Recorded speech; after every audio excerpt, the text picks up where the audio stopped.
Chapter 1039 Old Acquaintance. After returning to the upper dimension, Lin Fan and the other two did not immediately return to the rebellion.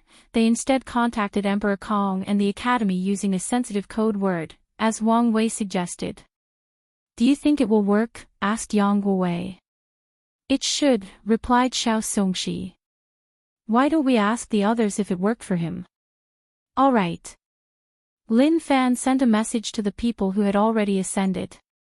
A few minutes later, he received a reply. "It's Yin Zhen," declared Lin Fan. According to him, his sect soon sent someone to contact him after using the same code word. Now, they have established initial contact. Really? What about the others? "They haven't responded yet, but it should be the same for them," replied Lin Fan, who chose to wait a while. As luck would have it, someone did contact him by sending him a secret location and password. Lin Fan did not hesitate and headed to that destination.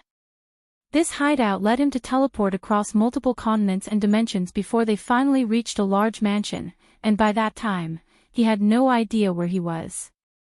Someone was waiting for them at the mansion's entrance, so Lin Fan and the others followed. Midway through their journey, they encountered someone unexpected. "Headmaster," called Lin Fan as he looked at the gentle and prose gentleman before him. "I'll take over from here." Bai Han dismissed the guide before concentrating on the group. "Lin Fan, long time no see. I thought you were dead or something." "Well, you probably were not the only one," replied Bai Han. His forced ascension was definitely the kind of news the Academy would want to hide and not make public. "What exactly is going on? I thought Su Shi was the Academy's emperor. And why are there so many emperors in one generation? What happened to Wang Wei?" "A lot has happened. If you don't mind, I would like to explain everything immediately after seeing the founder." "That's fine. I should not be in a rush. Let's go, I will take you to see my father." The team followed Bai Han to a large room with a handsome middle-aged man with a noble and wise aura. He sat on a cushion with a small table before him, followed by 4 seats and tables -1 next to him and 3 before him. Bai Han sat beside his father, and the other 3 sat opposite this legendary character. "I apologize that I could not meet you beforehand," said Emperor Kong. "We understand how complicated the current situation is," replied Lin Fan, who was feeling slightly nervous. Although the founder was not releasing any aura, his presence as an everlasting Empyrean was still noticeable or palpable. The teacups before everyone operated independently and served everybody. "Why don't you start from the beginning?" Lin Fan did not hesitate to tell Emperor Kong everything, starting from his death, his revival, Wang Wei's coronation, the appearance of the Heavenly Court, their contact with the rebellion, the deal, their dissension, and the information Wang Wei provided them. "Is that so? Many things are making more sense now," muttered Emperor Kong. With history hidden by these people, he lacked many significant pieces of information. Although he discovered and deduced a few things, he was missing the larger picture, until now. Such information will fundamentally affect how he operates from now on. "So, I was right about him." Emperor Kong looked at his son and frowned slightly. "Haven't you moved on after so long? Didn't you hear what he said about Wang Wei? I was right to worry about him." "So what if you were right? Does that mean your actions were justified?" Bai Han quieted down. "You heard yourself. If not for the diplomatic means of young Su Shi, who knows what that kid would have done to my academy because of you." Bai Han had no rebuttal for these words, so Emperor Kong changed the subject. He knew his sons had 2 knots in his heart, his mother and Wang Wei, his actions towards the latter, to be precise. After seeing the former, Bai Han's attitude toward him changed and even improved after he proved the Tao to become an eternal emperor. "If he cannot change his ways, I will remove him as my successor," thought Emperor Kong. His son's talent was slightly better than before he ascended, so he only achieved the 1-fold battle realm after proving the Tao. Over the years, with his training, He reached threefold but was soon approaching his limit and needed to use more drastic means. Previously, he had to worry about his successor.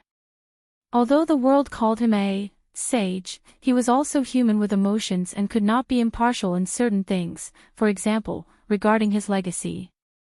The Academy had many talented individuals, but Emperor Kong wanted someone from the exact same origin as him to be his successor. Luckily, heaven brought him Su Shi and Lin Fan. Not only were their strengths better, but their managerial and tactical mind appeared better than his son. Let's continue to observe for now, he concluded. If he wanted to cultivate a top paragon lineage, such a decision could not be made lightly. Anyway, he was still young and not hurrying to retire. By any chance, do you know how Wang Wei knows all this information? We don't. After we descended, he summoned us and gave us the news. He never mentioned the source. Could he be the Destined One? Destined One. There have long been rumors that someone would inherit the destiny to end this terrible era, replied Emperor Kong. Moreover, this type of destiny is not as simple as it seems. Half-step transcendence, 3 words that many people in the world would pay any price to know their meaning. Now that he knew its implications, the world situation became more severe. You should tell your friends to be extra careful, said Emperor Kong. Of what? The Earth Emperor, he replied. After succeeding in acquiring a small portion of the Earth Emperor Karma position, he has been obsessed with the others. Although the Qin Saint Court disappeared, he at least has an inkling of where to search, but he has always been confused about the Heavenly Emperor's position. So, if he learned you guys knew something, he would go to extreme lengths to get his hands on it. Lin Fan frowned. Su Shi told me these people sent spies in the lower dimension. A while ago, news about the court was leaked to other world communities. So, it's only a matter of time before they learn something, muttered Emperor Kong. This could be a problem. Technically speaking, no news should bypass true Heavenly Dao's blockade, but the presence of these people showed this fact was not absolute. I will help you and your friends protect the information in your mind, but you should understand my ability is limited when it comes to certain people. We are grateful you're willing to help, swiftly said Xiao Songxi as he cupped his hands and bowed. Yang Guowei followed and imitated him. Emperor Kong nodded. Unfortunately, I cannot do anything about your contract with them. It's all right, Ancestor. We were already prepared to participate in this fight, reassured Lin Fan. It's good to have such a mindset. I have provided information and support to many individuals in their cause. You can contact them if you need anything. Thank you, Ancestor.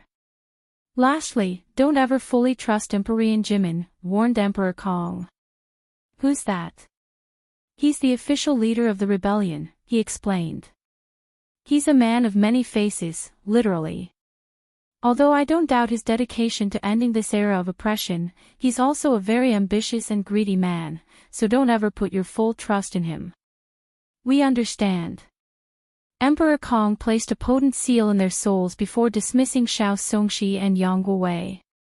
He spent the next few days learning more about Lin Fan before sending him away. Su Junniao should know about this news, thought Emperor Kong. More than 50 million years ago, after she became an everlasting Emperor, they began planning a major event that involved a celebration. They knew they could not hide her breakthrough and prepared for when the news leaked. Afterward, Su Junniao would declare to the world that she would celebrate her party to lure some people to attend. However, Emperor Kong felt it was best to inform her of this new information as it could affect the overall plan. Now that these moons were occupied with foreign threats to their power, it was the best time to plot underneath their nose. Should we wait until the Destined One ascends to make a move? Contemplated Emperor Kong. He knew their chances of succeeding would drastically improve if they had fate or destiny on their side. Let me talk to her before making a decision. He secretly left the mansion. Things were proceeding faster than he anticipated, and he did not know whether this was a good or bad thing. If you find any errors, ads pop up, ads redirect, broken links, non-standard content, etc. Please let us know to report so we can fix it as soon as possible. Chapter 10 44th Court Meeting. How is it? Asked Pei Lang, calmly glancing at Old Ma and the communication array before him. Lin Fan has returned, and he's like the others, with a powerful seal in his soul. Even Yang Guowei and Xiao Songxi. Yes. It appeared that Kong might have intervened and helped them. I see. What do you think these people are hiding? It could just be that they're just being cautious. Even you don't believe these words, sneered Pei Lang. Previously, these people had no direct contact with their faction, but everything changed after their return. Some of these factions even sent warnings toward their cause, telling them to treat their members with better care. It's obvious they've brought a piece of information that is beyond valuable. An intense killing intent flashed in Pei Lang's eyes as he contemplated eliminating these people. Instead of becoming his aide, they've turned into unknown and uncontrollable variables, and he was unhappy about this. However, the contract they signed indicated he could not intently attack his own people. Furthermore, other people in the cause did not like him and would take this opportunity to deal with him if he attacked them, not to mention the factions behind these people. I also have to consider their relationship with the Destined One. Becoming the enemy of someone protected by fate is a foolish choice in these circumstances, thought Pei Lang, who successfully convinced himself to calm down. Anything else to report? Some of our men have spotted movement from Kong. He might have contacted some of his people. He values Lin Fan this much. It appeared so. Any sign the Dao opening sect has also intervened in this fiasco? Pei Lang knew the source of these people's changes was most likely Emperor Wang in the lower dimension. Despite no concrete proof, he might be the source of this valuable information. So far, no. At least there was some good news. Pei Lang grunted softly. Where are Yang Guowei and Xiao Songxi? Do you still want to convince them? They are the best chance I have to learn what they know. More than an hour later, Pei Lang closed the communication array with red eyes. His attempt was futile as none of them were willing to speak about what they knew, even with promises of immense wealth and resources. Yang Guowei remained mostly quiet while Xiao Songxi spoke nonsense. He seemed to insinuate he would sell the information in exchange for a paragon. Pei Lang was unsure, but if he was, he knew this lad was mad if he thought such a deal would succeed. He had to control every urge in his body to not secretly send these people on a suicide mission. He exhaled as he realized what he must do: become a paragon. If he succeeds, his power in the cause and the world will drastically increase. Whatever news these two hid will not be kept from his eyes by then. He might be reluctant to attack the others, but he won't have the same restraint against Lin Fan and the other three. Although these people are busy, they would definitely attack me during the process. So, my biggest worry is not the breakthrough but the battle during and after. That's what I must prepare for. With his foundation, once he becomes a paragon, he should not have any issue fighting one or two of these people. However, he will definitely lose if there are more, and if Time Eater shows up, death is the only fate awaiting him. I need to time the breakthrough perfectly so that he cannot show up or prepare a way to keep him busy. Pei Lang's eyes were deep as he planned his future. The way of Paragon was so close yet rife with adversity and challenges. Regardless, this was his only way forward. Myriad Emperor World, Heavenly Court. More than a month after these descending Eternal left, the Heavenly Emperor summoned the fourth meeting. Everyone important participated, including Tong Rubing's clone and Feng Heng's projection. Before we begin, you can bring up any issue of your own, declared Wang Wei, and people looked at the Sea clan from the corner of their eyes. However, the representative looked calm, as if nothing happening was not related to him. I have something to say. Su Shi stepped forward. Oh, I'm all ears. I would like to become a permanent resident in the court. Wang Wei's eyes immediately lit up. What great news. Welcome. Since you're officially the first, I will prepare the room with the most amount of innate qi and the best blessing of luck. Thank you, Your Majesty. Everyone looked at Su Shi with shock before a sense of haste rushed into their minds. The pieces had already fallen into place. Now, it was only a matter of time before the court was lively, and all top powerhouses were under His Majesty's eyes. What good news to start the meeting. Anything else? No one said anything since they could not make such a bold decision on the spot. However, people understood certain things were inevitable. Wang Wei looked at the Origin Weapon Mountain's representative. What about my project? We are making great progress and are now 70% finished. 70%. That's a lot of progress, assuming you're not lying. Keep up the good work and finish in a timely manner. The representative bowed. He knew why he was singled out on this occasion, to display a close relationship between his faction and the court, thus elevating them politically, and to pressure them into finishing the project as soon as possible. The managerial tactic of praise and beating has been popular amongst mortal and fortune rulers since time immemorial. For today's meeting, we have a major and minor plan to discuss, continued Wang Wei. For the minor part, I present to you the National Preservation Library. Wang Wei snapped his finger, and a projection of a snow-white building materialized in the room. Everyone could tell its purpose was to preserve scriptures or a general form of knowledge, but they also knew it could never be so simple. There must be a bigger plot or meaning behind the appearance of this thing. This library, as of now, contained all the heritage of the Tao opening sect, perfect copies of all our techniques, emperor scripture, pill recipes and all other profession knowledge, our history, and much more, calmly stated Wang Wei, making many people looked at that projection with such greed that they almost salivated.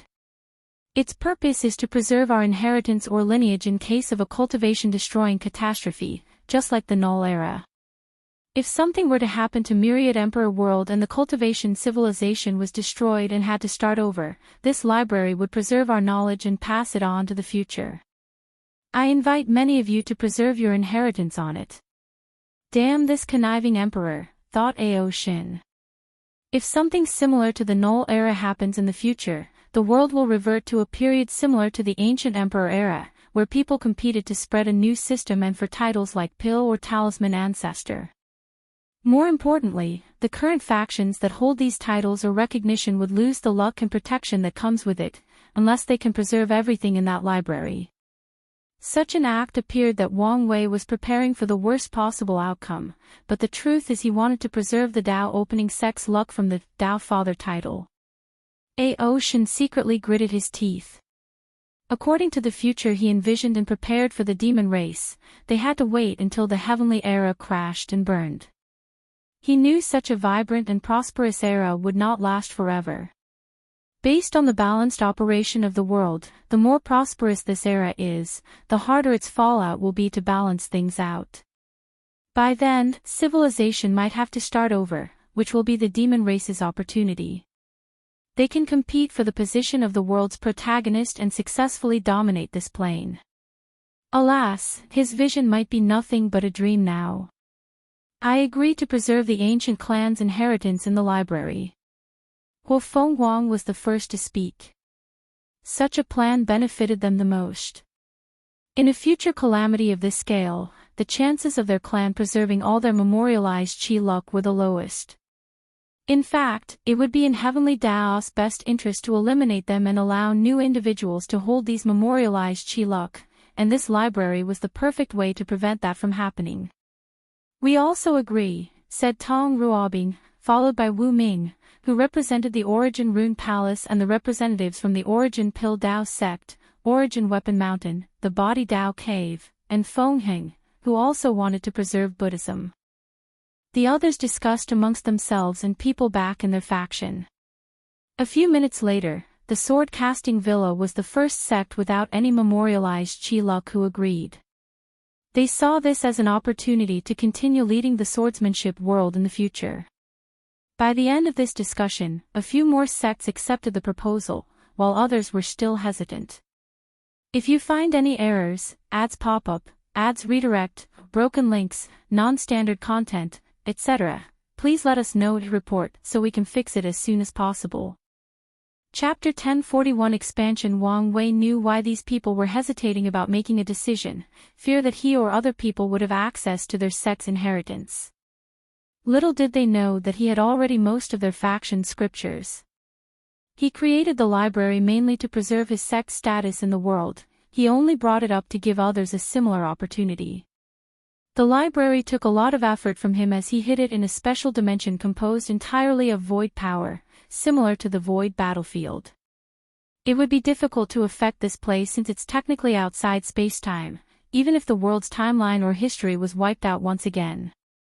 Wang Wei even left protection to prevent people from using karma or the river of fate from affecting it. Before leaving, he will influence the world's memory so that they will forget the library's existence. Even Heavenly Tao will only vaguely know of its existence. He created an immortal spirit for the library whose only purpose or existence is to bring out the library from the void at the appropriate time. Our next order of business is the lower world expansion, declared Wang Wei. He snapped his finger to project an extensive map teeming with dots of 3 colors, gold, silver, and bronze. The moment these representatives lay eyes on the map, the meaning of these colors entered their minds. Great thousand worlds were gold, followed by middle and small thousand worlds. A few people were shocked the court had such a detailed map of this world community, but when they remembered who was before them, they understood everything made sense. After the hard work of our General Department Affairs, the lower realm was divided into what I consider a fair share, continued Wang Wei. Each of you has been assigned a number of worlds, and your purpose is to spread the court's power to these worlds. He raised his hand to show everyone the design of a heaven-tier formation. Once you land on these worlds, you only need to cover the world with this formation, and the heavenly Tao of said world will be linked to our own. Then, you can officially establish God positions and so on. Wang Wei moved his eyes to the back. I promised the non-emperor lineages I would take care of you, and I consider myself a man who keeps his promise. I've designated a decent share of these worlds for you guys. Additionally, I understand some of you cannot lay out a heaven-tier formation yet, so the court has refined these special pillars with the same effect. The representatives of some law lands blushed in embarrassment. They lived in a new era where the dream world existed, so it was inexcusable their faction could not even set up a heaven-tier array. However, they could not help it as they were still in the process of elevating their sect's foundation, and not much time had passed since the creation of the dream world. They immediately thanked His Majesty for his grace and considerations. Wang Wei accepted their words before continuing, expect resistance from the citizens of this world. As you know, no cultivators will accept foreign intervention in their worlds, even positive changes. He snapped his finger to manifest information talismans to every representative. This is a guideline created by the court for interacting with the natives. As you can see, at least 5% of the God positions must be granted to the natives to facilitate peaceful communication and existence. Personally, I think that number should be between 15 to 20%, especially in greater thousand worlds with a relatively high power ceiling. Wang Wei paused to give these people time to read the information and process his words. As you can see, there is a highlighted clause about the consequences of creating a child of destiny. Everyone focused on that section. If a child of destiny is created due to your brutal rule over these worlds, the court will fine you a heavy sum, and in the worst-case scenario, your right to govern such a world will be revoked. If a destined individual is created solely because of a world's heavenly Tao's counterattack or unwillingness to be subjugated, there will be no penalties. Wang Wei snapped his finger to show them a particular room with a crystal ball at the center. This is an artifact I created to keep track of the birth of any child of destiny in the lower realm. We will vote on a special task force team in charge of observing and investigating their appearances. Wang Wei knew not to underestimate any child of destiny as they could be the catalyst to end his era. So, he was extra prepared for the appearance of these people. He gazed at the back again to address the non-emperor lineages. The supreme lands with quasi-emperors have the choice to control greater thousand worlds. Don't worry, they are not planes with any immortal tier powerhouses. However, you also have to consider the fact that these worlds can give birth to talented individuals who can challenge their realms. If you choose a greater thousand world as your territory and fail to appease the chaos, you can ask the court for help and pay a steep price. After he said these words, only a few factions accepted this offer, and they were the top-of-the-line supreme lands with a few quasi-emperors. These supreme lands were on the verge of collecting enough merit points to exchange for an immortal mansion and ascending to the level of an immortal lineage. N0V3LTR0V served as the original host for this chapter's release on N0V3LB1N. Wang Wei did not comment on these people's choices. After all, they had to be responsible for their destinies. After you arrive at your territory, appease the chaos, and choose your god positions, the next step is to elevate the mortal civilizations. According to your guidelines, it's recommended that you involve the mortal civilizations in your domain in this expansion. The changes should be easier to accept coming from other mortals. Remember, 20% of the merit for this development will be handed to me. Wang Wei did not say to the court but himself, sending a message to these people they should not mess with his benefit. As many of you can guess, my purpose is to raise the literacy rate in the world before I open the enlightening temple in every world in the lower realm. Do not be greedy and try to intervene in my temples in any form or shape. I won't be lenient in this matter. Everyone felt a chill run down their spine but immediately agreed. Once everything is set up, you can grant your worlds access to the dream world. I don't think I need to tell you when that is appropriate. You can use your best judgment. Wang Wei's eyes turned to Ao Shin. You can open the demon school in all territories of the lower realm, but 90% of the merit goes to me and the Dao opening sect. Ao Shin's mouth almost twitched, but he did not say anything. Someone else created the concept of demon school, so he was just glad he was giving a share of the pie. Anyway, 10% of the merit from all the worlds in the lower world was still a heavy profit. I understand. You're a smart guy, so I don't need to warn you of the consequences of not controlling your people while ruling these worlds. I know. One fact that has haunted him for so long is that their race was not the protagonist of heaven and earth. As a result, everything became complicated when it came to them. Luckily, this fact will soon benefit them when this court spreads to world communities where the demon race is the protagonist. Wang Wei's next target was Su Shi. If you want to spread the academy to other people's territory, you can negotiate with them. Thank you, Your Majesty, saluted Su Shi by cupping her hands. She knew it was because of their friendship that she was allowed such an opportunity in the first place, and she was grateful and dared not ask for more. Feng Heng. This poor monk is here. To honor my status as an honorary Buddha, I will allow you to set up a branch in every world in the lower realm. Feng Heng was slightly surprised, not by the expansion but by the fact that the Heavenly Emperor publicly admitted he was an honorary Buddha and was not the only one. The Taoist sects panicked at this news. They knew the rise of Buddhism was inevitable in this generation, but it would be completely different if they had the support of possibly the greatest and strongest emperor the lower dimension had ever seen. This poor monk. Don't thank me yet, said Wang Wei calmly. Although you can spread Buddhism, you won't be entitled to any god positions or merit besides the one from your domain. Wang Wei made a somewhat bold choice of announcing this news because of Supreme Unity and Mithraya's disappearance. But that did not mean he would also allow Buddhism to grow unrestrained. This poor monk is not greedy. Feng Heng knew he only needed to exchange a few god positions with others in a few key worlds to ensure Buddhism's power was not too scattered and everything else would be alright. Any more questions? If you find any errors, ads pop up, ads redirect, broken links, non-standard content, etc., please let us know to report so we can fix it as soon as possible. Chapter 1042 Different World Situation. Since no one has any questions, you're dismissed. We have a lot of work to do, so let's get started immediately, announced Wang Wei. Everyone then bowed as they swiftly exited the meeting room. Ao Shin rushed to meet up with Su Shi, and they had a secret conversation through divine sense. No one knew what they talked about, but both seemed content afterward. After these factions returned, they immediately began meeting, planning, and mobilizing the resources and manpower needed for this expansion. Many of the non-emperor lineages decided to use the court's transmission array as it was better than theirs, and the Heavenly Emperor was kind enough to give them full access. "Great Talisman City, you've seen yourself," said Talisman 1.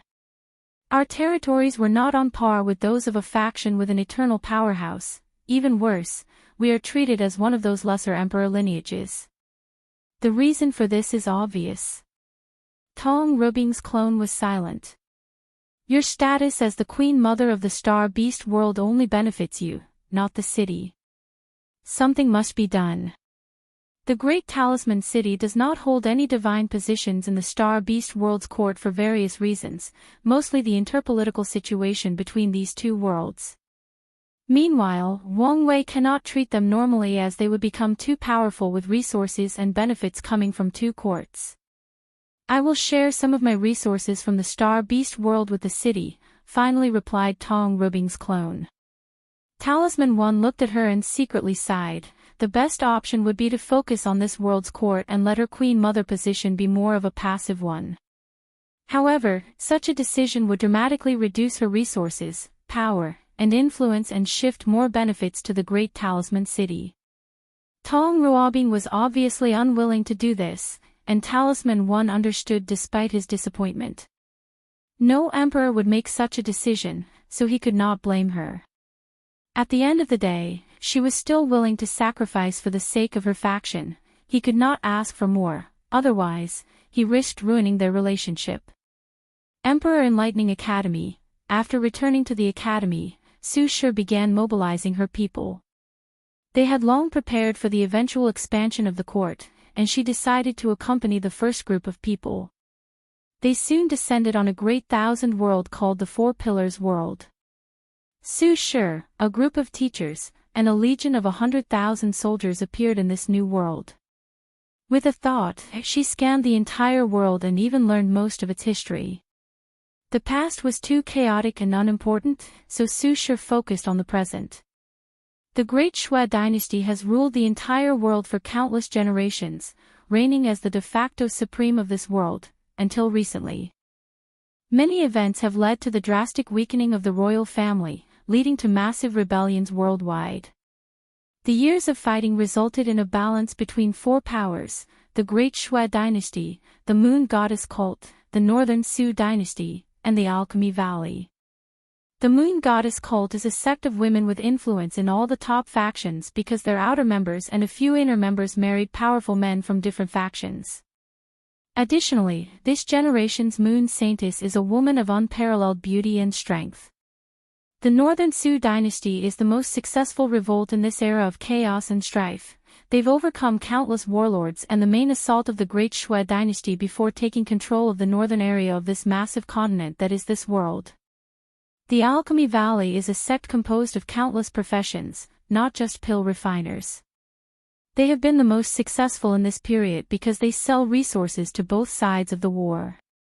As long as someone has the money, they will sell them pills, weapons, talismans, and arrays. Their actions have garnered the ire of the other faction, but no one can break their sect's protective formation, and none of the two dynasties wish for the Alchemy Valley to support the other unequivocally. After analyzing this world's history, Su Shi knew how to proceed. She released a terrifying aura that made every single living creature in this tremble and kneel. "I am the Void Time Empress. Under the order of the Heavenly Emperor, this world will now be under my jurisdiction. All leaders of the top four factions must visit me at the court's branch within 6 hours." While everyone was shocked and still processing the news, Su Shi continued her work. With a wave of her hand, she installed the Heaven Tier formation. She could immediately detect a strange aura permeating and changing the world. To be precise, it targeted this world's heavenly Tao. The void above her head broke, and a tree branch took root in this world. She knew it was a branch of her plane's world tree. The branch contained a special space serving as this world's court. The soldiers and professors immediately started to build a palace. Although it could be as grandiose as the one back home, it still needed to be beautiful and luxurious as a display of power to the world's natives. 6 hours later, Susher finally summoned the 4 people who were patiently waiting outside for the entire duration. As she sat on her throne, all beautiful and majestic, 4 individuals entered the room. On the far left was a middle-aged man with a few visible white and dressed in a yellow dragon robe. His name was Ho Champu, and he was the current ruler of Great Shui. Next to him was an elderly man with white hair, a long white beard, a green robe, a sage-like aura and visage, and a faint smell of medicine. Susher knew he was called the Medicine Saint and held the position of Valley Master in this generation. The third person in the line was the Moon Saintess, an angelic woman dressed in all blue with a cold expression plastered on her face. Her icy demeanor was followed by a cold chill emanating from her as a result of her ice spirit physique and her ice Tao. The woman was the epitome of a cold beauty, and if Susher were not present, all eyes would be on her despite her natural aloof and cold aura. Lastly was a handsome young man with shining, long black hair, a black dragon robe, standing tall and straight, and a powerful, confident, and domineering aura emanating from his body. This young man was the legendary Su sovereign, Kai Ren-shu. This humble one has seen the Empress. 3x, Susher's eyes focused on Kai Ren-shu, and he saw the latter was distracted. His eyes had lost control as they were full of desires and lust. She often saw those eyes when she was immortal, but it had been a while. She squinted her eyes, and the Su dynasty ruler immediately began to sweat and kowtow to the ground. "Apologies, Your Majesty, for the offense." The Medicine Saint calmly played with his beard, while the Moon Saintess would never show any emotions. Meanwhile, Ho Champu sneered. The Su ruler had risen extremely fast, becoming the youngest true monarch of the world. Additionally, with his charisma and military skill, he swiftly conquered the northern area of the continent, so it was understandable that he was prideful, but that's what he hated the most about the latter. Who knew such pride would cause him to make such a serious faux pas? If he could, he wanted to make some snide remark but did not dare. He still remembered that aura. Additionally, he was not stupid and knew what the title of Empress meant. "This is the first and last time, understand? I swear on my life it won't happen again." "Good. You can get up." Kai Ren-shu slowly stood up with a terrifying, calm, and peaceful expression. No one could tell he was just humiliated. It was as if nothing had just happened. Someone born with great destiny, thought Susher. He should have some value. "I know you must be confused about what's happening," she declared. "A heavenly emperor has appeared in the myriad emperor world, the heavenly world of this community, for those of you unaware. He has established the heavenly court, and it's time for expansion into every corner of this world community. I won't bore you with the details, so let's talk about how this will affect you, the divine positions." She snapped her finger, and information about the conferred god list and the god position entered their mind. Susher did not stop to give them time to process this information and continued, "According to the court's rules, I'm only required to give you 5% of the positions. However, I'm generous, so I will hand over 15%. Of this percentage, 80% will be divided between the 4 of you and the rest will be granted to the rest of the world. If you find any errors, ads pop up, ads redirect, broken links, non-standard content, etc., please let us know to report so we can fix it as soon as possible." Chapter 1043 Different World Situation 2. Susher detected faint changes in these people's facial and body expressions and immediately knew why. They probably thought giving the rest of the world 20% would be a waste and should be allowed to monopolize all the divine positions, but they did not dare raise any objections. "Do any of you have any questions? We have a lot of work to cover, so don't hesitate to ask anything." The room was silent for a few seconds before Kai Ren-shu took a small step forward. "Your Majesty, I have an inquiry." "Go ahead." "If I understand things clearly, the god position's purpose is to preserve our plane's world source. Is that correct? You're correct. What will happen to our world after Heavenly Tao has saved so much world source? Su Shi's eyes squinted. Don't beat around the bush, ask what you really want to know. In that case, I will be bold. What will happen to our world source? Clever, aren't we? She uttered. Some of it will remain in your world to increase resources and the overall betterment of this world. The rest will go to us. A deafening silence enveloped the room. I know you think it's unfair, but that's how the cultivation world has always been, the strong prey on the weak, continued Su Shi. Don't worry though. The Heavenly Emperor is benevolent and has prepared many benefits for you. Your Majesty, could be specified? Asked the medicine saint. Besides the merit you'll receive for your divine positions, you will have access to the court for cultivation. Su Shi saw the confusion in their faces and explained, don't you feel this place is different? The four immediately sensed the surroundings. They were previously in a hurry and had no time or desire to scan the environment. The rules are complete, muttered the moon saintess in her icy voice.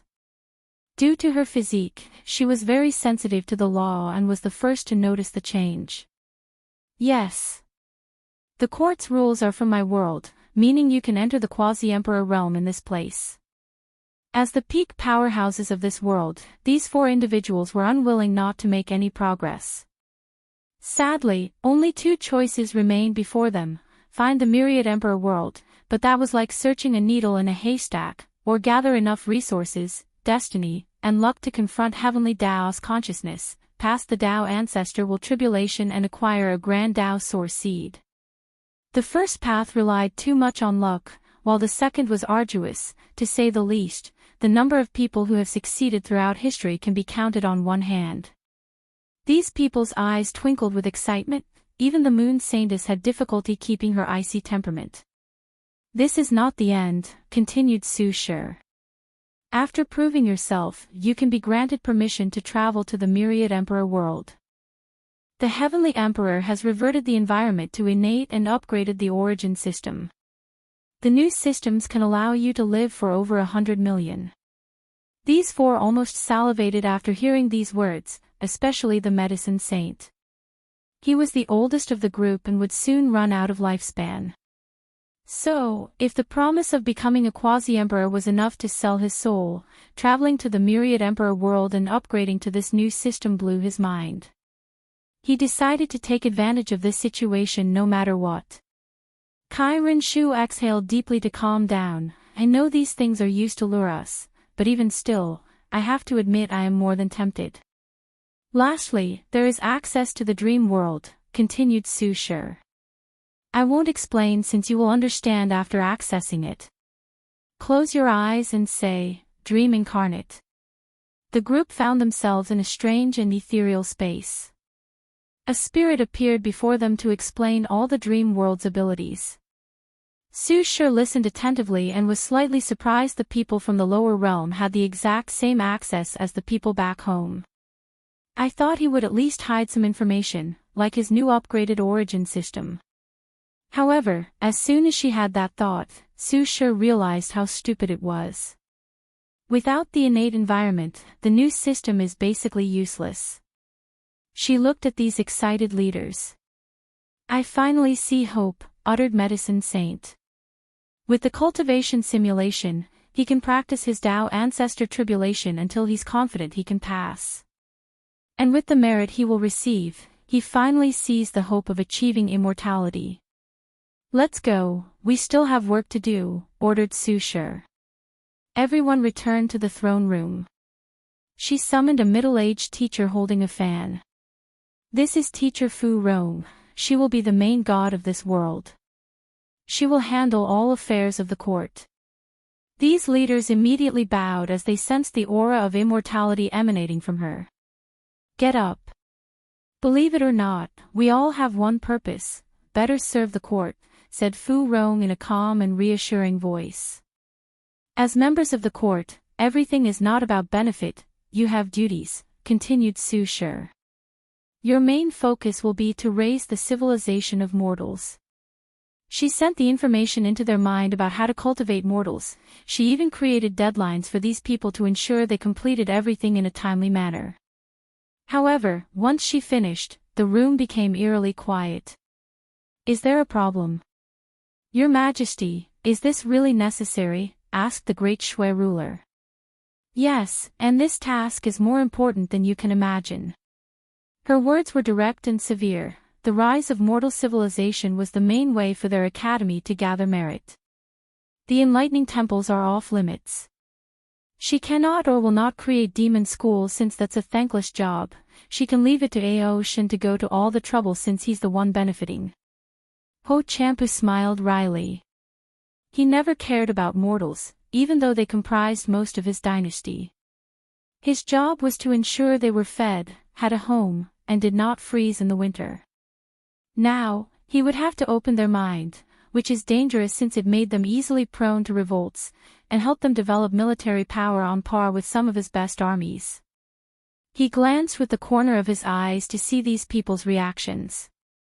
Despite their displayed calmness, he knew none of them were happy with the idea of empowering mortals. "You guys need to prepare for the eventual rise of mortals," added Fu Rong. "Once the court's duties are completed, they will have the power to balance mortal cultivators." "Teacher Fu Rong is correct," stated Su Shi. "You need to quickly accept that the world will no longer be as it used to be. The sooner you accept this fact and adapt, the higher your chances of preserving your past strength, power, and privileges." Her voice echoed in their mind. "Additionally, I must warn you. The rise of mortal civilizations involved my personal benefit.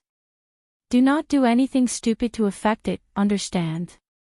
"Understand," they replied swiftly. "Good. We will summon mortals from our world to better facilitate the extreme changes that are about to occur. Treat them with respect and kindness. As citizens of the court, they are protected. You can imagine what will happen to you if someone purposely hurts them." Su Shi saw they were listening attentively, so she continued, "The dream world will not be open publicly as of yet. I will grant you permission to spread amongst your people if you so wish. This world's mortals were not ready for the dream world. Any question?" "I have an inquiry, Your Majesty," spoke Kai Renshu. "Speak. Does the court's rules prevent members from confronting each other?" "As long as you don't stop your duty or let your fight affect the mortals, we will not intervene," explained Su Shi. "If you want, you can settle your dispute in the battle tower to reduce the loss of resources and manpower. It's a binding agreement that is reinforced." "I see," Kai Renshu replied with twinkling eyes. He cupped his hands and bowed before stepping back. "Your Majesty, I just want to know who this heavenly emperor you speak so highly of is," asked the medicine saint. "You only need to know he's someone that even I must honor." Su Shi dismissed the team before glancing at teacher Fu Rong. "I will leave the task of contacting others and establishing the academy's branch to you. There shouldn't be a problem, right?" "No issue, headmaster." "Good," she nodded before looking in the distance. "I have glimpsed at this world's many possible futures. You only need to keep an eye on that Su dynasty ruler, and everything should proceed relatively smoothly." "I will keep that in mind," replied teacher Fu Rong with great seriousness. From now on, that little ruler will not leave her sight. Su Shi nodded before leaving to supervise other worlds' expeditions. "If you find any errors, ads pop up, ads redirect, broken links, non-standard content, etc., please let us know to report so we can fix it as soon as possible." Chapter 1044 Different World Situation 3. Teacher Fu Rong's eyes focused on 4 locations in this world, each entrenched in the territory of this world's 4 overlords. She saw 4 pillars emanating intense Tao rhymes. These pillars were the source of this world's name and could help cultivators comprehend the law. Their existence has been the source of strife or competition since this world's creation. Should I put them under the Academy's care? She contemplated. Although these pillars served no purpose for her, they were still rare resources for void-shattering realm and saint cultivators. Forget it. Since they left alone, I should do the same, she thought as she looked in the distance. One thing she immediately noticed after descending to this plane was the existence of a branch of the Tao opening sect. She was not surprised, as their sect had discovered countless branches in other worlds during their effort to prepare for this upcoming expansion. So, they knew the Tao opening sect had already spread their tentacles to the lower realm and drastically increased their chi luck in the process. Now, the Academy had to play catch-up. Luckily, the Heavenly Emperor allowed them access to this community's map and did not intervene in their expansion. Fu Rong focused on her task at hand, monitoring the progress of these people regarding the headmaster's task. Northern Su Dynasty, Kai Ren-shu sat on his throne, deep in thought. His plan was suddenly disrupted. If these people did not show up, he was confident in overthrowing the Great Shui dynasty, convincing the Moon Saintess to form a marriage alliance with him before forcing the Alchemy Valley to become his subordinate. Sadly, fate played a cruel joke on him by drastically changing the situation. Now, he had to contemplate his future and how to proceed. Before all of this, the other two leaned slightly on my side because of the deep foundation of Great Shui and how they've been ruling this world. They did not show open support to me because they wanted to weaken my strength and ensure I would not become the next Great Shui. Kai Ren-shu frowned. Now, the situation is reversed. My ambitions and ability have become torn in their eyes. The appearance of the court meant an opportunity for greater strength and power, and the Medicine Saint and Moon Saintess did not want someone as talented as him to use this opportunity to rise above them. In other words, their support will shift to Great Shui. If I don't navigate things clearly, they will band together and eliminate me. Many thoughts flashed in his mind as he pondered the best move to make to achieve his goal of world domination. Become a core member of whatever factions the Empress is from, he concluded. With their support, it's a simple matter to rule this world, not to mention the protection and resources of such a faction. I might even have a chance to. An otherworldly beauty appeared in his mind, and the feeling to possess her at all costs resurfaced. Then, a shiver ran down his spine as he remembered that gaze. He smiled wryly as he realized he could not blaspheme her even when she was absent. I don't think I would lose to the top geniuses in the heavenly world. So, wouldn't it be easy to get their notice? The only problem is my identity and background. Sects only accepted young children to train their loyalty. It might be a problem because of his age. Let's see what happens. However, there is no need to hurry. I can also see if I can find the origin of that Tao opening sect. Before all this, only one thing used to worry him, the appearance of that strange sect. Kai Ren-shu summoned his officials to discuss how to proceed with the task he was given. His train of thought is doing a great job on this task, which might be his way of joining these people. Grand Ocean World. After descending into this world, Feng Heng followed the same step as Su Shi, summoning all the top leaders. However, the power dynamic of this great thousand world was more complicated than that of the Four Pillars world. This world was divided into countless islands, whose sizes are incomprehensible and should not be labeled as such. However, because there is no single piece of connected or continuous land, continent, everything is labeled as an island. An island lord rules each island, and this title is not just one that dictates the locale. The natives of this world created a slightly unique path of the origin system through the use of the island. An island lord can connect their soul, law, and primarily, their domain to their controlled territory, draw power from it, and boost their strength. On their island, the lord has absolute power because of the boost. Because of this ability, all territories in this plane are extremely valuable and sought after. The bigger the territory, the stronger the boost and, thus, the more valuable the island.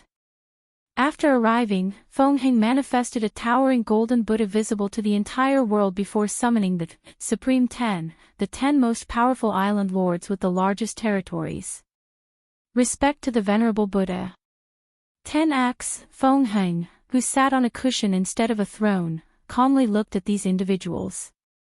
This poor monk came to land under the order of the Heavenly Emperor to take control, improve the world, bless the life of mortals, and spread my teaching. This is how things will proceed from now on. He instilled in their minds information about the conferred godless, divine positions, and the 20% of their share. He also directly announced to them their duty of elevating the civilizations of mortals. The response of these individuals was less than lukewarm. They looked at each other but did not say a single word. Feng Heng understood why. This world values territory and sovereignty immensely, and his existence was like suddenly announcing he was the island lord king of this world, and they were unwilling to accept such a thing. After all, throughout history, only one man successfully controlled all the islands in the world, and some of these people have been fighting for generations without any success or progress. But now, Feng Heng appeared out of nowhere and took control. If you have any questions, you can ask. This poor monk will answer you. Lord Buddha, about our territories. Lady who asked. Her family had controlled Stormwind Island for over 1,000 generations, and she had worked extremely hard to become this generation's island lord. She did not want to abandon all her power. As long as you accomplish your duties, this poor monk won't interfere with your power, Feng Heng replied calmly. He could hear the collective sigh of relief after these words. Do we have to convert to Buddhism? Of course not. Faith is a personal experience, and this poor monk would never force anyone to believe. These island lords once again felt reassured. Such a mighty being had no need to lie to them. There are other benefits to becoming a member of the court. I have established a point system that will allow you to exchange powerful cultivation techniques or rare resources. With these techniques, you can enter the quasi-emperor realm. These lords finally displayed excitement. What they want the most is strength and territory. However, a few wise individuals gave the Lord Buddha a strange gaze. They understood these techniques were definitely Buddhist scriptures, meaning even if they didn't join Buddhism, they would have a karmic connection to it. Do you have any more questions? No one had anything to say. Feng Heng pointed to another monk next to him. This is Monk Fan. He will be the main god of this world and your overseer. If you have any trouble, you can address it to him. Fan bowed slightly to these people to show respect while also releasing a silver of his aura. Everyone saluted back. The benefit this poor monk offered is the bare minimum, added Feng Heng. As long as any of you laymen do a good enough job, you can even receive permission to travel to the myriad emperor world and access the path of longevity. After dismissing these people, Feng Heng left Fan to deal with the weaker island lords while his focus was on the sea. He discovered the sea race of this place acted similarly to the one back home and decided to tap into this population. The Heavenly Emperor's actions have shown the benefit, and Feng Heng would not leave this untapped potential untouched. Although he expected some resistance, it was futile before his might despite only sending a projection. Purple Sky World, Ocean exhaled deeply, releasing his frustration. As expected, this world resisted his rule after knowing they were from the demon race and had to suppress them. Luckily, he was smart enough to strike a quick deal with Su Shi to borrow some people from her. The purpose of these teachers was to convince the natives of this world that humans ruled the heavenly court, and the demon race was granted permission for their actions. Things calmed down after the Academy's teacher's effort but soon became chaotic when he did not hide his desire to give many of the native positions to the demon race or when he announced he was building demon schools. He once again had to suppress these people while controlling his urge not to kill them all. Finally, after using both threat and diplomatic means, he achieved what he set out to come to this place. However, a small part of him was resentful that he had to go through all this trouble just because of his race. Ocean exhaled before proceeding to the next world. He would be busy for a while with the expansion of the demon school. And this chapter is the last one for a different POV. If you find any errors, ads pop up, ads redirect, broken links, non-standard content, etc., please let us know to report so we can fix it as soon as possible. Chapter 1045 Patent and Sudden Movement. Heavenly Court. Wang Wei had eyes in every world and saw how these people operated. For the most part, the lower realm natives did not resist because of the sheer difference in power. However, some more belligerent or xenophobic resisted no matter how much blood was shed. One of the top supreme lands was unlucky and chose a rebellious world, forcing them to ask the court for help.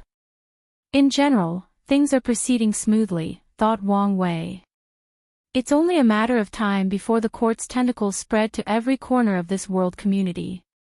The next thing is to keep an eye on those thieves. He looked in the distance. There were too many eyes paying attention to this community. With such a large commotion, these people immediately began to try every means to learn what was happening, so he had to block them temporarily. Wang Wei sneered before moving his eyes away. The next step was the creation of the patent system.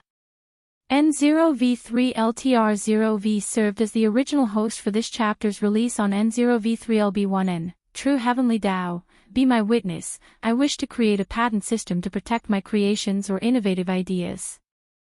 Wang Wei's voice echoed throughout the myriad Emperor world, and a few seconds later, the eye of True Heavenly Tao manifested. He immediately used his divine sense to convey this new system, explaining its ins and outs, and defining its intricacies. Half an hour later, Wang Wei's voice was no longer limited to the myriad Emperor world but to every corner of the endless void. All cultivators in the world then knew of the existence of the patent system. All factions, both visible and hidden, immediately began to mobilize.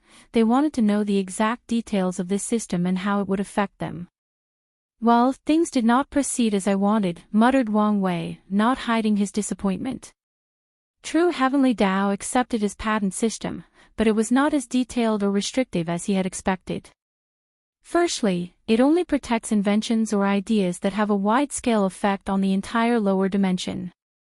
As such, Wang Wei's dream world, mortal civilization, enlightening temple, and the heavenly court were protected. People must pay him patent fees for using or replicating his ideas in their respective world communities, and he has the right to deny them. Then, True Heavenly Tao will reinforce the rules and protect his assets. However, other things, for example, Yan Liling's automatic cauldron or Tong Rubing's talisman weapon, would not be protected by this patent system. In other words, people can gain merit by replicating these things in their community, and if Wang Wei wants to protect his ideas, he has to use force or something like the former curse he placed on the Heavenly Emperor position. Such a limit was not the only disappointing thing. True Heavenly Tao will hold records of people with patents, but these records are not part of an eternal emperor's existence. In simpler terms, Wang Wei would not be able to use his name on the record to revive himself. If someone erased all his history, they would not have to worry about True Heavenly Tao's record. Wang Wei's biggest surprise was that TED changes in innate environment are not an accepted patent since many people had this idea. So, he is prepared to collect payment for anyone who uses the idea from his formation to change their environment. He won't help anyone since he chose the environmental advantage as one of the things he would leave only for the myriad Emperor world, but he also won't allow anyone to use his ideas for free. Things have been going so well that I almost forgot this was not Earth. In the cultivation world, one of the fundamental rules is the strong prey on the weak, and Heavenly Tao encourages such practice. Wang Wei shook his head. The only positive of this patent system was the lack of term limits. He can hold this pattern for as long as he lives and even leave for an heir if something happens to him. From now on, the chi luck or blessing from these patents will form another layer of protection for the Tao opening sect. Wang Wei waved his hand to take his merit for this system. He now had to create an independent patent system after taking over the commerce hub. However, such a man-made system is easily susceptible to corruption, unlike if it was under True Heavenly Tao supervision. I don't need to worry too much about the future. I will do my best, but it's up to them to preserve what I leave. He will create a strong and balanced man-made patent system, but it will still be up to the individual to maintain it. Wang Wei was intrigued and decided to see what other people had accepted patents. According to his divination, there were a few, but only 3 caught his attention. The first one was the person who created a universal language that is still used to this day.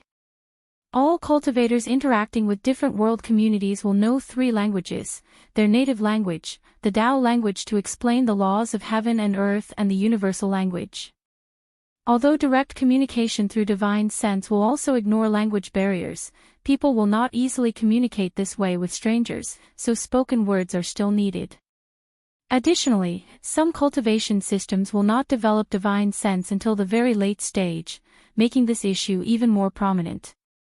The other 2 noteworthy patents were the Commerce Hub and the Void Battlefield. The Commerce Hub created a universal currency for the lower dimension, a universal trading system, and even a universal bank. Wang Wei watched how the merit of the Commerce Hub was divided amongst many factions, most of which held high positions at the core of the hub. A few of the Foundation factions or individuals had long died and had no descendants, so true Heavenly Tao handed the merit to the group and let them decide how to divide it. His gaze shifted to a faraway world, to a thin mortal girl working on the farm. She was the descendant of one of the Commerce Hub's founders. The merit entered her body and immediately granted her a body suitable for cultivation, a basic technique of her world, followed by a peak gold Chi-Luck dragon. She was shocked, and so were the other farmers around her. Then, she ran home, packed her things, and swiftly left the village. Calm, quick, and decisive, thought Wang Wei, but not cruel enough. The best choice was to eliminate the people who saw her and delay the trouble that was coming. Wang Wei removed his gaze and focused on something else. What to do? The patent for the Void Battlefield belongs to a sect with 3 great emperors. If he wants to create his Void Battlefield that runs through the entire endless void, he must ask them for permission and pay the fee for using their idea. Let's use a diplomatic approach first. If they disagree. He had a cruel smile. The cultivation world's law of the jungle is something that I can also appreciate. Wang Wei turned away, preparing for his next plan.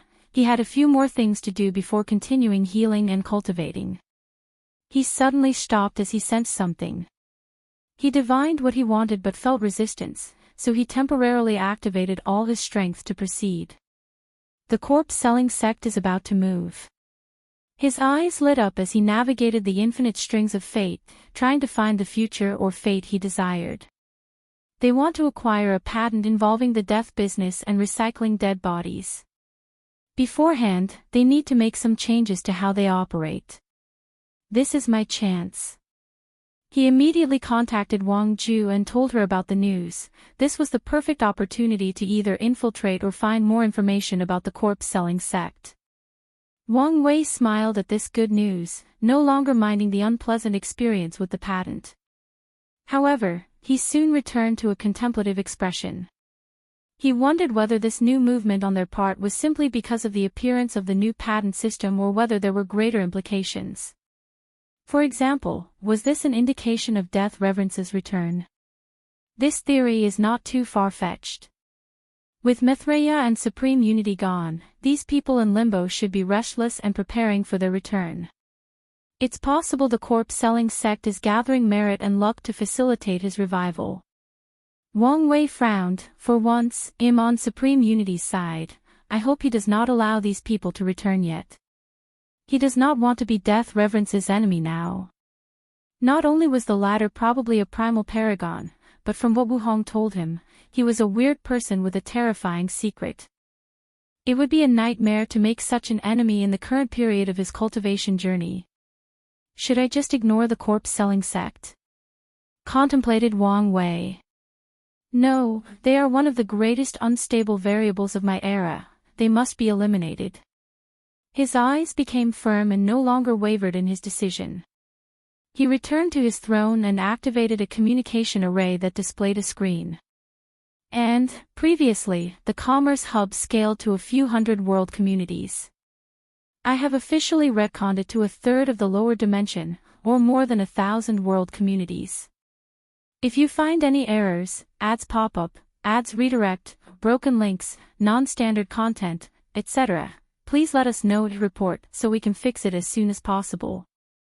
Chapter 1046 Alliance. Wang Wei looked at Shi Qian opposite him and instantly realized she was different. He was not referring to the natural nobility of an emperor, but the fact she no longer had that sense of worry looming over her. How may I address you? I chose the title Karmic Wing Empress, she uttered softly. An excellent and fitting name, he commented. Thank you. I assume the former issue was dealt with. Of course, she replied with a brilliant smile. And I have to thank you for that. I didn't do anything. No, without you lending me the deception inheritance, would never have a chance to win my battle, Shi Qian explained. So, I owe you. In that case, I won't be a hypocrite and accept your gratitude. I also have not forgotten my promise, added Shi Qian. I handed your ambassador the promised Grand Dao Source Seed and Immortal Mansion. He told me, nodded Wang Wei. What about the alliance? I have no issue. The alliance only benefited her while paying very little, and that's all she cares about. Ever since she was young and her father died, it has always been her and her mother, so she has developed the mindset to give a good life as much as possible. That's good. Wang Wei began to discuss with her, primarily regarding his patents. He never refuted anyone who wanted to establish a court as long as they paid the fee, but this was not the same for the others. After all, establishing the court himself served him no good and would only increase his trouble. On the other hand, the dream world and enlightening temple were off limits. He wanted to establish these things in these worlds to receive the most benefit. If he allowed these people to copy his idea, his earnings would decrease between 20 to 42%, and he could not accept such a thing. Unfortunately, it will cause an issue since these worlds will not easily allow foreigners to intervene in their affairs. He has to prepare for the eventual confrontation between other world communities. Wang Wei's plan is to lure these people with the benefit of the mortal civilization. According to his calculations, these people will elevate mortals simply for the merit. Then, the majority will no longer care and even actively destroy these civilizations out of fear of mortal rise and revolution or disdain to change the status quo. Little do these people know that their actions are laying the foundation for the spread of the dream world and, mainly, the Enlightenment Temple. After all, without an educated population, how can craft and art develop? The discussion with Shi Qian proceeded smoothly. As his ally, he granted her access to the dream world without spreading it himself. However, she could not use it now since he had a deal with Tong Ruobing and Mulei to give them a heads-up for the dream world before other worlds. His other allies will also have this advantage but only after the Star Beast world. However, it was only an advantage of a few hundred years. After this exchange, he had a second meeting with another ally, Shi Shangyang or the Cosmic Dominion Empress. The two looked at each other for a moment, each with their own thoughts. Wang Wei found her Cosmos Dao rather interesting as it did not merely involve Star Dao but a few other things as well. He also knew she found another unique Qi after proving the Dao. It's been a while, fellow Daoist, saluted Wang Wei. Indeed. Before we begin our alliance talks, can I ask you a few crucial questions? Please. Have you contacted your family since you've descended? Not really. Their celestial clan has ways for brief communication in the source chi space, so she knows they've set up somewhere, and they know she successfully proved the Tao and became an eternal, but that's about it. Any contact with the upper dimension? I'm afraid not. What about your family? Do they have ways to track what's happening in the eternal ascension world? Probably not, and if they did, the people left behind should be laying invisible for an extended period to prevent people from finding them and catching our trail, replied Shi Shangyin truthfully. She would not typically reveal such precious news to anyone, but she has already deduced that Wang Wei was the destined one that his family wanted her to contact. In that case, I have some news of the recent situation that may be of interest to the Celestial Clan, uttered Wang Wei before informing her of the recent invasion, the occupied 7 moons, and the disappearance of the 2 suns. Shi Shengaiyan's eyes narrowed the more she heard. She understood that such information could fundamentally affect the clan's plans, so she must report the news at all costs. "Thank you, fellow Daoist, for this information. I will relay it to my family," replied Shi Shangyan with a gentle smile. However, internally, she was wary. She wished to know why he was telling her all this information. Could he just want to improve our relationship? No, such a person with deep thought would never do things for such a simple reason, she analyzed. So, what's his purpose? Many thoughts flashed in her mind. She thought of many possibilities, including using the celestial clan to further muddle the water in the upper dimension. Besides making good relationships, that's the most likely deduction. "Consider this news a sign of good faith for our alliance," said Wang Wei with a smile. The two discussed everything, and Wang Wei essentially granted her the same deal as Shi Qian. Better yet, he was more lenient in the negotiation since she had more potential than Shi Qian and the demon-suppressing emperor. After the communication ended, Wang Wei secretly watched Shi Shangyan, but she did not immediately relate the news as he expected. Clever little girl, he thought before entering his retreat. Time flew like a river, and before he knew it, 4,000 years had passed by before Wang Wei woke up. This was the longest retreat since the beginning of the era. He purposely made the retreats short because of the short lifespan of mortals, but this expansion was not something that could be done in a short period. He checked the world, and the only significant thing that had happened was a change in the enlightening temple. Mortals who achieved strength on par with quasi-emperors were memorialized as sages, with their own statues in the temple. This statue will bring luck, blessing, and power to the family of a sage, including increasing the odds their descendants will have high talent for mortal Tao. Currently, in the world, the best crafts and arts families are the ones who have cultivated a sage. Due to the expansion in the lower realm, arts and crafts have received another boost in development, as these families went on missionary tours to help other mortals elevate themselves. Wang Wei checked on the expansion before focusing on himself. In these past years, he finally dealt with his last bit of injury and returned to his peak health. Additionally, he focused on training his fleshly body. Sadly, after years of training and hard work, he only reached 95 infant fiend god force as he entered the second bottleneck in his cultivation journey. Luckily, I was prepared for this, thought Wang Wei before removing something from his space ring, a plate of food with seals on top. He looked at it with love and reminiscent, and unknowingly, a smile crept on the corner of his mouth. After a few seconds, he unsealed the food, releasing the intense aroma. His stomach grumbled despite the fact he no longer had a need for subsistence. Wang Wei slowly took a bite before closing his eyes to savor every second of it.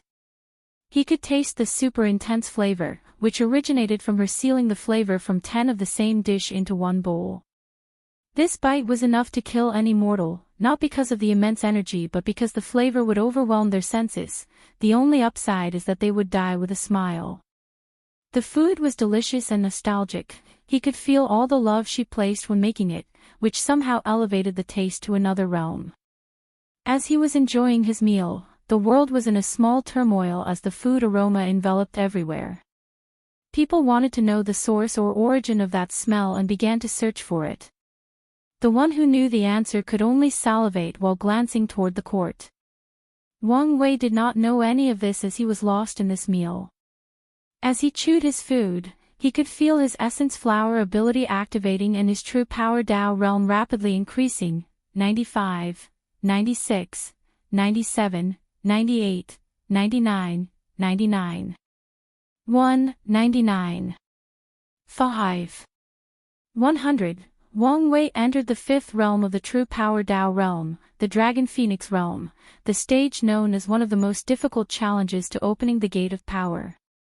If you find any errors, ads pop up, ads redirect, broken links, non-standard content, etc., please let us know to report so we can fix it as soon as possible. Chapter 1047 Dragon Phoenix Realm. Wang Wei closed his eyes, and he saw a gate in his body. It was tall, gray, dull, and with the character 4, Essence, written at the center. The gate was still somewhat blurry since he was still in the first step of the Dragon Phoenix Realm. Wang Wei opened his eyes and clutched his hands. The current strength of his flesh was the threefold battle realm, and if he wanted to be specific, 38.5% of the Grand Tao source. His fleshly body had surpassed his actual cultivation level of 32% Grand Tao source. Let's start with the tribulations, he muttered. He did not immediately start but sent a message to his mother to begin spreading the enlightening temple across the more stable worlds in the lower realm. He also sent his clone to secretly protect her since he would focus on the tribulation. Once everything was taken care of, he closed his eyes and started. This particular realm in the true power Tao realm is difficult for two reasons, cultivation and tribulation. There are only 10 steps, but each step equals 3.5% of the Grand Tao source. However, like Qi refiners, the 3.5% increase is not the same in the first step as the 5th or even 9th step.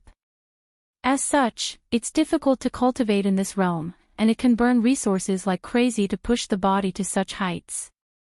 However, that's not even the most difficult aspect. The minimum requirement to open the gate of power and reach the adult fiend god realm is 10 steps plus passing a third of the indestructible body tribulation. Wang Wei started his first tribulation by choosing poison, a side door of medicine Tao. An unknown dark green poisonous cloud enveloped him and began to poison every inch of his body, making it react in some strange ways, including rashes. The pain was intense, almost reaching that wretched tribulation in the ancient dragon realm. He did not know how long the process lasted, but his body seemed to have sublimated when it ended. It took Wang Wei a moment to realize what had happened. So, that's what it means by indestructible Empyrean, he thought. Eternal and everlasting walked the path of eternity, which manifested in altering their existence, and making it no longer limited to flesh or matter, to the soul or spirituality. Things like name, history, accomplishment, and impact become part of an individual. Indestructible Empyreans walked a different path. They added the characteristic of indestructible to their existence, making them very hard to kill.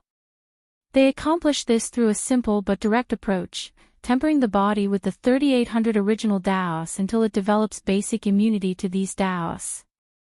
Wang Wei had just passed the poison Tao tribulations, and facing any poison-based Grand Tao source, his body has even higher defensive capabilities. After the first tribulation, he closed his eyes and rechecked his gate. As expected, a small poison cloud symbol on the dull gate made it more vivid, alive, and noble. From what he knew, body refiners must pass 1267 tribulations before opening the gate. That's the minimum requirement, and such a number has a high risk of failure. Failure to open the gate will result in immediate and absolute death, no exceptions to eternal emperors.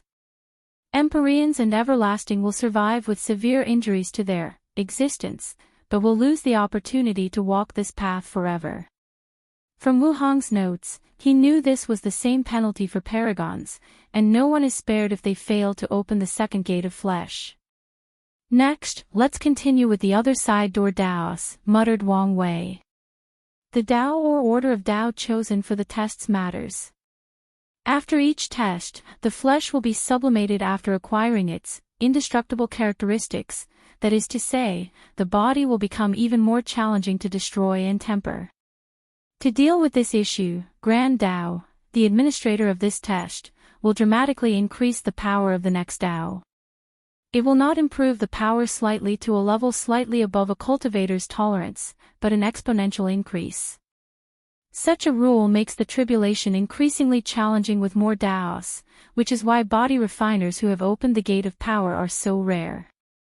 Wang Wei theorized that when the body had 3 gates, the first gate granted body refiners an infinite lifespan, and this particular tribulation should have been divided into 2 realms: infant fiend god and dragon phoenix, thus granting people a lot more time to prepare and plan for them.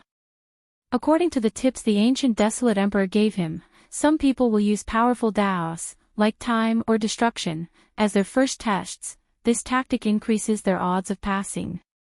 However, he warned him not to do such a thing and used the fact that some Daos are inherently more powerful than others to better temper his body.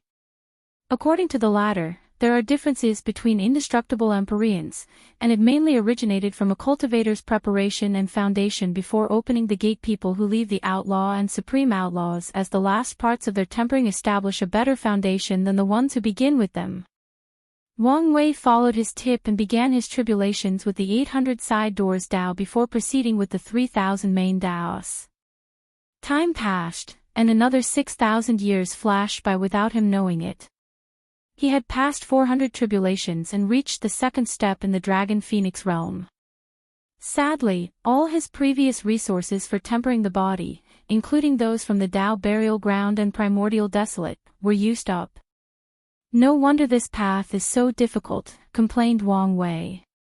He did not use as many resources as other body refiners because he did not use resources that helped his regeneration, which was a common thing used to aid in the tribulations.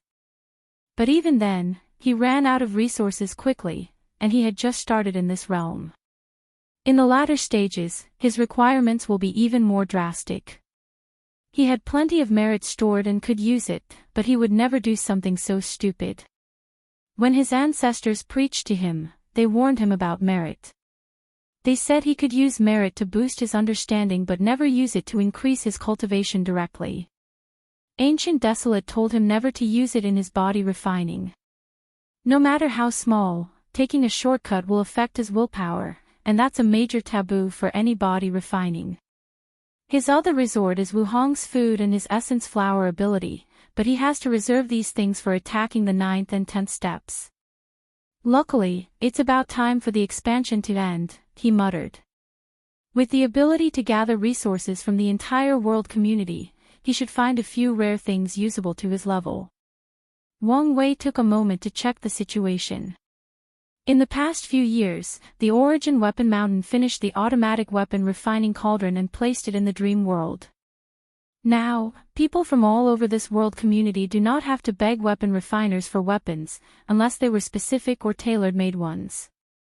The people from the lower realm benefited most from this change. In most worlds, professions are even rarer and nobler than in the Myriad Emperor world, so they jumped at the opportunity to have any pill or weapon that pleased them. The pill and weapon market has become chaotic over the years in this community. On the one hand, the people have access to the dream world simulation, where they can easily cultivate most professions to the peak of the mortal stage. On the other hand, they also have access to things such as the cauldrons. At some point during the last 10,000 years, all professions took a drastic downward trend until the second immortal pill refiner, Lu Qing, appeared. His appearance showed the world that Yan Liling was not an unreplicable case and that high-tier professions were the future. Not long after him, Fu Kaiyun and a few other people also showed up. Tong Rubing's clones created an automatic talisman cauldron and put it in the dream world. The Dao opening sect did not say anything since they'd been working on this thing for a while, and she was faster than them.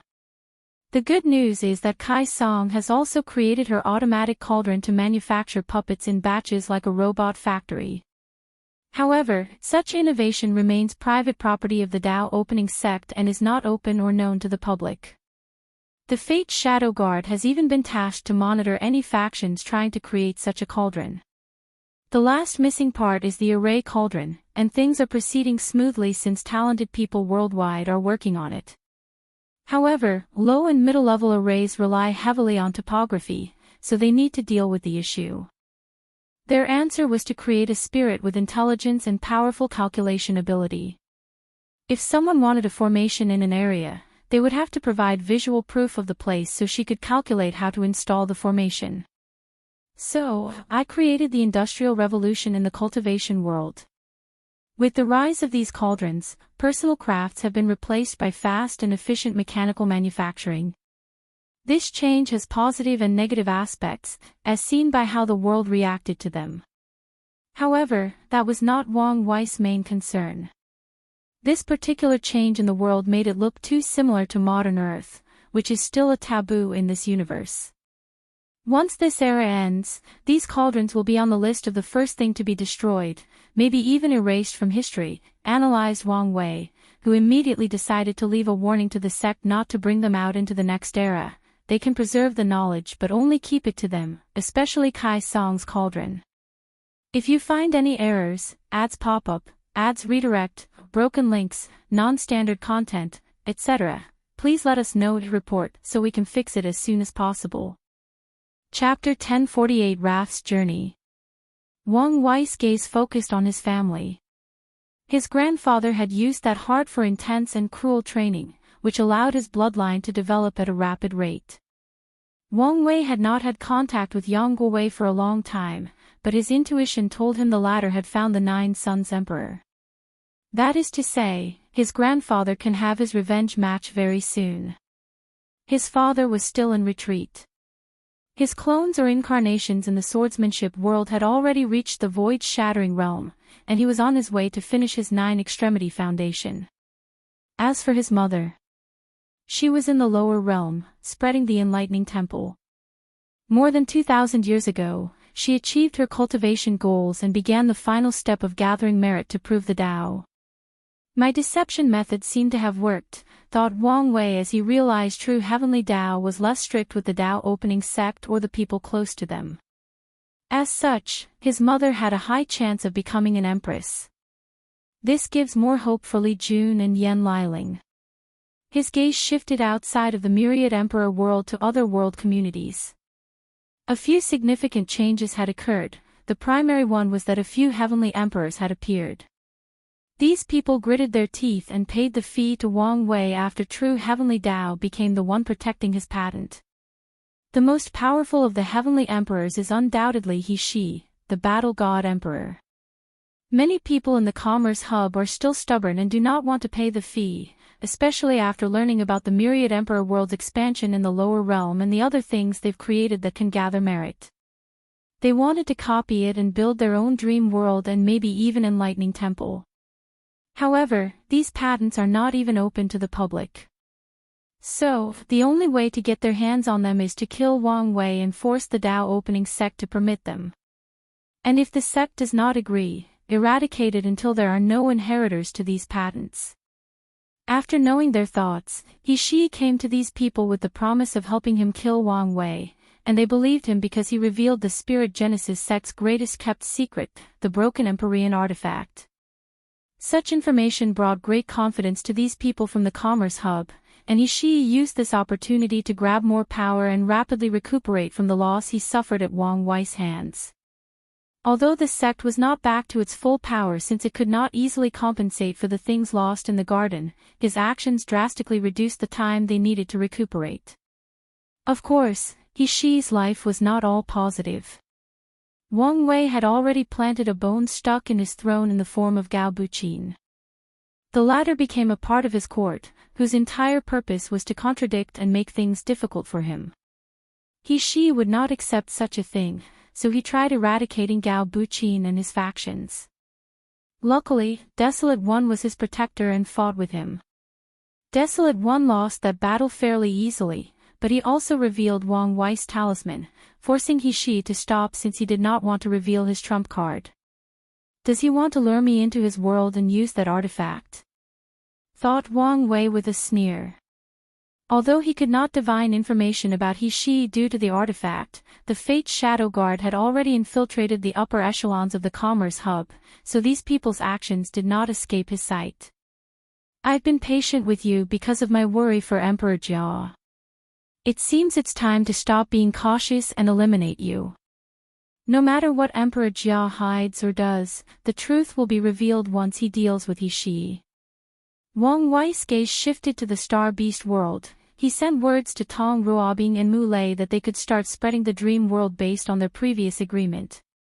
Afterward, a screen appeared before him, and a few seconds later, Raph's beautiful face appeared wearing a crimson dress. Why is it so hard to see you? She asked. That's not my fault. When I'm available, you're in retreat. When you're free, I'm the busy one, shrugged Wang Wei. I thought you were avoiding me. And why would I do something like that? Who knows what shady individuals like you do? I feel like you have a warped view of what kind of person I am. No, I see you for what you are. And what is that? It's best that I keep my thoughts out so as not to ruin our acquaintanceship. I thought we were friends, said Wang Wei with a smile. Friends? If we are friends, why don't you publicly meet me and announce we are working together? Wang Wei coughed slightly, a little absurd at this conversation. He felt like he was conversing with his mistress, who grew resentful of her status and wanted a genuine relationship. Back to the main topic, I've kept my part of the bargain and saved as the remaining devil races, said Wang Wei before summoning a red crystal ball containing a small world. With a wave, he sent it across an infinite distance to her. Wrath held the thing in her hands. What about the devil gods? My property, of course. There were 4 remaining devil gods, and Wrath once exchanged one with him. The remaining 3 were his resources, and he would not hand them over. I thought we were friends. Shouldn't friends be more gracious or giving? My mother once told me women were born actresses, they can change spots faster than leopards. I'm starting to think she was correct. And is there something wrong with that? You, men, have your naturally strong physique to survive this world, and we have our changing faces and tears. Fair point, but let's not discuss this, said Wang Wei. Tell me what happened to you. Let me think. After I left, I traveled throughout the endless void for more training and experience. In my journey, I encounter a few worlds whose hatred for my kind has not abated after so long. These people have raised our devil race in captivity for generations, treating them worse than animals. Wrath did not hide the hatred and anger in her eyes. I saved the ones I could and gave hope to the ones I could not. She sighed with some melancholy. The only good news about that ordeal was that my devil sword absorbed more of our race's resentment, pain, and karma, thus increasing its power. After that, I did as you suggested, use it like a pill to make up for my failed 9-extremity foundation. I achieved 4 root instead of 2 as you predicted. I found a plane called Chaos Bell World with a chaos treasure fused to its core. This world could deploy powerful protection around it in times of emergency and protect it from foreign invasion. I thought it was the perfect place to use as our new home. She looked him in the eyes. You were correct. With the purple merit, true heavenly Tao accepted our new status. We are now the Neo-Devil race. A new race? Yes. With a human bloodline weaved into us, we now also have the ability for good, apathy, and innovation, on top of our natural instinct to absorb negative karma. Wang Wei almost gave her a strange look. The Neo-Devil sounded like humans with a perfect devil race bloodline. However, since true heavenly Tao acknowledged them as a new race, their bloodline would no longer be so simple. What next? I proved the Tao and took the title of Devil Empress. Bold name. Well, I'm prepared for the consequences of that name, replied Wrath. Since then, I have been slowly integrating my kind into the Chaos Bell world. I want to turn it into a place of sanctuary for us. The Chaos Bell world is the perfect place to protect your kind. You only need to watch out for people trying to take it down from the inside. I've made preparations for this possibility. But what next? Asked Wang Wei. You can't expect the Neo-Devil to stay cooped up in their home world forever. Isolation is the best way to protect us, said Wrath. I will try to change the world's view of us before I leave, but if I fail, this method will at least preserve our existence for a few eras. I have a way that may help, added Wang Wei before explaining the dream world to her. Yes, communication and understanding are the best ways to eradicate hatred and generational history. As long as my people interact more with the world and show them their new selves, it's only a matter of time before we can find true acceptance. If you find any errors, ads pop up, ads redirect, broken links, non-standard content, etc., please please let us know his report so we can fix it as soon as possible. Chapter 1049 The Return of the Soul Path. Wang Wei spent the next few hours talking with her, including checking on gluttony. Since he told her master he would look out after her, he would not break his promise. He also granted her privileges similar to those of other members of his alliance. After the conversation ended, Wang Wei took a moment to ponder about his life and goals as he discovered how much farther he had to go for his dreams to be accomplished. Although he is one of the most powerful individuals in the lower dimension, he still has to be careful not to be seen in public with wrath and the devil race to protect the longevity of his era. Such an act is a form of restriction, and he did not like it, but that's how things must be. If he were powerful enough and could reach the half-step transcendent realm as soon as possible and not worry about true heavenly Tao's effect on his new era, he would not have to do such a thing. As cliché as these words are, everything is simply because I'm not strong enough, analyzed Wang Wei. After shaking his head, he proceeded with his next task by contacting Liang Shixian. Is everything set up? Directly asked the second-generation divine race. It is, but you seem in a hurry. I'm just tired of my weak self, he replied. Plus, my situation is a little dangerous. Would you mind sending someone to come pick me up? All right. With a thought, Liang Shixian appeared before him at the court, shocking the young god. He looked around, wondering how he could reach this place so quickly and despite the barricade of their divine race's small world. Relax, have a cup of tea, and tell me what's going on, said Wang Wei as he changed the throne room to a setting more suitable for receiving guests. Liang Shixian sat down, sipped the tea, and exhaled before narrating his experience. As you knew, our divine race's small world only allowed second-generation gods to leave after cracks began to appear in the absolute beginning magic. And, for a refresher, read ch 570 God King. The elders sent many of us to other worlds to try to cultivate many emperors and eventually tackle this issue. 2 people succeeded and became pseudo-eternals before returning home. However, the moment they returned, they were attacked by some people. Civil war? Asked Wang Wei calmly. Yes. They apparently wanted to weaken these 2 to prevent them from acquiring more power for the younger generation. Ultimately, they failed, and these 2 took their revenge. They were brutal and showed no mercy. Liang Shixian sighed. All signs indicated that the second-generation gods were about to take absolute control until the absolute beginning magic suddenly failed, broken without any explanation. The first-generation gods should have a deep foundation that suddenly revealed itself, commented Wang Wei. Exactly. He was a powerful ancestor who could not function properly even in our small world, but now, he was free. With him alone, he could hold our 2 Eternals, dragging the war to be longer than it should have been. Now, so many people have begun to escape to avoid this war, leading to a drastic weakening of our kind.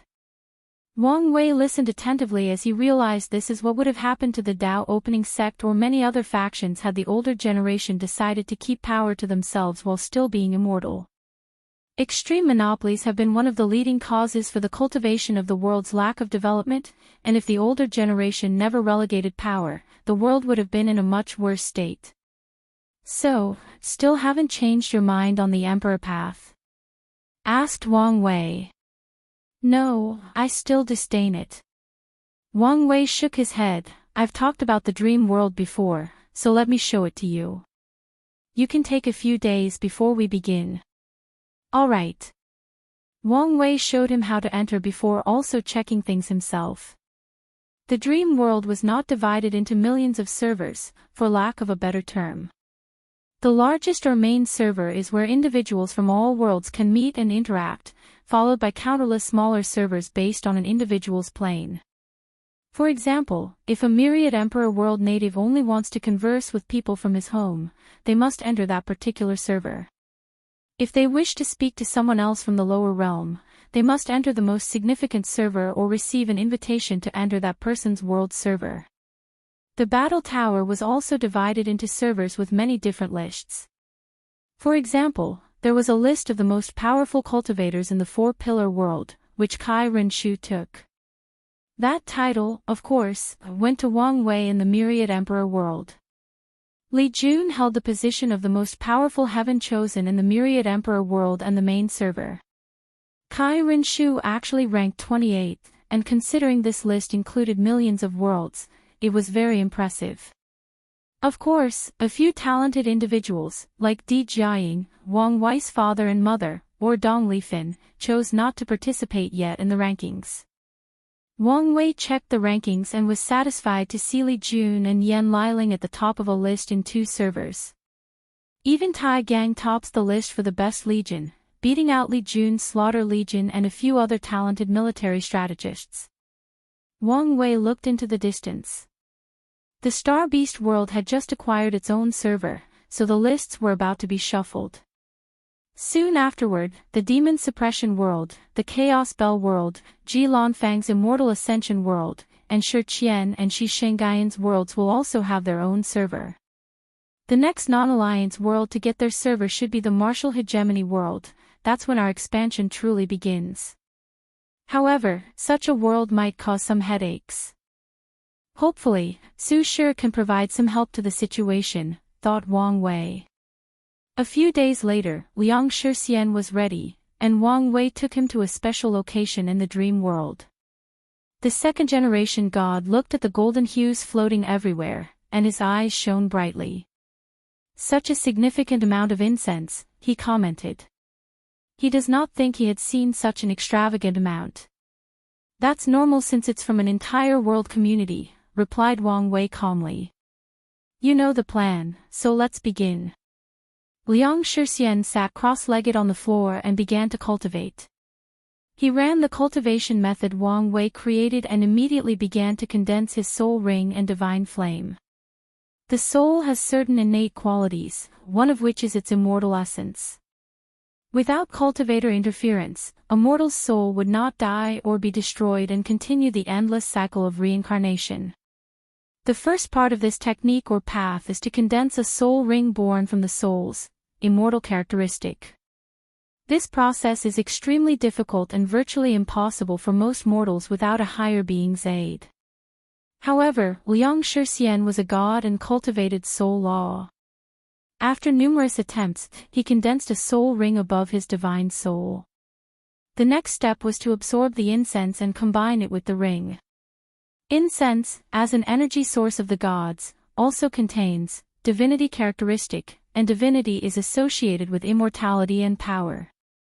Liang Shixian gave his 100% concentration to condense his divine flame. Since the deception trial, he has been practicing this technique even though it was full of problems back then. He was confident with all his simulations in the past few days. Wang Wei calmly watched him. He should be helping him in this part, but he knew of Liang Shixian's pride, so he only watched. After an unknown amount of time, a golden flame appeared above the soul ring in Liang Shixian's sea of consciousness.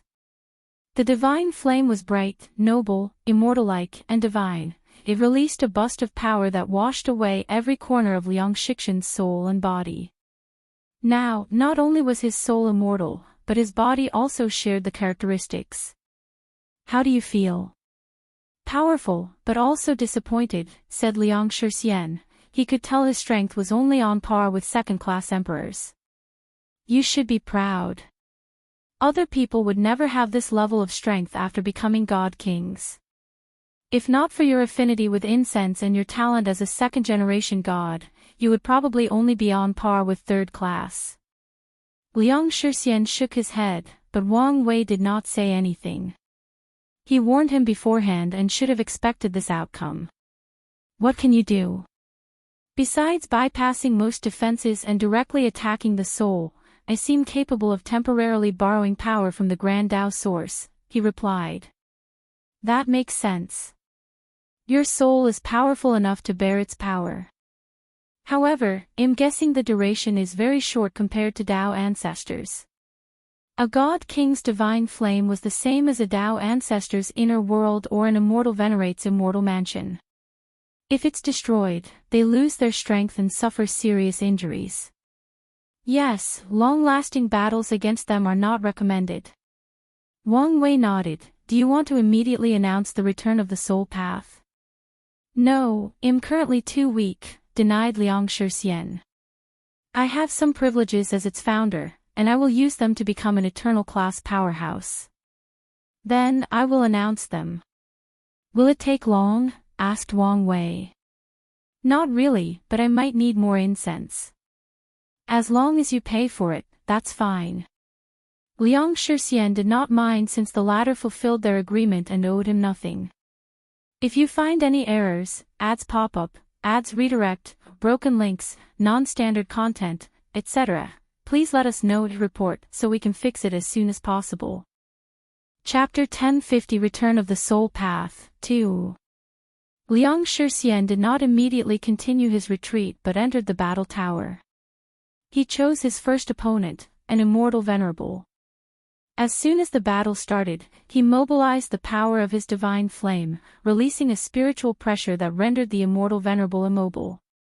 My soul power can affect his soul, body, and even the operation of his immortal mansion, summarized Liang Shixian. With a thought, he crushed his opponent into meat paste. He chose a regular Dao ancestor for his next opponent, and Liang Shixian also restricted his strength to the same level. He had one purpose for this battle, to find how long a regular God King could last in battle while borrowing the power of the Grand Dao Source. The answer was 7 days of constant battle. Liang Shixian frowned. 7 days might seem a long time for any battle, but that's only if the strength between two individuals is similar. In a battle of similar prowess, it's normal for a battle to go on for years, decades, and even more. Given the lifespan of immortals, Liang Shixian would not be surprised if someone told him 2 emperors fought for millions of years, non-stop, without determining a victor. God Kings must not rely too heavily on the Grand Dao Source. Our main battle method should be direct soul attacks, or using illusion and other mind-interfering methods, analyzed Liang Shixian. Maybe we should use other laws to make up for it. Normal laws would be useless in battles of this level, unless they had something similar to heaven laws. We can create our own divine law, thought Liang Shixian. God Kings will not have ready-made incense for them to walk this path. So, they must create their own divine kingdom with followers that provide them with enough worship for the transition. Then, with the help of a great emperor, sadly, or other immortal beings, they will condense their soul ring and divine flame. I can gather the will of all my believers into a single unified power, or divine will, before fusing it with my law to create the so-called divine law. If my divine kingdom is vast enough, the divine law could probably work similarly to the heaven will and confront low-class emperors. Liang Shixian spent many years researching this path and had many ideas.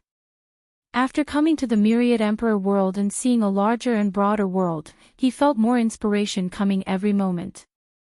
The next test was a secret technique that burned his divine flame. In dire situations, Dao ancestors and immortal venerables can do the same to their inner world and immortal mansions. The research revealed what he had previously deduced: his soul path is way better than the immortal path but slightly worse than the Dao path. He also learned the divine flame is not easily rekindled once extinguished, and he will enter a period of weakness, just like any of the other paths. Liang Shixian continued testing his newfound strength, battling third and second-class insurgents, followed by actual great emperors. When facing an emperor, he could not borrow the power of the Grand Dao Source, but he was also not suppressed by the emperor's awakening or soul power. On the contrary, he obliterated his opponent's soul, leaving an empty body. Liang Shixian gathered much data on this new path and formed many ideas and plans for the future of this path. Afterward, he returned to the incense area of the dream world to continue cultivating. As he absorbed more incense, he saw the intensity of his divine flame slowly increasing. If I want to become a God Lord and God Emperor, the divine flame must reach its limit before I condense a second ring and flame. His eyes couldn't help but shine in anticipation. However, he knew he still had a long way to go. Liang Shixian did not continue cultivating but proceeded to use the special right granted to him by heaven and earth for creating this path. He absorbed a large quantity of incense to build a divine kingdom inside his sea of consciousness. He took inspiration from Dong Lifen's fortune dynasty path to build a vast divine kingdom in his mind, full of worshippers made entirely out of incense. He even gave them life by using his soul law. Liang Shixian knew such an act would force him to give most of his merit to Wang Wei, but he did not care. After he finishes, he will be an eternal tier insurgent and not the weak kind. If only all god kings were allowed to create a divine kingdom inside their sea of consciousness, thought Liang Shixian. If that were the case, his soul path would be very close to the emperor path, if not on par. Let's try this divine will and divine law idea.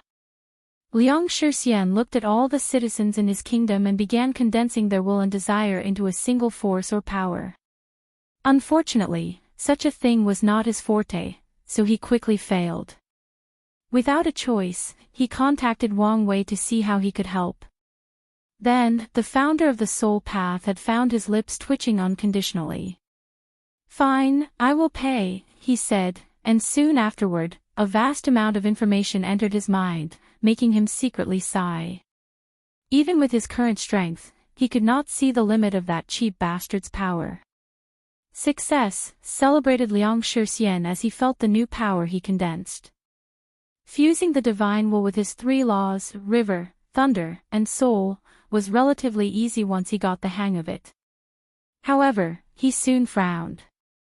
The divine law is too weak to affect eternal tier battles, concluded Liang Shixian. After considering things for a moment, he realized it made sense. Heavenly Tao boosted heaven's laws, but which one?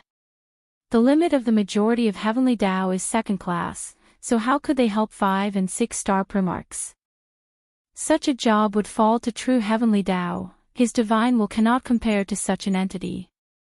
The good news is the divine will can act as another form of Tao will or will manifestation, albeit a weaker version, thought Liang Shixian. Another bad news is the method of condensing it in divine laws is an insurgent technique, meaning that it will not be universal to all god kings. Liang Shixian groaned. Each passing moment further proved to him that his path was not as special as he had envisioned or wished it to be. It's okay. A part of me already expected this, he told himself. Regardless of the outcome, he would not regret his decision, and that's because his disdain for the emperor path outweighed anything else. The cultivation retreat ended, so Liang Shixian walked out to see Wang Wei waiting for him. "How long has passed?" "Only 5 years passed outside," replied Wang Wei. "I guess I owe you even more." Liang Shixian knew time formation capable of affecting immortals was not simple. "This one is in the house," replied generously. He only saved the latter a few 100,000 years, which was nothing for him. "Are you ready?" "Yes," nodded Liang Shixian firmly before appearing somewhere in the court. He did not stand above the sky in the myriad emperor world, which could be interpreted as rude since he's an outsider. So, the ceremony was somewhere in the court. "Heavenly Tao above, be my witness, today, I, Liang Shixian, create the soul path to immortality that I dared call the God King path." His voice echoed throughout the world, and a few seconds later, an eye materialized above the sky. The eye of true Heavenly Tao manifested, gazing intently at Liang Shixian. Typically, this process would only take a few seconds, but oddly, the eye lingered for close to a minute, making Wang Wei frown. Is this related to the previous disappearance of the soul path? He thought. To this day, he still has no idea what has happened to that path. The only valuable information he learned from Wuhong was that some chaos worlds still had the soul path, while others were the same as the eternal ascension world.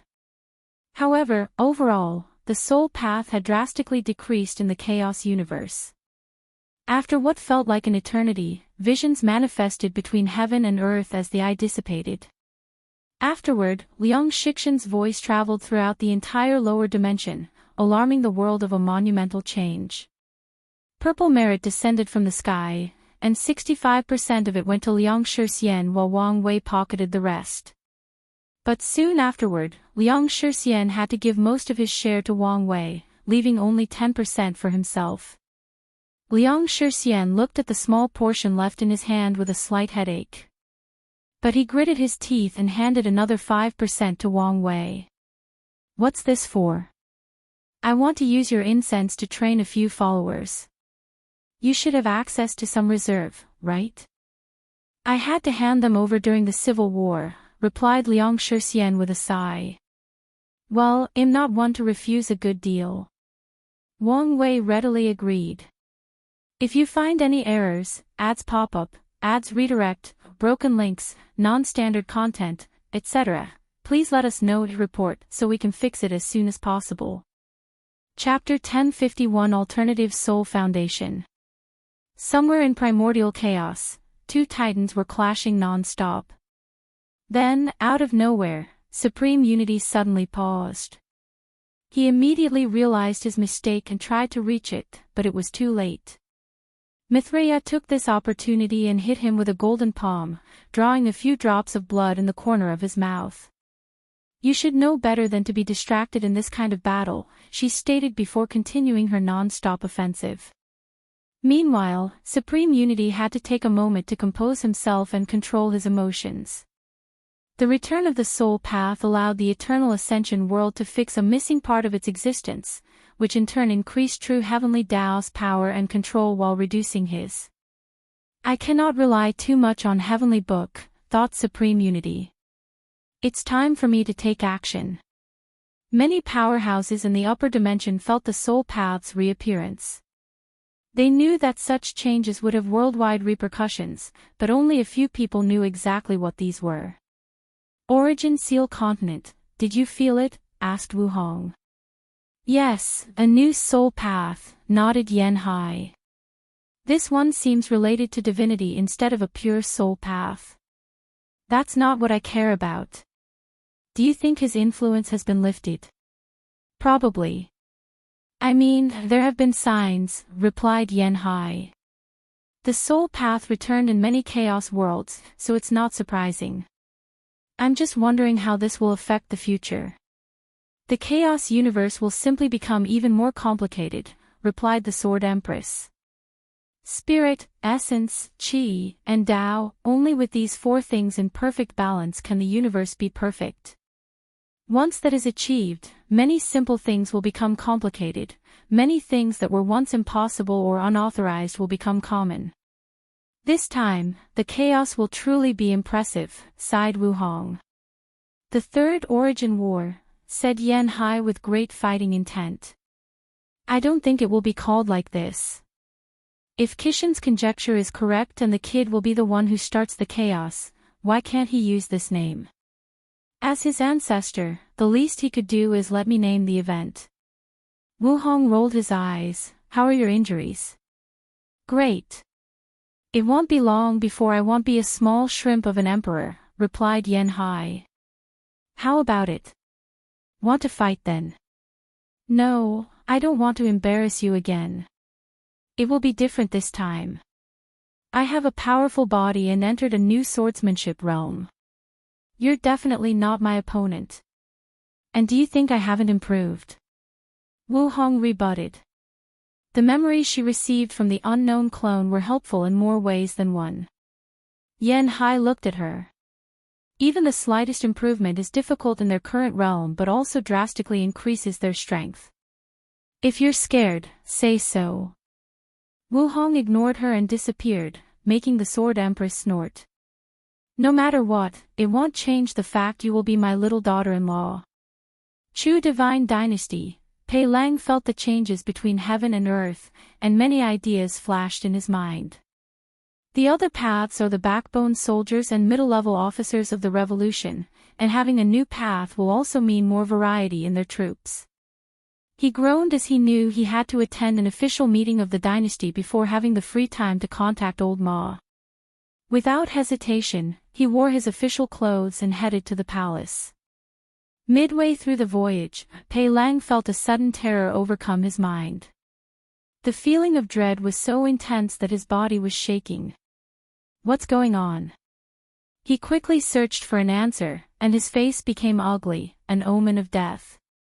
His intuition was warning him that death was rapidly approaching. What happened? Was my identity exposed? This was unlikely. Pei Lang was not stupid and knew someone was protecting him. Otherwise, he would never be able to hide from certain individuals. Calm down, he repeated over his mind while breathing. No matter the situation, as long as I can become a boundless paragon, my chances of surviving this catastrophe should improve. As Pei Lang attended today's meeting, his facial expression never revealed any anomaly. No one could tell this famous prime minister received a terrifying omen of death. Pei Lang returned home after discussing the issue with the new soul path and immediately contacted Old Ma. Sir, we have good and bad news. What happened? We found Old Man Tianji, replied Old Ma. I'm assuming that's the good news. What about the bad? Well, we didn't find him per se, but he left a note for you, explained Old Ma before showing him the note, which read, "The pill is both a great fortune and a disaster." Pei Lang's eyes squinted. Diviners always speak in riddles and never direct with their words, a fact that he did not like. However, these words were easy to understand and deduce. The pill itself has no issue, but the process of breaking through will not be simple. Sir, what are you thinking? Asked Old Ma. Don't know. What do you think I should do? The situation is stable, so I don't think you need to rush, said Old Ma. We can take our time to ensure that your breakthrough will be smooth. Pei Lang did not say anything. Typically, such a tactic would be best, but not with death looming over him. He sighed, things have changed, and there is no time for a safe approach. What do you mean? Don't worry about it. I will enter seclusion to prepare for the breakthrough. I will leave a clone for you to contact. Sir, how sure are you? If this were any other time, I would say 80%. But now, I don't know. Old Ma was silent momentarily. Take care and be careful. Pei Lang nodded. They discussed how to best utilize this new path and increase their strength. As soon as the conversation ended, Pei Lang began to act. He had prepared many exits for himself for different situations, including needing a clone to replace his main body and preserve his identity. Once that was done, he disappeared from the world's view. Myriad Emperor World, Wang Wei looked at Liang Shixian in puzzlement. Such an act of returning the soul path to the world should have been a far grander event. However, besides the merit, nothing of significance occurred. He did notice a powerful destiny protecting the latter, and once Liang Shixian returns home, his race will also be protected. However, he felt the entire thing was underwhelming. What could be the cause? Thought Wang Wei, deducing countless possibilities. It's either the return of the soul path is not as important as I believe, or True Heavenly has reduced the impact of this event as a form of protection for Liang Shixian. Wang Wei was leaning on the latter. Just like Heavenly Tao owes Buddhism for what happened with the absolute beginning emperor, the divine race also suffered due to that catastrophe. So, it's possible True Heavenly Tao converted all the rewards and benefits of Liang Shixian into destiny and chi luck of his race. Under Liang Shixian's request, Wang Wei teleported the latter's followers from their clan's dimension. Afterward, Wang Wei began to check on the world. Many people are intrigued by this new path. Most of the god positions are accompanied by faith, meaning many people already have some level of resources for this path. So, many people who were previously trying to save for a Grand Tao Soar seed opted for this cheaper path instead. They were happy as long as they were not the lowest of immortal venerables. While Wang Wei was waiting and observing, Yan Liling came to see him. Little sister, what happened? I have an idea and wanted to run it by you. I'm all ears. You know, I've been trying to understand existence, to establish a 9-extremity foundation. Indeed. How is your progress? I'm very close. I only need a slight push, and I feel I will succeed, replied Yan Liling. That's good news. Is that what you need my help with? Asked Wang Wei. We could try Lin Fan's approach. If he erased her existence before reviving her through existence reconstruction, she might break through that last barrier. That's actually a good idea, replied Yan Liling. But that's not it. I was considering whether I can achieve an alternative 9 extremity like Juner, but instead of the body, through the soul. Normally, that would be impossible. There is a reason that the limit of strength is 7 leaf, and only through body refining and 9 extremity can this be overcome. Are you thinking of taking inspiration from this God King path? Exactly, nodded Yan Liling. Let's see.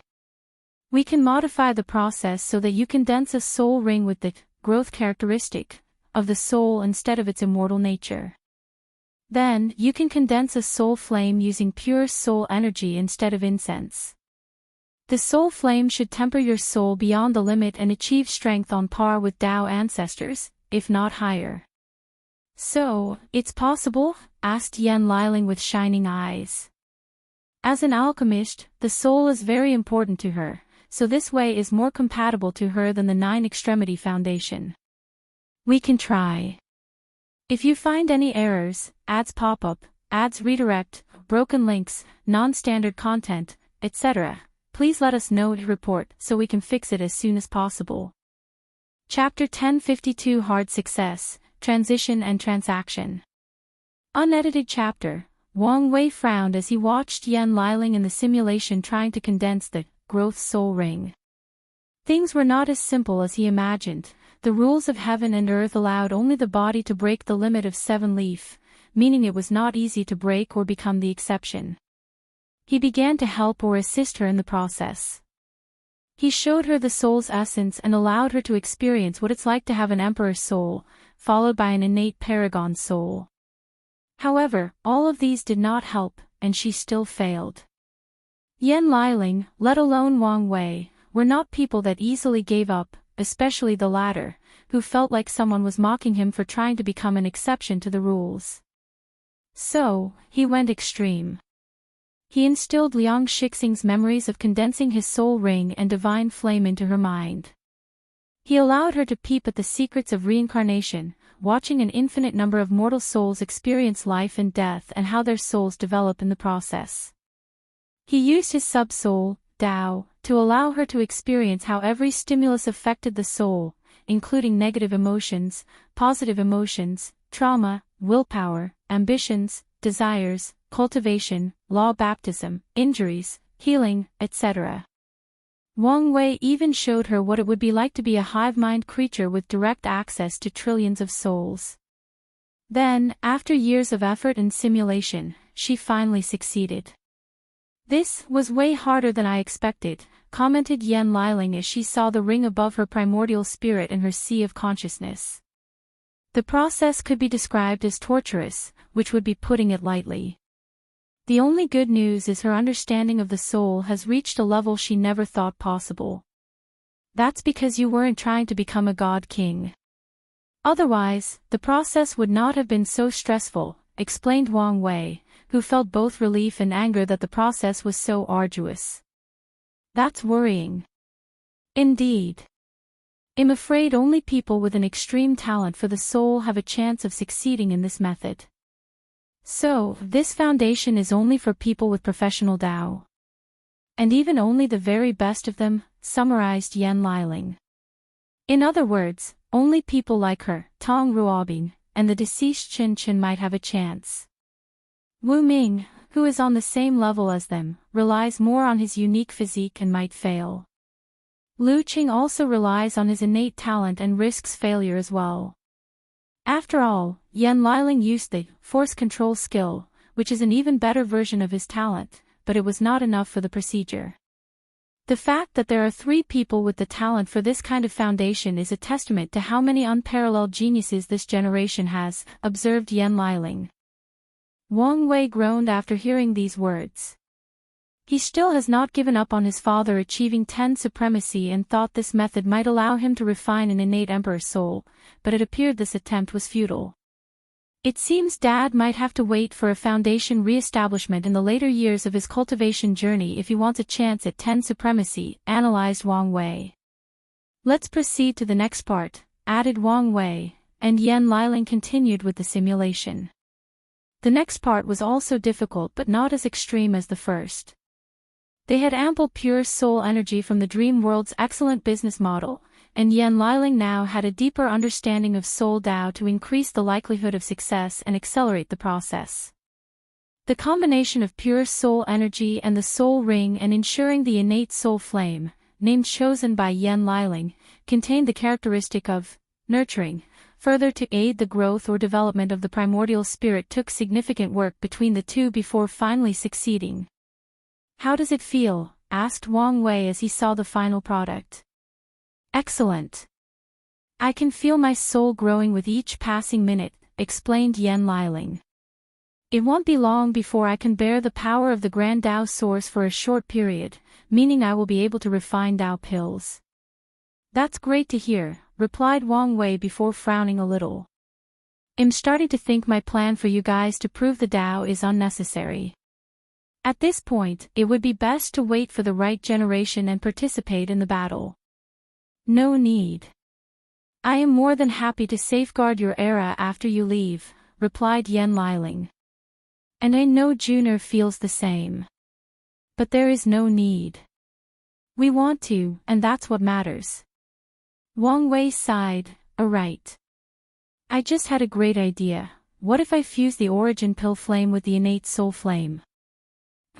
It should increase your soul's potential or higher limits while also increasing your pill refining ability, analyzed Wang Wei. However, as you know, this thing is very exclusive, so it won't be easy to fuse. We have the time. That's true. Do you want to condense the soul ring and flame now or continue with the simulation? Asked Wang Wei. It's best that I finish everything in one fell swoop. As you wish, but things are about to happen on the outside, so I will leave a projection to continue helping you. That's all right. Wang Wei left the dream world, and a little over 500 years had passed on the outside. Of course, Yan Liling had spent countless times higher inside the simulation with his help. With a single thought, he checked the world and muttered, things are about to set up in place. A few days after his exit, visions manifested all over the myriad emperor world, followed by a mighty and noble cry of a dragon.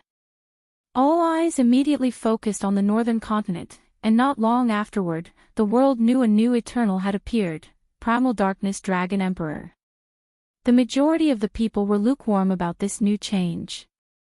By this time in the era, emperors and eternals had become too normal. With the advancement of civilization and the dream world, mortals are more connected and have more knowledge about the cultivation world.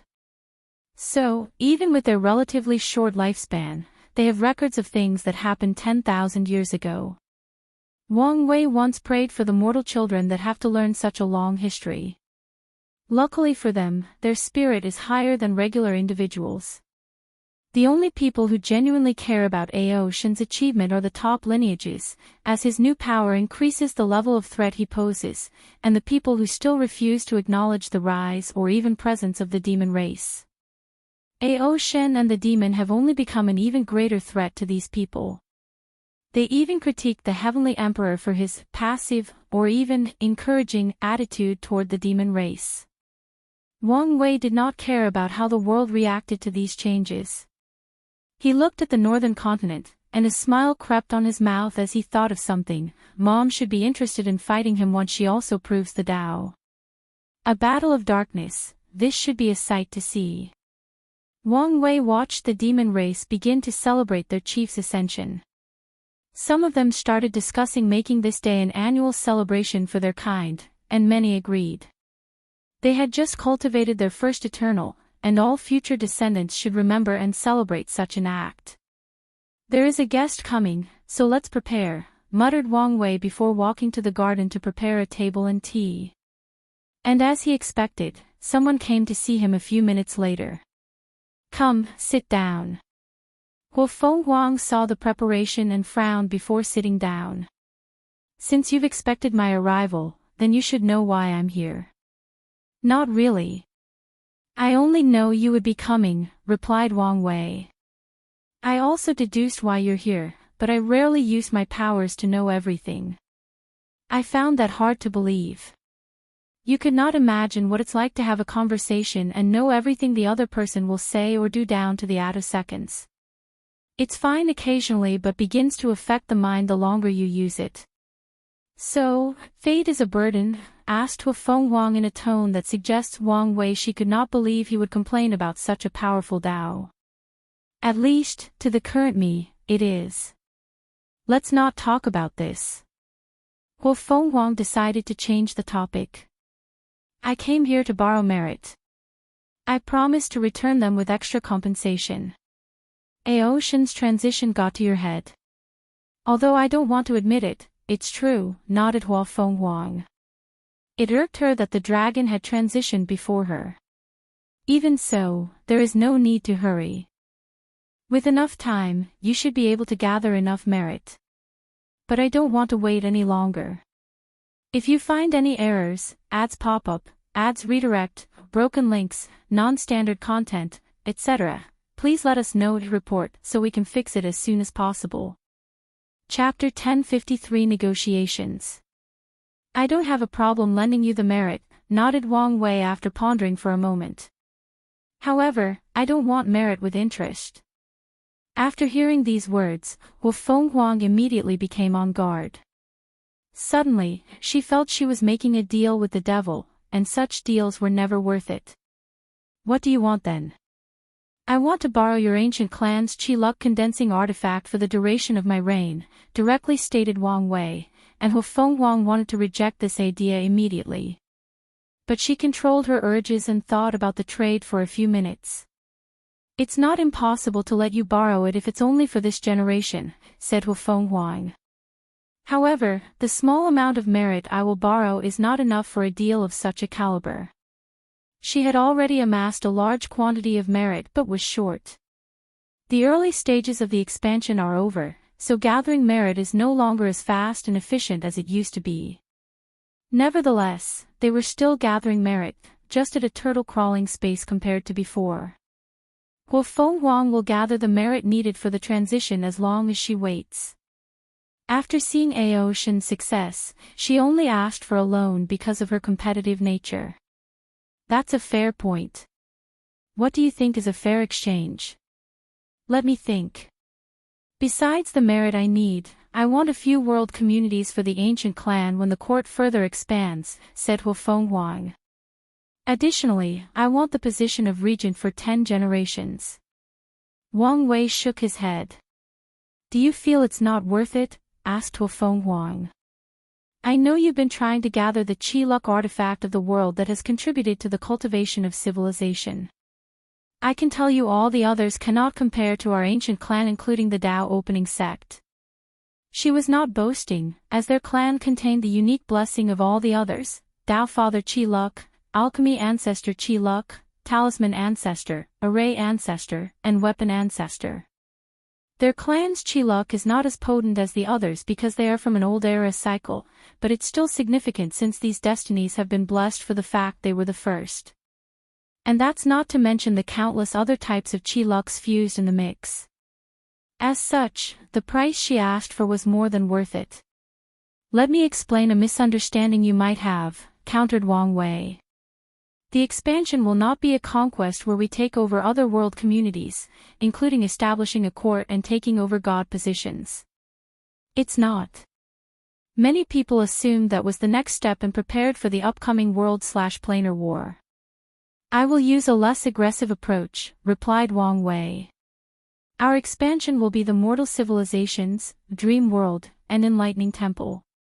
Over-aggression and conquering will be detrimental to the longevity of his era.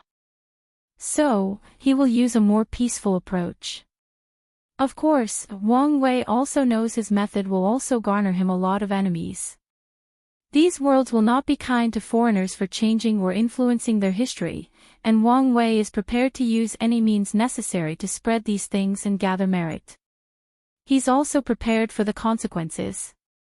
Guo Fenghuang frowned after hearing this news. I know what you're thinking, continued Wang Wei. This time around, 95% of the merit for the mortal civilizations will go to you, and I will only take 5%. That will indeed make up for the divine positions and other benefits, nodded Hu Fenghuang, who also felt extremely jealous thinking about the benefit for everything else that Wang Wei and the Tao opening sect will receive. Are we allowed to establish our own court in other world communities? Asked Hu Fenghuang. Yes, but you must reduce your power in this court, just like the Great Talisman City. Hu Fenghuang's eyes narrowed. Despite the increase to 95% of the merit, the expansion will not be as simple as it seems because confrontation and war will be involved. In other words, the risk will increase, and many people will begin to wonder whether the benefits are worth it. Forget the benefit of the expansion, she said. If you want our luck artifact, the regent position is non-negotiable. I have no problem with granting it to you, but 10 generations is too long, argued Wang Wei. It's really not if you consider the instability of the position itself. With the effect of all you've accomplished, how difficult do you think it will be for a second-class emperor to appear and not be eligible to sit on the throne, persuaded Hu Fenghuang.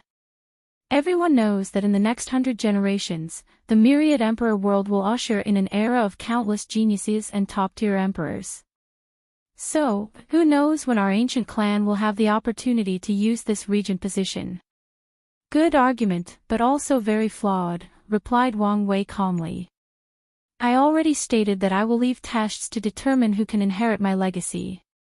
So, even if someone meets the strength requirement, they can't become heavenly emperor if they don't meet my other requirements. Wang Wei looked her in the eyes. The regent position will be used more often than people believe. So, I can only give you 1 generation. After all, I'm the only one using the artifact, and it's only for a short period. No, that's too little, countered Hu Fenghuang. A regent position with probably powerful emperors who failed is dangerous and not conducive to business. You cannot just want the benefit and not the trouble that comes with the job. Since I'm negotiating benefits, of course, I can, argued Hu Fenghuang. If the ancient clan has to worry about a potent enemy while using the regent position, then the position's value has depreciated. Do you have any idea how much the position will be worth by the time I leave? Asked Wang Wei. Don't use this useless trick on me, countered Hu Fenghuang. You and I both know many people or worlds will instantly reverse some of the things you've accomplished the moment you leave. Wang Wei's eyes secretly twitched as he had long predicted this outcome. Sadly, this was the price for using force to forcibly make these people and worlds develop, for the rapid development without preparation, and the backwater and conservative mindset of the cultivation world. His dream world will be fine as most people will find it helpful and want to protect it. Furthermore, true heavenly Tao won't want such a thing to be removed from the lower dimension after seeing its positive effect. The courts will also be okay as they have been the trend of heaven and earth for a long time. The progress he brought to mortals is the one he knows will be dismantled. Cultivators have always despised and looked down on mortals despite once being one.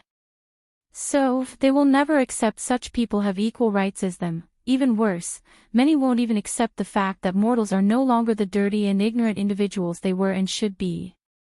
Luckily, the mortals will have the enlightening temples to protect them and give them a fighting chance. And if some world might create a miracle where a mortal's art could reach the level of an immortal, these worlds will be saved. Things will not crumble as fast as you say, replied Wang Wei calmly. The fear his strength will bring to the world will prevent those people from actively acting on his legacy for at least a few dozen generations. Furthermore, he will also leave a fighting chance for the mortals. The sage, statues and the temples are the first step.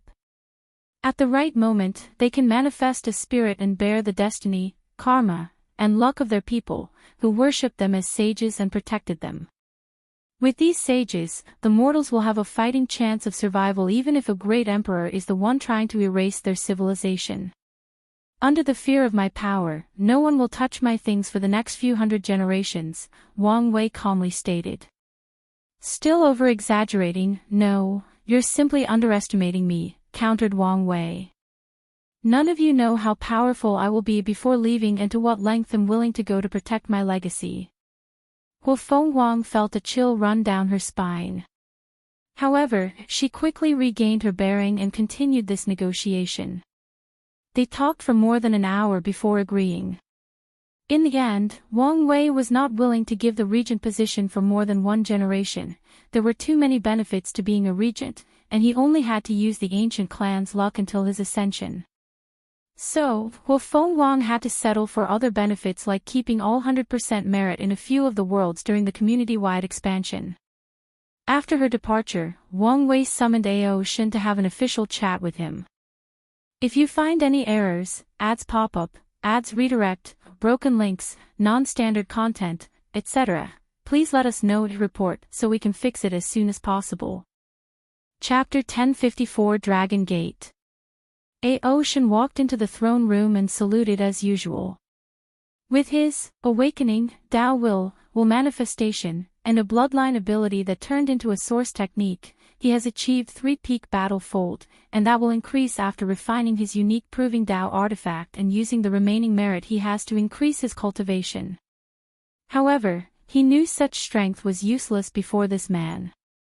What can I do for you, Your Majesty? I call you here for 2 reasons, stated Wang Wei. Firstly, I need to know whether the demon race will stay in the Myriad Emperor world or if you plan to leave to set up your own rules somewhere else. Do you want us to leave? Asked Ao Shen instead of answering. I don't care what choice you make, I just need to know which one it is so I can prepare beforehand. Ao Shen frowned, wondering whether these words were a threat. By his deduction, Wang Wei had no need to do such a thing, but he could not help thinking of the worse. He observed for a few seconds but could not find any information from the latter's bland and calm expression. The Myriad Emperor world is as much our home as any humans, replied the Primal Darkness Dragon Emperor. We have fought and contributed to this world despite how humans repay us every time. So, no, we do not plan to leave our home.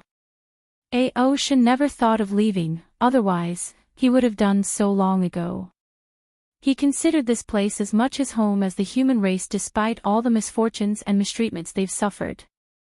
Additionally, Ao Shen's greatest wish is one day, his kind will become the protagonist of this world, so leaving was never an option. That's good to hear, nodded Wang Wei, who chose not to comment on the latter's passionate speech about the demon race's plight. Was the human race wrong? Of course. It has been so long since the Golden Ape Emperor's appearance, and to this day, many people still use that excuse to justify their cruelty toward the demon race. After knowing that the Golden Ape Emperor was nothing but a pawn of the human emperor, the human race's actions were more than just cruel and excessive. Unfortunately, he was still a human and needed to see many things from this point of view.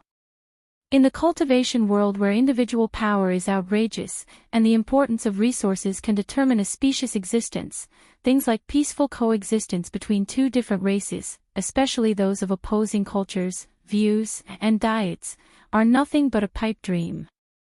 So far, his reign has achieved a great balance between the human and demon races. He never belittled them, raised them from the ground, treated them relatively fairly, or tried to oppress them. But this cannot be said for his successor. The second topic is I wonder if you'll be interested in being an ambassador to the sealed innate life forms, asked Wang Wei. Them? Yes. It should be about time that I released them, and I thought you might be the person to introduce them to the world and help them acclimate. Ao Shen did not immediately give an answer.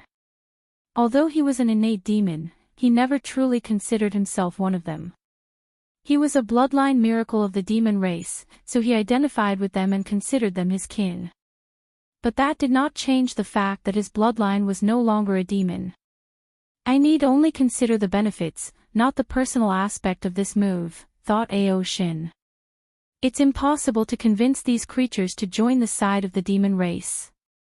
He knew how arrogant his kind were just because they were born from heaven and earth. So, even if these new ones aren't as arrogant because of the era, some things are innate, and for the innate demons, arrogance was one of these traits. Being the ambassador is an opportunity to form an alliance with the returned innate demons. Whether the alliance was military or economic, the demon race would benefit. I accept the position, replied Ao Shin. That's good to hear, nodded Wang Wei. I will lower the restrictions in their seal. They should regain their consciousness and mobility but still cannot leave their small world. He waved his hand to give him a talisman. This should allow you to enter their sealed area. However, I recommend you communicate with them through divine sense first and only enter after they give you permission. Ao Shin nodded as he would do the same even without these words. He understood the need for respect of his kind, so he would never barge in, even if he could. Well, I know you should be busy after your transition, so I won't keep you. Your Majesty, I have something I would like to ask. Go ahead, replied Wang Wei. Will the demon school continue to expand? Yes, but you won't be the only one sharing the merit. Ao Shin's brow furrowed. He had already tasted the sweetness of being in charge of this project, so it was not a good feeling knowing everybody would have a share now. I understand, replied Ao Shin while secretly sighing. The demon race needs a patent-worthy invention. Sadly, such a thing is rarer than how eternal emperors used to be. After borrowing, he left the throne room before disappearing from the court. Above the sky in the northern continent, he looked at the moon as he sensed a tribulation similar to his. She already has the merit. He thought before sneering as he guessed what she did to amass them so swiftly. After returning home, Ao Shin immediately began to work. Now that he had changed to the most supreme of all cultivation paths, it was time to bless his people truly. The first step was modifying the spirit/innate chi veins scattered throughout the northern continent. He fused his dragon aura into the veins, turning them into a unique innate dragon vein that releases innate dragon chi. As soon as he succeeded, all the demon races felt the difference. Innate chi was already very helpful or useful in helping them purify their bloodline. But now, with the added dragon aura, the chi was specially designed for the growth and development of the demon race. From now on, the northern continent was truly their territory and theirs alone. Ao Shin looked at his work and nodded in satisfaction. He then added the last finishing touch, protection. He did not want people to destroy his work after his departure, so he left his strength in these veins to protect them. Although he prepared a potent race-protecting array to protect the northern continent, Ao Shin wanted to be extra cautious. Ao Shin teleported to a very well-hidden dimension of the demon race. He stared at a towering white gate with dragon designs. Without hesitation, he plunged his right hand into his chest to pull out his beating heart. His face paled, indicating this was a serious injury for someone of his kind. Ao Shin did not care as he swallowed a pill to stabilize his injury. Under his control, the heart flew to the gate before fusing into it, turning it red while releasing intense lights. After a few seconds, the gate moved on its own as it flew exactly 99,999 kilometers in the air before opening its door to release water and forming what resembled a waterfall. A fish leaping the dragon gate to become a true dragon, muttered Ao Shin with a wide grin. This dragon gate is the ultimate foundation he will leave behind to the demon race. Every generation, the most talented demons can come here to purify their blood by swimming up the water.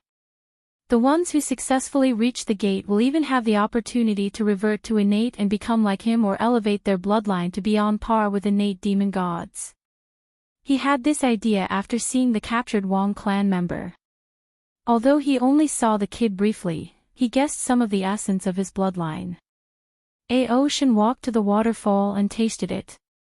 Still needs a lot of work, he commented. He used many resources, including many different bloodlines, to build this gate, but it was still incomplete. Firstly, He would love to get more innate demon god bloodline to fuse with the gate, so that's another reason he accepted the Heavenly Emperor's proposal. Secondly, he needs to further nourish the gate with bloodline, but that will have to wait until his body reaches a higher level in the true power Tao realm. Lastly, he needs a very potent thunder resource to add to the gate.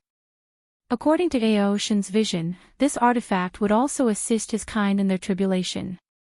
He knows how terrifying the tribulation is for changing the bloodline or any other type of tribulation, and this thing will be of great use. Ao Shen left this place to participate in the festivities.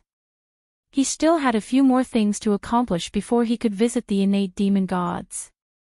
If you find any errors, ads pop up, ads redirect, broken links, non-standard content, etc., please let us know and report so we can fix it as soon as possible. Chapter 1055 Seed of Distrust. Heavenly Court. Wang Wei observed the talisman with the characters, Ancient Clan, in his hand. The Ancient Clan was not a monolith, so their Chi Luck artifact was many and took different shapes. However, the overall condensed luck of everybody manifested in the talisman in his hand. I thought it would be much harder for Wu Fenghuang to get her hands on this thing. It seems her control of the clan is greater than I gave her credit for, thought Wang Wei before looking at the moon. He saw her tribulation, and it was something to scoff at. True heavenly Tao was ruthless in the tribulation, most likely as a way to deter people from walking the path of transition. This is probably why, despite the ancient clan giving birth to a few 4- and 5-star primarchs, no one has actually transitioned. Of course, this kind of tribulation is child's play compared to his immeasurable tribulation, but it's not something ordinary heaven chosen can handle. After observing for a while, Wang Wei put away the talisman before visiting Su Shi. After she made the court her residence, they talked often and further developed their friendship. Innate demon god race small world, this world is wrong, said Primordial Life, a giant woman with 4 spike horns and small celestial bodies orbiting around them. Yes, there seems to be some incongruity with our birth, agreed Primordial Death, a gendered-neutral colossal being with all black eyes, no pupil, and 6 arms. Primordial Might, why don't you say anything? The others asked, looking at another titan with significant muscle, blue skin, and 4 eyes. If you check the history of this world, you would understand why, replied Primordial Might. The others followed his lead and used their divine sense to scan the books of small supreme lands. So, we used to rule this land? Asked Primordial Death. The 3 looked at each other. They had no memories of their ancestors, and did not inherit any of their legacies.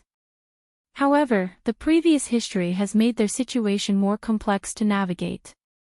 So, what should we do? Asked Primordial Life. We do not have any connections to our ancestors.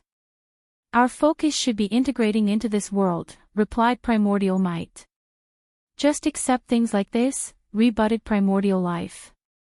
Did you not sense that gaze after we were unsealed? Primordial Might asked, and everyone shivered at the mention of these words. They remembered that fear and warning. This is not our world, and the sooner we accept this, the better chance we have at surviving and eventually thriving, warned Primordial Might. He was the embodiment of the power law and also the idea that might is right. Since the human race hunted their predecessors to extinction, he believed they had the right to rule this world. Okay. In that case, let's discuss with the demons to see what they think, nodded Primordial Life, so they contacted the Ancestral Dragon, Empress Phoenix, and Origin Qilin. The conversation went alright initially until Ao Shen showed up, telling them he was the ambassador of the court to introduce and initiate them into the world. The primordial gods noticed Ao Shen's identity and became suspicious of his motives towards the innate demons. Luckily, the latter did not act rashly, and his actions showed nothing suspicious during the short meeting. However, the primordial gods realized their counterpart might have a direct ally in the form of the acquired demon race while they had nothing. So, they prepared for the possible break. Ao Shen, you've become too predictable, thought Wang Wei as he watched these interactions. He knew the dragon would want allies for his demon race and counted on him to act on it. Now, the seed of suspicions has been planted on the primordial gods, which would lead to the separation of these two groups and eventually weaken them. The demon race can have the innate demons, and we will take the primordial gods, thought Wang Wei. He had already severed the connection between the current and former innate demon gods to prevent their history from affecting these creatures, but that was not enough. It does not change the fact they had such a glorious history, so Wang Wei needed to prepare in case one of them, maybe in the future, had the idea of reclaiming the glory of their ancestors. So, he decided to weaken them at the earliest inception. He would not give them time to form any bond or trust as he immediately planted a seed of doubt in their mind on the first day they regained consciousness and interacted with the world. The next step is to completely separate them, even until they have completely different cultures and ideologies. That way, in the future, even if one of them has some ideas, it will become 100 times more difficult to execute them without the support of the other. Wang Wei calmly watched everything before continuing to wait and observe. He received news that the totem warrior path had finally been perfected without any issues. Wu Ming had done an excellent job training the court's divine generals and soldiers. These positions involved many benefits, so many cultivators volunteered to become court members in this capacity. So, the Totem Warrior Legion and Devil Legion received countless daily applications.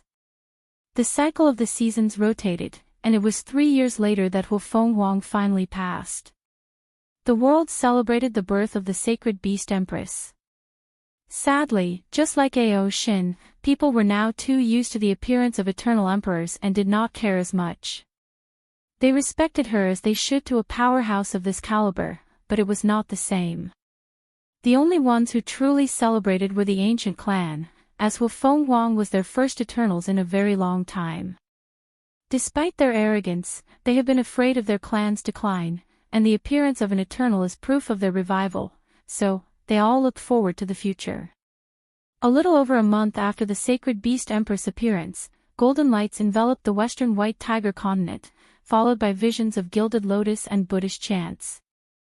An intense amount of Buddhist Tao rhymes then enveloped the entire continent.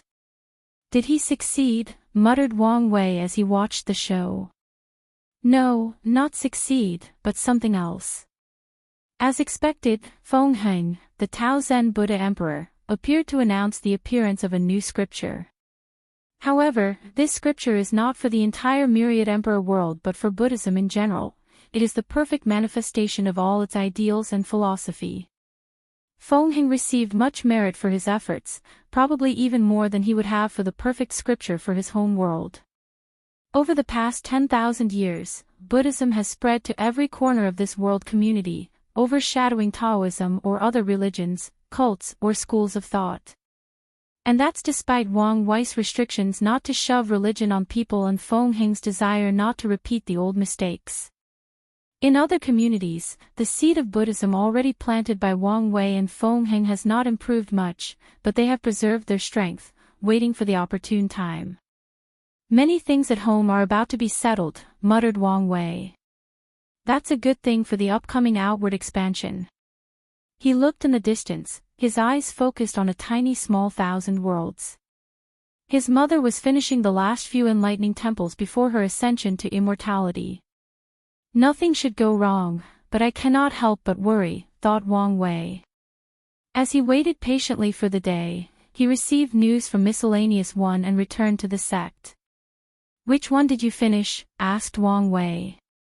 The Immortal Chi Array, replied Miscellaneous One as he showed him the final result of his hard work. Like you wanted, Immortal Venerables can link their mansions to the array, and it will help them cultivate. I also added tears as you recommended. Wang Wei nodded. Since he instructed the creation of these things, the situation has changed, so he needed a different approach.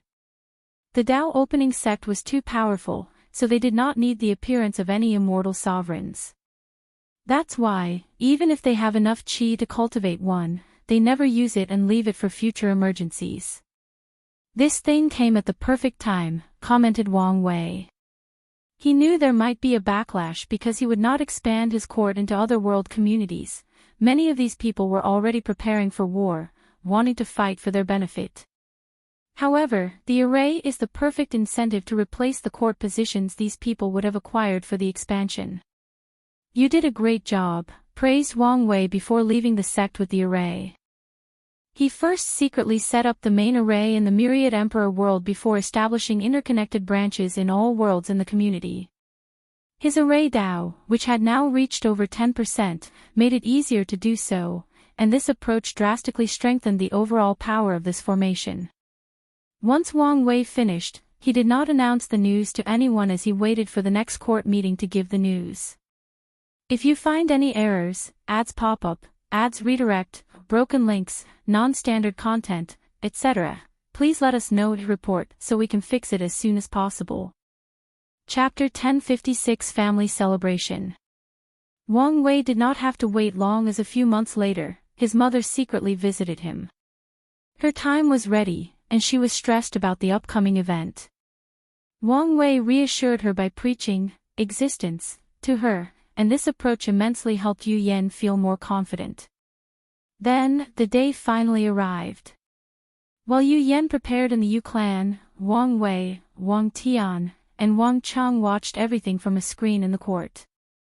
"Do you think she will be okay?" asked Wang Tian, walking back and forth to the point his father became annoyed and smacked him in the back of his head to stop. According to the old man, his jittering made him more nervous, so he had to stop. Wang Wei, who was trying to keep himself from laughing, said with difficulty, "She's fine. After all, don't you know who she gave birth to?" "Are you praising her or yourself?" asked Wang Tian, rolling his eyes. "Of course, her." Wang Wei was not lying, as he was born with an immense destiny and the tremendous karmic weight that comes with it. The fact she survived his birth is a miracle, and also due to the support of the Tao opening sex luck and destiny. But her survival is a testament to her talent, ability, and potential. Wang Tian exhaled. The atmosphere in the room allowed him to calm down. He knew his wife's capabilities, especially after finding herself and her ambitions. So, he decided there was no need to panic, and he only needed to trust her. The time for the ceremony arrived, and Yu Yan began. She called upon heaven and earth respectfully before summarizing her accomplishment of bringing balance between mortals and cultivators. She emphasized how peaceful the world has become because of her actions. The eye of heavenly Tao manifested and judged her actions. Then, after she offered the required merit, the latter lowered a heaven will to her. Muttered Wang Wei. "What is it? Is something wrong?" asked Wang Tian, but his son did not answer. Instead, a powerful and mysterious aura emanated from his body. "Nothing," said Wang Wei. "No, I would not have this weird feeling if it were nothing." He no longer hesitated and swallowed an illusionary pill, raising his strength to the Empyrean tier. "Found you, little rat," said Wang Wei with a sneer before making a crabbing motion. In his palm were two potent souls condensed into crystals. "Intruders?" asked Wang Cheng. "Yes." "Do you know who?" "She," replied Wang Wei, who recognized the strange power that was protecting these people from his detection. He waited for the perfect time to strike. He sneered with a terrifying killing intent that made the room freeze. "What are you going to do?" Wang Wei crushed these souls after getting the information he wanted. "I already plan to attack him and the commerce hub after the expansion to the martial hegemony world. The plan won't change." Despite his anger, he knew not to act out of emotions, so he soon calmed down. However, if the Spirit Genesis sect had a small chance of surviving his wrath before, they no longer had this opportunity. Wang Wei focused on his mother. As soon as she absorbed the heaven will, he felt relieved as she knew she was now under true heavenly Tao's protection. Now, he only had to wait for the final result. He watched with bated breath as the first flower appeared around his mother, indicating she met the first requirement of 20% Grand Tao source. Soon afterward, she condensed her Tao will, and the second flower materialized. Come on, honey. We're more than halfway done, commented Wang Tian as he looked with excitement. He knew the last one was the real hurdle and the one that mattered the most.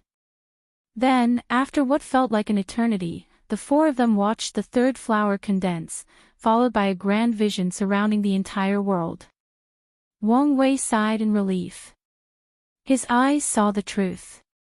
If he had not put up that stupid play for true heavenly Tao, his mother's chances of becoming an eternal would have been drastically lowered. Life is truly like a game, and you must know the rules and play if you want to reach the top, thought Wang Wei. There were many things in the cultivation world he was not happy with, for example, the raising gu method of the emperor path. However, he lives by the philosophy that he has to play the game and follow the rules until he can become a rulemaker. Otherwise, if he tries to be special and break the rules while weak, the only fate awaiting him is one worse than death. Let's go see her, said Wang Tian, not hiding his excitement. No, it's not over yet, said Wang Wei, and he was correct.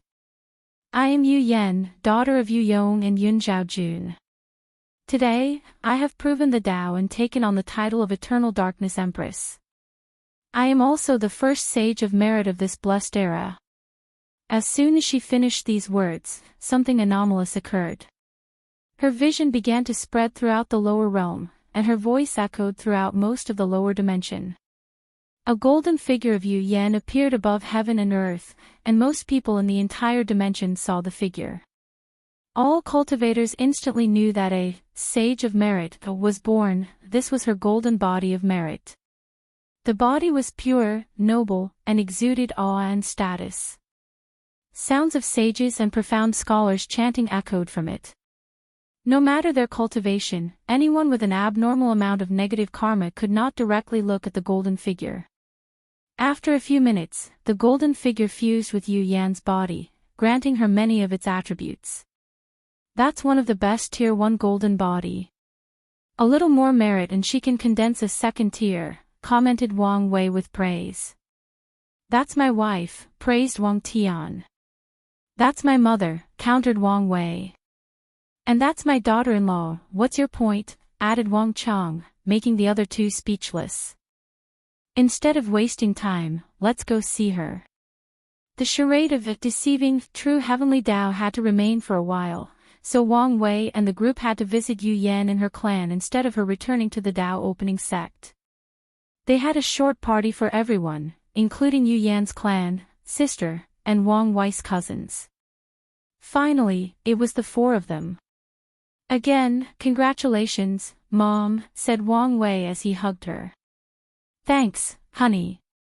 My wife is an eternal emperor. How many men can brag about such a thing? Stop saying that. Aren't you embarrassed, said Yu Yan. What? I can't be proud, replied Wang Tian before taking a large sip of his wine. He looked at his son, jealous, aren't you? Don't talk nonsense. Honey, the boy is not so fragile. Plus, didn't she basically promise to give him a chance? Wang Tian laughed before continuing to drink. Old man, I won't forget today, said Wang Wei with gritted teeth. Instead, he received his father's laughter, followed by his grandfather, who joined in his misery. Yu Yan was speechless, these people seemed happier than her. The family had a small dinner while drinking, and Wang Wei cooked. How does it feel to be a sage? Asked Wang Wei after serving the food. Great. Everything feels like it will work out. Will that not affect you? Asked Wang Wei. Having such a mindset might be dangerous in the long run. No, as it's more of a passive afterthought, replied Yu Yan. Plus, the fusion has strengthened my willpower, Tao heart, and state of mind. That's good. Can you use it in battle? Asked Wang Tian. Yes. I can summon it as a defensive technique, and it's quite powerful, explained Yu Yan. But it lacks any attack abilities. I can burn the golden body to increase strength, but that's not recommended. I'm guessing the healing time for that golden body is a nightmare, added Wang Tian. Yes, even worse than the lower class of emperors. Yu Yan shook her head. The amount of time she would need to heal her golden body if she used that secret technique is astronomical. Any other restrictions? Continued Wang Tian, slightly intrigued. I can't amass too many karmic sins, or I will lose it, but despite that, there are no other limits. That's fair, nodded Wang Tian. Wire, you said your mother was close to a Tier 2 golden body. Do you want to give her the merit for it? I was about to bring that up, nodded Wang Wei. What do you think? No need, replied Yu Yan. I have a plan. Do tell. I've been thinking about how to make our turn in the heavenly court after Wire, and I think I have an idea, said Yu Yan before explaining her plan.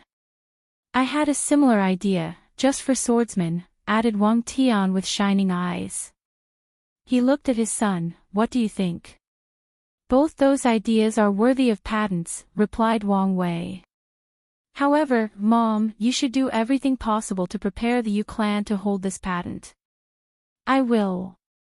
If you find any errors, ads pop up, ads redirect, broken links, non-standard content, etc., please let us know to report so we can fix it as soon as possible.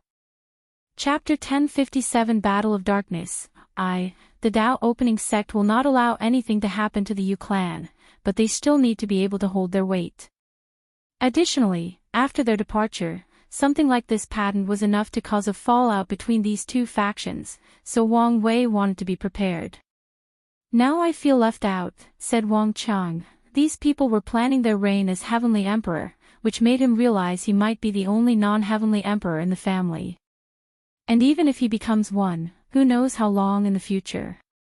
Wang Tian placed his hands on his father's shoulder and gave him more drinks. Drown your sorrow with the wine. Wang Chang wanted to beat his son. What kind of weird method of reassurance was this? What? Can't hold your liquor, old man. Wang Chang saw the veins popping on his forehead. Okay, let's see who can't drink. That's more like it, said Wang Tian. Come on, son. Let's compete. Good, replied Wang Wei while giving him hints with his eyes. Today was about his mother. If these idiots get too drunk, who knows what they will do and say and possibly ruin things. Sadly, they were already too drunk to notice or realize. You're boring, said Wang Tian before drinking with his father. Wang Wei looked at his mother. I will stop them in time. Don't worry about it, let them enjoy themselves. After all, you will only share your secret staff without reservation on such rare occasions.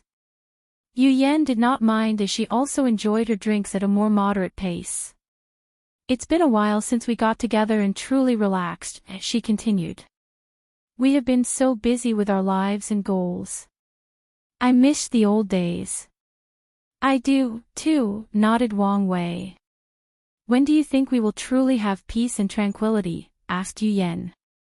Probably after truly reaching beyond the pinnacle of this universe, replied Wang Wei. But even then, we might have different troubles. A sad truth, but a truth nonetheless, sighed Yu Yan. I sense you're a little sad. Is it because we can't go back to the past? That's not it, replied Yu Yan. I missed my mother and father. I always dreamt they would see the day I became an emperor. It's unfortunate. I can help you see them, said Wang Wei. I can summon a projection from the river of time, a projection from the time before their death. Or better yet, I can find their reincarnation and help them recuperate their past self-memories. Yu Yan thought for a few seconds. Forget it. Life is never perfect, so I'll accept the fact they will never see the current me. Well, it's your choice, replied Wang Wei, who was slightly glad he would not have to see that bastard Yu Yong. No matter how long has passed, he will never forget him for taking away his grandmother. It's been so long, haven't you forgotten and forgiven? Asked Yu Yan. Never, replied Wang Wei calmly. I've never seen this petty side of you. It's there but rarely comes out, replied Wang Wei, and Yu Yan could only shake her head. They changed the topic until a few minutes later, Wang Chang stumbled in their direction. "Boy, how is the preparation for my battle going?" "I found the 9 Sons Emperor, but that's all I know so far," replied Wang Wei. The talisman he gave Yang Guowei indicated he had found his father, but no more information could be sent, given the distance between them. Until the next exchange with the rebellion, he won't know much. "So, it's near," slurred Wang Chang. "It seems I need to step up my training." He walked away to continue drinking. The party continued for a few days, and Wang Tian and Wang Chang drank so much that they lost their vision for more than a week afterward. When the party finished, Yu Yan sent a challenge to Ao Shin, even before preaching to the world. Void battlefield, the proud dragon appeared in this empty, all-white space. He looked at the woman opposite him and said, "Your Majesty, and am giving you that level of respect simply because of your son. Do you want to use me as a stepping stone?" "You're overthinking things," Yu Yan replied calmly. "We have the same Tao, so I thought our first battle would be best against each other. I think it would be a great learning experience, don't you think so?" Ao Shin looked intently at her before his brow finally relaxed. "You have a point. Then, let's begin." He immediately activated his awakening, which took the form of black dragon theme armor around his body. His strength increased by 3%, followed by 2% of his Tao will, 5% for will manifestation, 2% for his flesh, and 3% for a source technique for his chaos bloodline. His proving Tao artifact had not been refined yet, and his soul was still ordinary, so this was the extent of his power. Yu Yan followed in his footsteps. Her awakening manifested as 2 pairs of dark wings floating behind her. However, the boost she received was only 2%, and her Tao will was also 2%, will manifestation was 3%, the fleshly body was another 3%, and 5% for proving Tao artifact. Her son gave her all the resources needed for an ultimate artifact. As Yu Yan felt the power coursing through her veins, she was satisfied, especially knowing she still had tremendous room for growth. She must still refine a Darkness Emperor's soul and cultivate the force control skill to the highest level. Once she accomplishes these 2 things, her strength will rise another 2-fold. Not to mention the growth of her fleshy body, Tao will, and will manifestation. "Let's begin," said Yu Yan. World of darkness, a pure, raw, and untainted blackness soon replaced the power of void in this infinite battlefield. "Affecting my senses with darkness. Aren't you underestimating me too much?" sneered Ao Shin as he used his power to see through this darkness.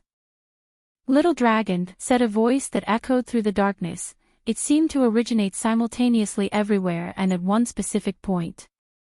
"The darkness is merely a passing point in your life. Your true passion and desire is chaos. So, how could you deal with someone who was raised by it, molded by it, and reveled in all its intricacies? Molded by darkness. You were a housewife all your life, but you dare make such a bold claim." Ao Shin opened his mouth to fire a powerful beam that would collapse this world of darkness. Unfortunately, his effort was futile. A powerful force hit him in the face, bending the armor on his face before sending him flying away, and before he reached far, he received thousands of attacks. Assimilation. Ao Shin reacted swiftly as he used his own darkness Grand Tao source to assimilate with his opponent, trying to use her power for his. "My analysis of you was correct, little dragon," Yu Yan's voice echoed. "Don't you know there are different kinds of darkness?" Ao Shin soon knew the meaning of these words. As he assimilated with her darkness, his soul was immediately assaulted by what he could only describe as the darkness of darkness. Darkness, at its essence, is only the absence of light, but other things are associated with it: sins, negative emotions, fears, and myriad other things. He then realized his opponent's darkness was divided into 2 parts. The purest part was used to isolate all his senses, while the other aspect served as a trap for when he tried to assimilate. "She completely read me," thought Aoshin as he used his Tao will and will manifestation to protect his soul and spirit. She immediately saw how my usage of darkness was not as pure as her because of my chaos bloodline and used that against me. Darkness swallow. Aoshin's chest emanated a powerful devouring power, allowing him to swallow or devour his opponent's world of darkness swiftly. It seems I have to take this battle more seriously, he commented, looking her in the eyes. That is the bare minimum respect you should have shown me as an opponent. Sadly, you only saw the mother of the Heavenly Emperor before you. You're right, and I apologize for that. Aoshin directly acknowledged his mistake. He had been so caught up in the world's politics that he had made such an obvious blunder. Since she's an opponent of equal strength, he should not have any reservations and go all out. Without hesitation, he transformed into a colossal dragon covered in black armor. Now, I can use all my strength, he declared boldly. You're not the only one with a noble bloodline, rebutted Yu Yan before activating her pseudo-human fiend god bloodline. Still needs to reach 11th revolution, and her body grew to the same size as Aoshin, along with tattoos on her right arms that resembled tribal markings. This fight might be more interesting than I originally thought, commented Aoshin. I feel the same. If you find any errors, ads pop up, ads redirect, broken links, non-standard content, etc., please let us know to report so we can fix it as soon as possible. Chapter 1058 Battle of Darkness 2, Demon Heart of Darkness. Aoshin's eyes turned blood red as he used a technique to absorb all the negative emotions of his kind since ancient times. The demon has suffered immensely under the oppression of the human race, so the amount of negative emotions they produced over countless eras could not be described in simple words, and it brought the prideful dragon a significant boost in strength. This technique, thought Yu Yan, who realized this was a source technique that gave him another 2% boost. Additionally, she could tell this thing had much more potential for growth and development. Bang! Aoshin's tail whipped her like she was an unproductive slave, breaking both sets of radius and ulna as she crossed her arms to block. Yu Yan immediately decided to distance herself from her opponent because she noticed the attack contained negative attacks that acted like corrosion, burning her skin, muscles, and flesh. In other words, her bones cracked due to the attack's force while she had to worry about the passive corrosion. Luckily, she was not so battle deficient and prevented her opponent's Tao will and will manifestation from entering her body.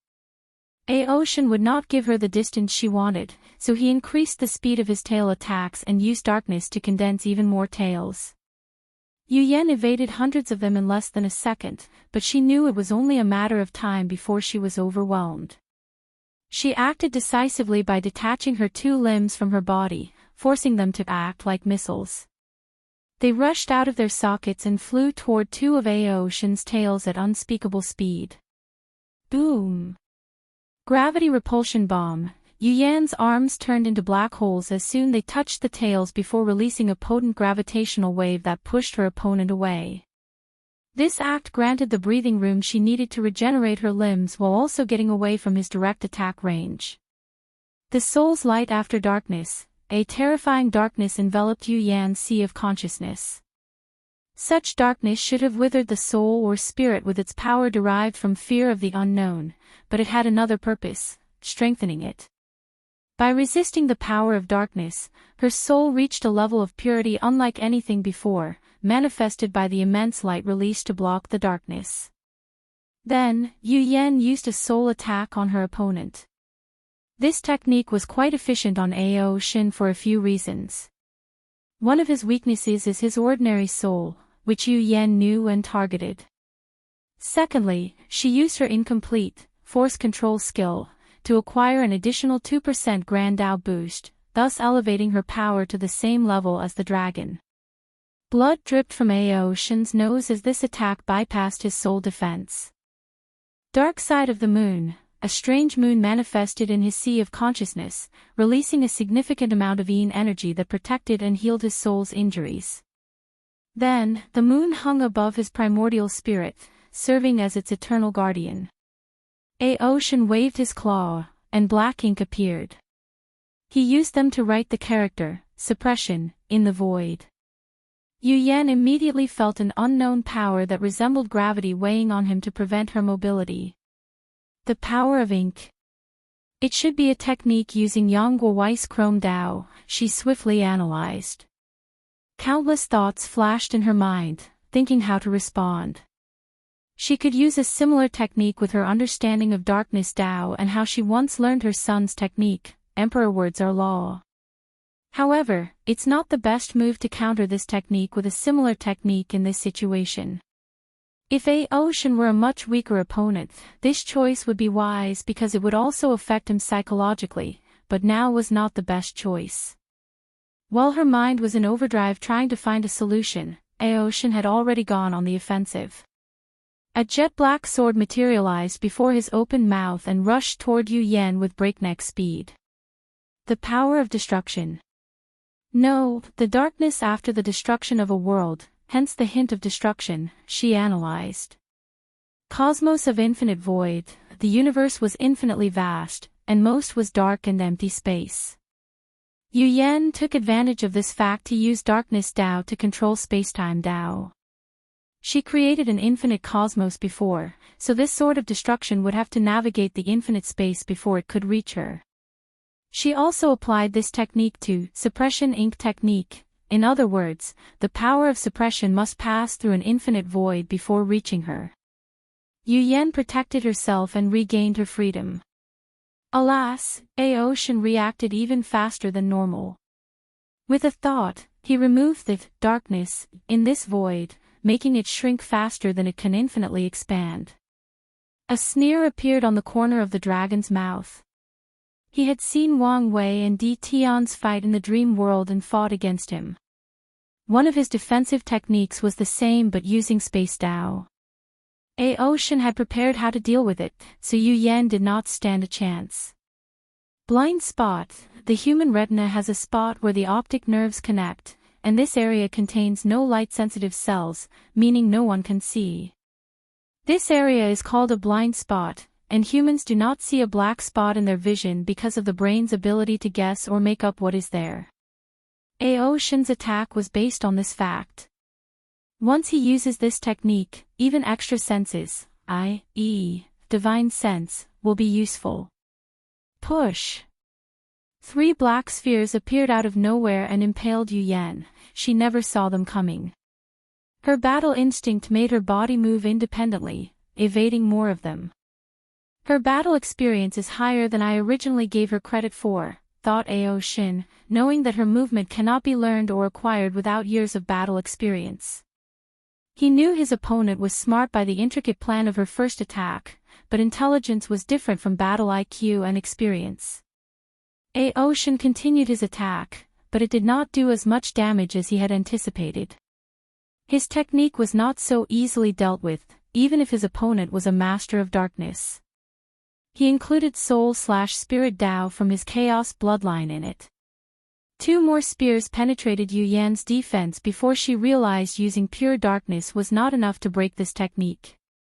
Illumination. She raised her hand to manifest an intense light that dispersed any darkness-based technique in her surroundings. A light sub-Dao. Given your family, I should have expected as such, commented Ocean. However, I'm still surprised. I thought you would be the kind that focuses on the purity of darkness and would never be associated with light Dao. How can I understand the essence of darkness without profound knowledge of its antithesis, replied Yu Yan. She was not one of those swordsmen enamored with the idea of purity. So, light has always been one of her sub-Dao, especially since her goal has always been to combine light and darkness Dao to establish the best foundation for the Yu clan. The essence of darkness, huh? How about we see which of our darkness is the best? Fine by me. Ocean immediately acted. A wave of darkness materialized around him, an old, even ancient, kind of darkness. One could describe this darkness as primal because it is the first form of darkness between heaven and earth. When primordial chaos had first formed and was slowly transitioning from a state of nothingness to a state of matter and energy, this was the form of darkness that existed. It could be argued as the first color that ever existed in the universe. Yu Yan did not want to be outdone as she released her darkness. It was not as ancient as her opponent, but it had its characteristics, eternal or everlasting. Before the universe materialized, darkness was prescient, and when it eventually ends, darkness will still exist. Darkness is eternal. The two different types of darkness clashed, turning the void battlefield into a black and white world. If this battle had occurred outside, the myriad Emperor world would have been plunged into an incomprehensible darkness, scaring all sentient beings. The clash ended with Ao Shen returning to his human shape and Yu Yan floating in the void with a pale face. "You won," she said. "That may be so, but your darkness still trumps mine," replied Ao Shen. He was the final victor because of his strength, but the essence of his darkness was not on par with hers. It's understandable since, as she said, his heart was in his chaos bloodline. "A win is a win," said Yu Yan with a smile. She thanked him for the fight before disappearing. "Heavenly Court, what do you think?" asked Yu Yan. "It was a great fight," replied Wang Wei.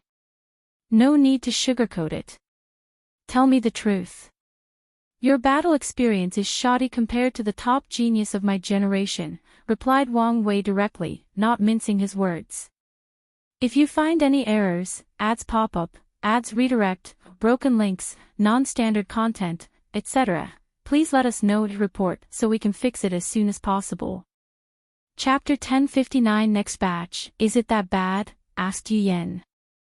"You didn't see it because this was not a life and death battle," continued Wang Wei. "Otherwise, Ao Shen would have mistreated you even with the same strength. Of course, you wouldn't die with the golden body, but it would be a different story without it." Yu Yan was silent. She expected she would not be on par with the geniuses of this extraordinary generation. After all, she never participated in her heaven will battle and spent most of her time as a non-combatant. But she never thought the difference would be so vast. "How do you feel?" asked Wang Wei. "Sad, despite expecting this outcome," replied Yu Yan. "I never expected how much my role as a mother and housewife would affect me." She had a wry smile as she repeated Ao Shen's derivative comment. "Regret it?" "No. I never regretted loving my family. And if I had the chance, I would still make the same choice." "But you wouldn't have given up your warrior side," added Wang Wei. "Exactly. I could have been all three, a mother, wife, and pinnacle warrior," nodded Yu Yan before sighing. Wang Wei agreed with her, "It's not too late." "True, so what advice do you have?" "First, you must know your potential exceeds Ao Shen's." "Yes, but only because I'm your mother." "And what's wrong with that?" rebutted Wang Wei. "Without the Tao opening sect and the memories from my past life, I would never have today's accomplishments. As sad as it is, sometimes, birth is truly the determining factor for success." "You have a point." Wang Wei glanced at her and saw she had accepted this truth, at least enough not to let it bother her. "With the human fiend god bloodline, your body refining path will be smooth," he continued. Ao Shen trumped you in willpower manifestation because he had to fight against countless emperor imprints during his heaven path tribulation. I can recreate the same environment for you to temper your willpower. You can slowly train your Tao will until the 5% boost level, but the process is slow and tedious. It's best to wait until you re-establish your foundation to 9 extremity, and you will naturally reach that level. You have the blueprint for the best possible Darkness Emperor's soul and only need a rare material to speed up the process and ensure no issue. Lastly, it's the issue of battle IQ and experience. Wang Wei paused briefly. You can use Li Jun's battle dream technique. It will be like you were using the battle tower every day without stopping. This should be enough to raise your battle experience to a higher level, but that's not enough. You also need the drive, ambition, and killing instinct of a top heaven chosen. I will also create a world for you to train. A world like your father. I'm intrigued. Tell me more. It will be designed for you to constantly fight and kill, starting from Immortal and through every cultivation stage. I will create top talents for you to fight. However, be warned that your memories will be modified to instill a sense of urgency. Knowing this is a training world and cannot die will affect the training process. I'm fine with that, nodded Yu Yan. Will I have to restart cultivating or slowly awakening the strength I have now? Reawakening, replied Wang Wei. The objective is for you to be able to utilize your current strength beyond its limits, like a top heaven chosen. That makes sense. Yu Yan's eyes twinkled. Do you want to start now, or are you busy? I will start immediately. However, I recommend raising your battle experience before using this world. Otherwise, I doubt you will survive the later stages. Yu Yan accepted his advice. She chatted briefly before leaving. Her husband saw the fight and wanted to reassure her that one defeat meant nothing. She appreciated the sentiment but was not affected after the chat with her son. Wang Tian felt relieved his wife was not bothered, so he asked her to spend a few years of romance together. Yu Yan's mind was on her training, so she only agreed to a week, much to Wang Tian's chagrin. Meanwhile, Wang Wei did not waste time and immediately started creating the world for his mother. He designed the thing like a video game with difficulty. With all the emperor imprints he gathered for the battle tower, it was relatively easy to recreate the young version of many great emperors throughout history. So, in the most difficult setting of this world, his mother will have to fight against talents on the level of the absolute beginning emperor, Wu Hong, his father, himself, and many geniuses of his generation. Of course, he limited the power ceiling as the purpose was to train his mother's battle experience and IQ. The process took a few days because he wanted to be as meticulous as possible. Then, with a wave of his hand, the new world, inside a shining orb, teleported to his mother. Next, let's get busy, muttered Wang Wei. His next destination was the swallowing zone to check on the Genesis fruit. After nourishing it with the dream power gathered from an entire world community, the changes to the fruit were visible to the naked eye. Wang Wei was now convinced that once he spread the dream world to all 3,800 world communities, he should be able to gather enough energy to almost ripen this fruit. And if he considered the few immortal sovereigns he would feed it, there should be no problem to ripen it. His next destination was the Nether Hell. Wang Wei would often check on Old Man Nether and reinforce the seal. He did not want any trouble with his forbidden place until he was ready. After returning to the court, he sent invitations to different places across the endless void. Soon after, a portal opened before him, and a projection of wrath walked with many neo-devils behind her, including Gluttony and a few members of the 7 sins that survived the cleanup. Wang Wei was surprised as he thought she would not want these close friends/brothers and sisters to be entangled in such dangerous affairs.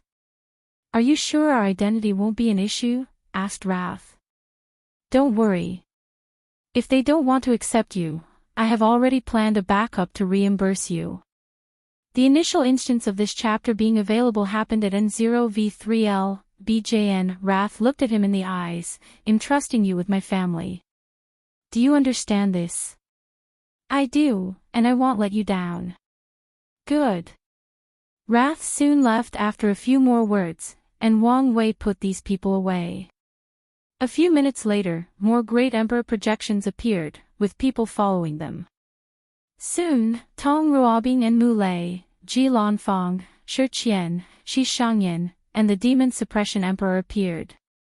They had a long meeting to introduce everybody since they were in an alliance. They discussed many things, including trading between their worlds and communities, and set up rules for their military alliance. Once the meeting ended, most people dispersed. Ji Lanfang stayed because he wanted to see his friend, Wang Tian. It also helped his decision after Wang Wei told him his father had a special world that he would appreciate, and he was more correct than he thought. After meeting Wang Tian, Ji Lanfang also entered the swordsmanship world and did not want to leave. Luckily, he was a projection, or the people from his sect would have thought their heavenly emperor was abducted. Shi Shangyan briefly chatted with Wang Wei afterward, only telling him he sent her family the news, but there has been no response as of yet. The Demon Suppression Emperor asked for a tour of the Myriad Emperor world, and Wang Wei obliged. Shi Qian said she had something important to discuss but said she could wait until he had all his affairs in order, so she became a temporary guest in the court. Wang Wei summoned Wang Qi with the next batch of people to be trafficked to the upper dimension. Then, a few days later, Wang Qi returned with the resources in hand. There were no issues with the devil race. No, they didn't even ask, replied Wang Qi, and Wang Wei pondered. There were two reasons for this response. Firstly, the upper dimension is not as prejudiced against the devil race, or their history has long been forgotten or erased after the rise of these parasites. Maybe a combination of the two. He dismissed Wang Qi before checking the resources. As expected, he commented. According to his agreement with these people, the resource exchange is based on the talent of the individual sent. After a preliminary analysis of the batch's talent, they will calculate what to send. Then, there will be additional rewards based on their performance after absorbing the heaven will. Last time, he sent the best of the best, so the reward was exceptional. After these people descended, they sent him the bonus, which was exceptional as everyone became Eternals. But this batch, the preliminary talent, could not compare to the former. Luckily, Wang Wei had made up for it with numbers. After putting things away, he took out something else. If you find any errors, ads pop up, ads redirect, broken links, non-standard content, etc., please let us know to report so we can fix it as soon as possible. Chapter 1060 New Branch. Wang Wei had a bright smile as he read Wu Hong's letter. The content was simple, he only thanked her for the advice, and she replied that it was no problem. However, he cared more about the gesture's intent than the content. He carefully placed it away in the protected area of his space. He wouldn't write another letter for a while as he understood that haste makes waste. His plan for courting her again was not to initially be too intense and let nature take its course. Wang Wei summoned Shi Qian in the garden. You said you wanted to talk with me. I need a favor, Shi Qian said. And am prepared to pay for it. Go ahead, nodded Wang Wei as he served her tea. As you may have already known, my father is one of the people I send to my group. Found his reincarnation. Yes, nodded Shi Qian. I took this opportunity to strip him of his immortal essence so he could have a chance with the Emperor path. Wise move. The problem is my mother, continued Shi Qian. I also want her to change path. Wang Wei frowned. If you want me to help you strip her of her immortal essence, that's beyond my ability. Without experiencing reincarnation, the other paths cannot change to the Emperor paths. This is one of the absolute rules of heaven and earth. That's why the transitioning method would not work for insurgents of the Tao, Immortal, and God path. It won't even work for Dong Lifen's Fortune Dynasty path. No, I know that's impossible, said Shi Qian, waving her arms. I've convinced her to reincarnate, but we're both worried. I was wondering if you could help me accelerate her reincarnation. Accelerate? How fast? If possible, I want her to be born in the next 10,000 years.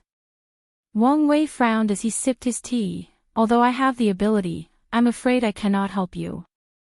Why? Asked Shi Qian swiftly. If you're worried about the remuneration, we can discuss a fair price. Wang Wei shook his head. That's not the issue. I simply do not want to interfere in Samsara's affairs to such an extent. Just for this. Wang Wei sighed. You simply do not know the terrifying secrets involved. If you did, you would be prudent like me. He also wanted to accelerate his grandfather's reincarnation so the family would be together. But the best he is willing to do is to bless him with ample luck so that he has no issue in his reincarnation and that he is reincarnated in Wang clan. Besides that, he did not interfere too much in the process. Shi Qian pondered briefly before sighing. She knew Wang Wei was a reasonable person, so he must have his reason for rejecting her. Is there anything you can do? I can allow her memories to return early and ensure she is born in the light race, but that's about it. That's fine, she nodded.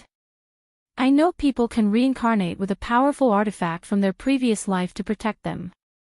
Do you know how? Wang Wei pointed at her forehead and sent the information she wanted directly into her mind. Thank you. As for compensation, I will. No need, said Wang Wei. Consider it a favor from a friend. One day, if I'm in need, you can come to return it. Shi Qian paused before cupping her hands to salute. I will.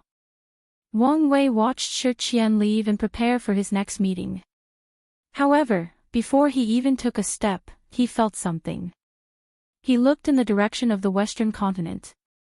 Buddhism's Qiluk. Did something happen? The power of fate flashed in his eyes, and he saw the source of this change. Them. Wang Wei saw a distant world, and it was the place of origin of the two barbarian brothers and sisters from the deception trial. If I remember correctly, their names were Taoyue and Kutulan, among the earliest victims of Feng Hing's spread of Buddhism. He previously thought these brothers and sisters would eventually remove the influence Buddhism had on them, but he was only partially correct. The sister, Kutulan, did so, and she eventually proved the Tao and became an eternal emperor. Meanwhile, the brother remained religious. After the absolute beginning magic was no more, he began to spread Buddhism in their world and the lower realm. Then, he eventually found a merit-proving method while having the cognitive blockage in his mind removed.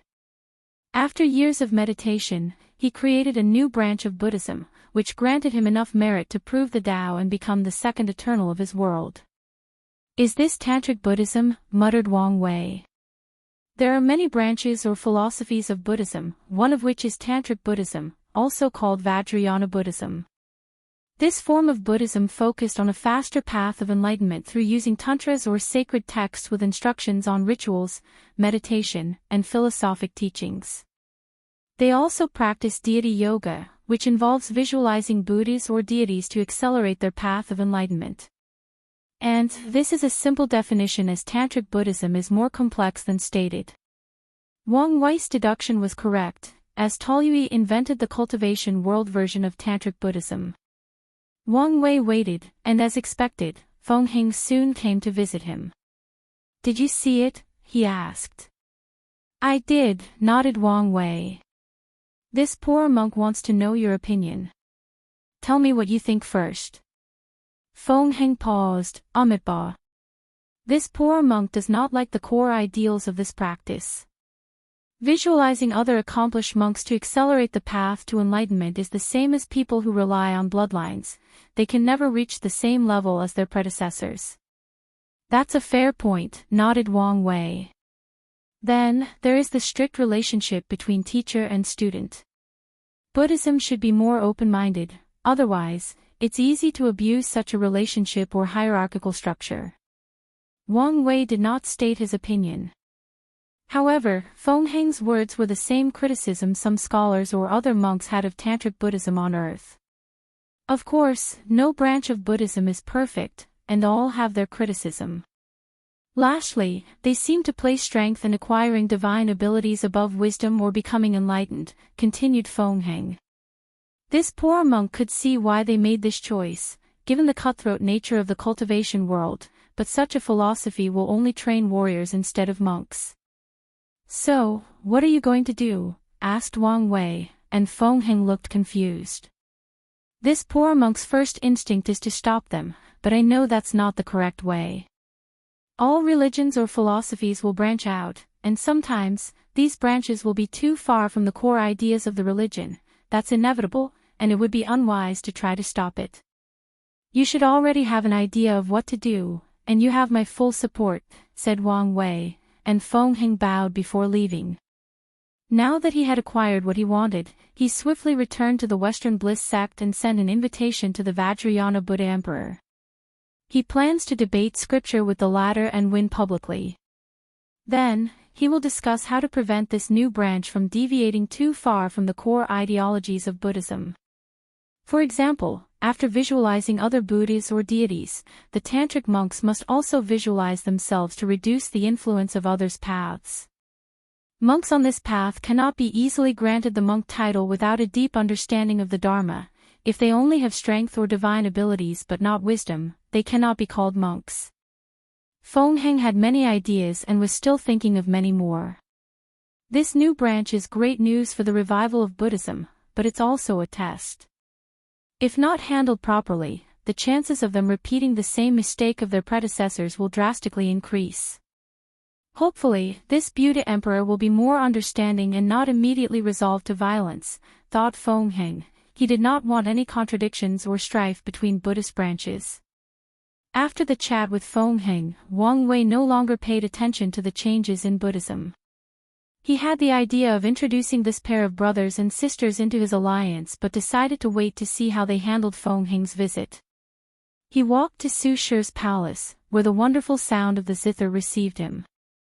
Still think it was unfortunate you did not major in the zither or sound Tao, he said as he walked inside.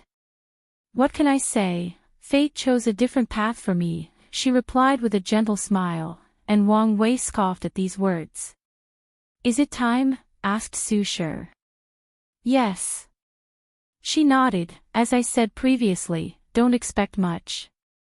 The martial hegemony world will not accept outside influence in the world, even a peaceful or cooperative one. I recommend expanding to another world. I know, but I must try, replied Wang Wei. Plus, the people want war, and I might as well give them one. Su Shi looked at him but did not say any more. She was already prepared and did not waste time to leave. If you find any errors, ads pop up, ads redirect, broken links, non-standard content, etc., please let us know to report so we can fix it as soon as possible. Chapter 1061 Ambassador. Heavenly Court. While Wang Wei waited for news from Su Shi, he decided to read the cultivation system of the martial hegemony world for the who knows how many times. A world's cultivation system often reflects many things, and he wanted to see if he could be inspired to find a better solution for dealing with that world.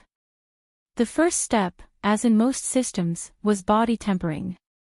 The martial artists in this world began their cultivation journey by tempering their bodies and increasing their blood qi. The process was nothing exceptional, at least to Wang Wei's standard.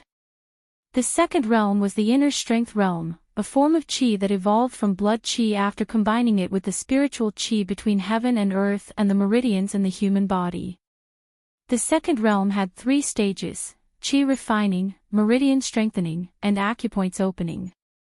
Inner strength was a relatively weak qi, but its overall potency can be increased through purification, and strengthening the meridians and opening acupoints did so.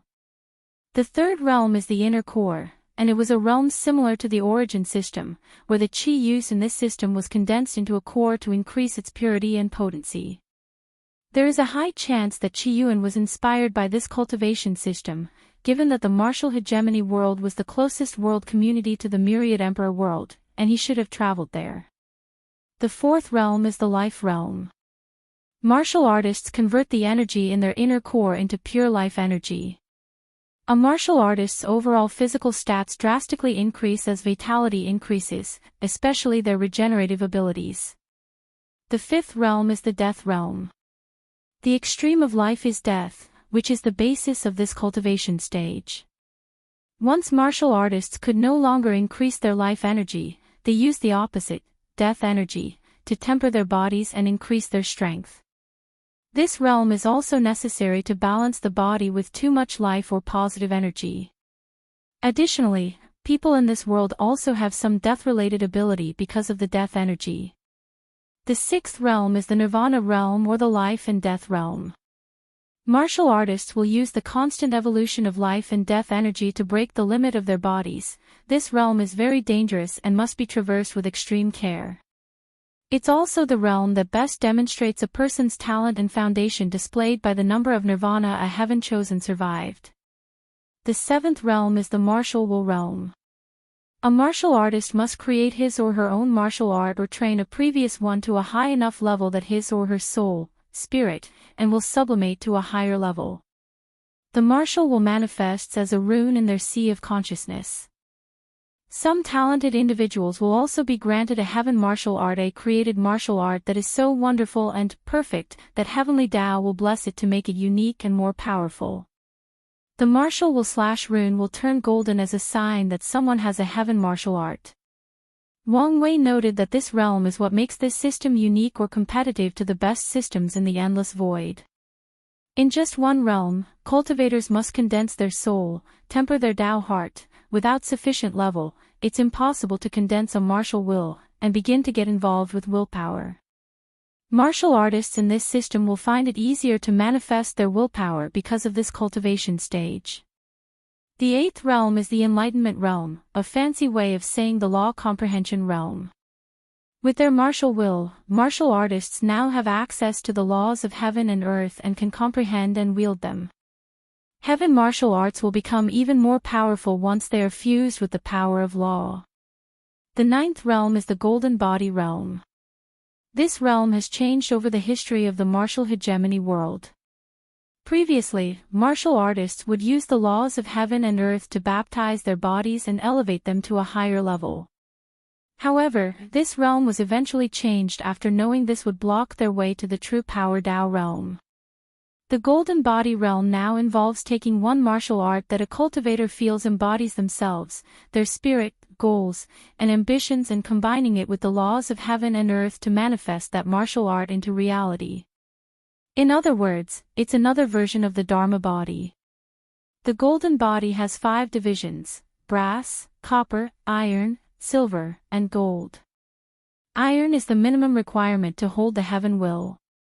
Martial artists in this system can fuse with the golden body to become quasi-emperors. Using the rotation of life, yin, and death, yang, to temper the body. It would probably help to add it to the training regiment, muttered Wang Wei. Martial hegemony world. After leaving the court, Su Shi visited the academy briefly before heading in her direction. With a few steps, she crossed the separation between world communities and arrived at her destination. Su Shi pondered the best approach as she looked over this world that shared much of her rise in history. As a sign of respect, she decided not to barge in directly but released her aura and waited. Not long afterward, 3 individuals showed up, 2 men and 1 woman. The man in the middle was thin with long arms, a scar on his neck, and wearing blue. On his right was a middle-aged woman in black tight-fitting martial clothes. She was extremely fit as her arms were toned and muscular. She wore iron gloves. The one on the left was a young man with one of those sinister faces or smiles and a saber hanging on his waist. It did not help that he was wearing deep greens that reminded people of poison. 1 eternal and 2 immortal sovereigns, thought Su Shi, who knew of this information since Wang Wei did not want her to go in blind and she had her own information system. As such, she knew these people had only recently appeared, which was most likely the result of the balance mechanism. Her eyes focused on the thin man in the middle. Dual axe Qianheng, long time no see. It's you, said the thin man as he instinctively touched the scar on his neck. Although it took him a moment to recognize her since she never appeared without a face cover, he would never forget that voice or the temperament of the woman who scarred his body and gave him the greatest humiliation in his life.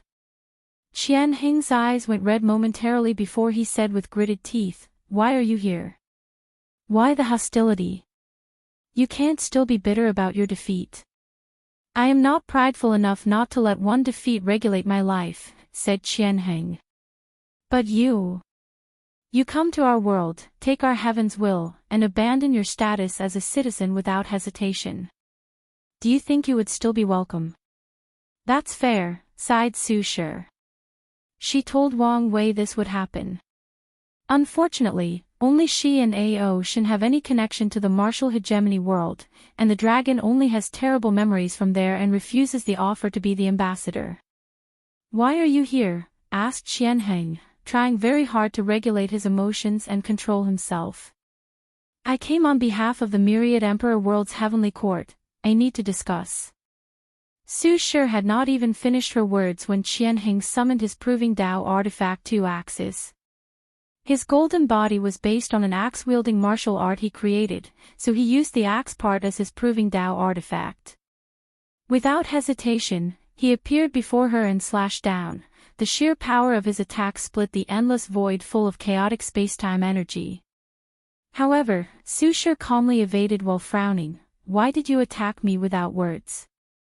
"Although I did not want to believe it, the rumors were true," said Qian Heng with glowing red eyes.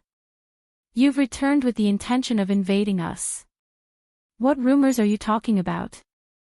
"So, your first instinct is not to refute the claim but to want to find the source," sneered the female immortal sovereign, known as Lightning Fist. "There is no need to say all these words with a foreigner. So, let's just cut her up into pieces," added the snake saber immortal sovereign, licking his saber while looking at Su Shi with dangerous eyes. "I'm just trying to prevent any contradictions." "Can you look me in the eyes and tell me you're not here to invade?" asked Qian Heng, and Su Shi paused. "Depends on how you respond to my message." "I knew it," yelled Qian Heng before attacking again. Su Shi calmly evaded while explaining, "Listen to my words first." "No need. All of you invaders are the same," countered Qian Heng, relentless in his attack. Sadly, he and Su Shi seemed to have an obvious speed disparity. "Come together," he ordered, and the others joined the fight. "If you find any errors, ads pop up, ads redirect, broken links, non-standard content, etc., please let us know to report so we can fix it as soon as possible." Chapter 1062 Reasonable Stubbornness. Lightning Fist gathered all her immortal chi and converted them into lightning and thunder that surrounded her hands. Then, with unparalleled speed, she rushed toward Su Shi and punched her 1,000,000,000 times in less than an attosecond. Meanwhile, the Void Time Empress calmly evaded these punches without a single piece of perspiration on her forehead, looking as elegant as always. Additionally, Su Shi raised her 2 fingers and, with a swift motion, blocked Qian Heng's axe, pushing him 12 meters away. Snake's saber perfectly times his attack. According to his calculations, Su Shi should not have had time to respond as her focus and strength were on someone else.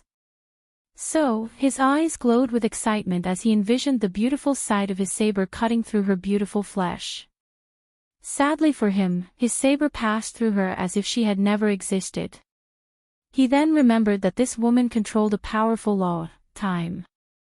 He clicked his tongue before retreating to the back. His way of fighting involved fighting his opponent's flaw and attacking at the perfect opportunity.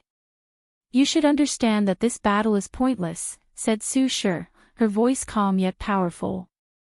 "So, why don't you listen to my words before fighting? It seems you've become even more arrogant since we last met," sneered Qian Heng. "I'm just showing you the vast difference between us," replied Su Shi. "And my power still pales in comparison to him. You can talk to me, but no one can resist once he descends." Qian Heng and the others frowned, but the axe-wielder's facial expression soon returned to his resolute self. "It doesn't matter who our enemy is. Our martial hegemony world has enough of foreign powers intervening in the sovereignty of our world. So, we will fight until the last one stands. Then you will all die as fools." "Death is better than subjugation," countered Qian Heng as he raised his axes. "I've prepared this technique for you. I hope you can block it." Spacetime cleaving, he rushed toward him, and his long right arm swung the axe with such ease that it was as if it were made out of air. More importantly, the axe contained a unique momentum with the sole purpose of cleaving time itself into 2. Su Shi did not bat an eye.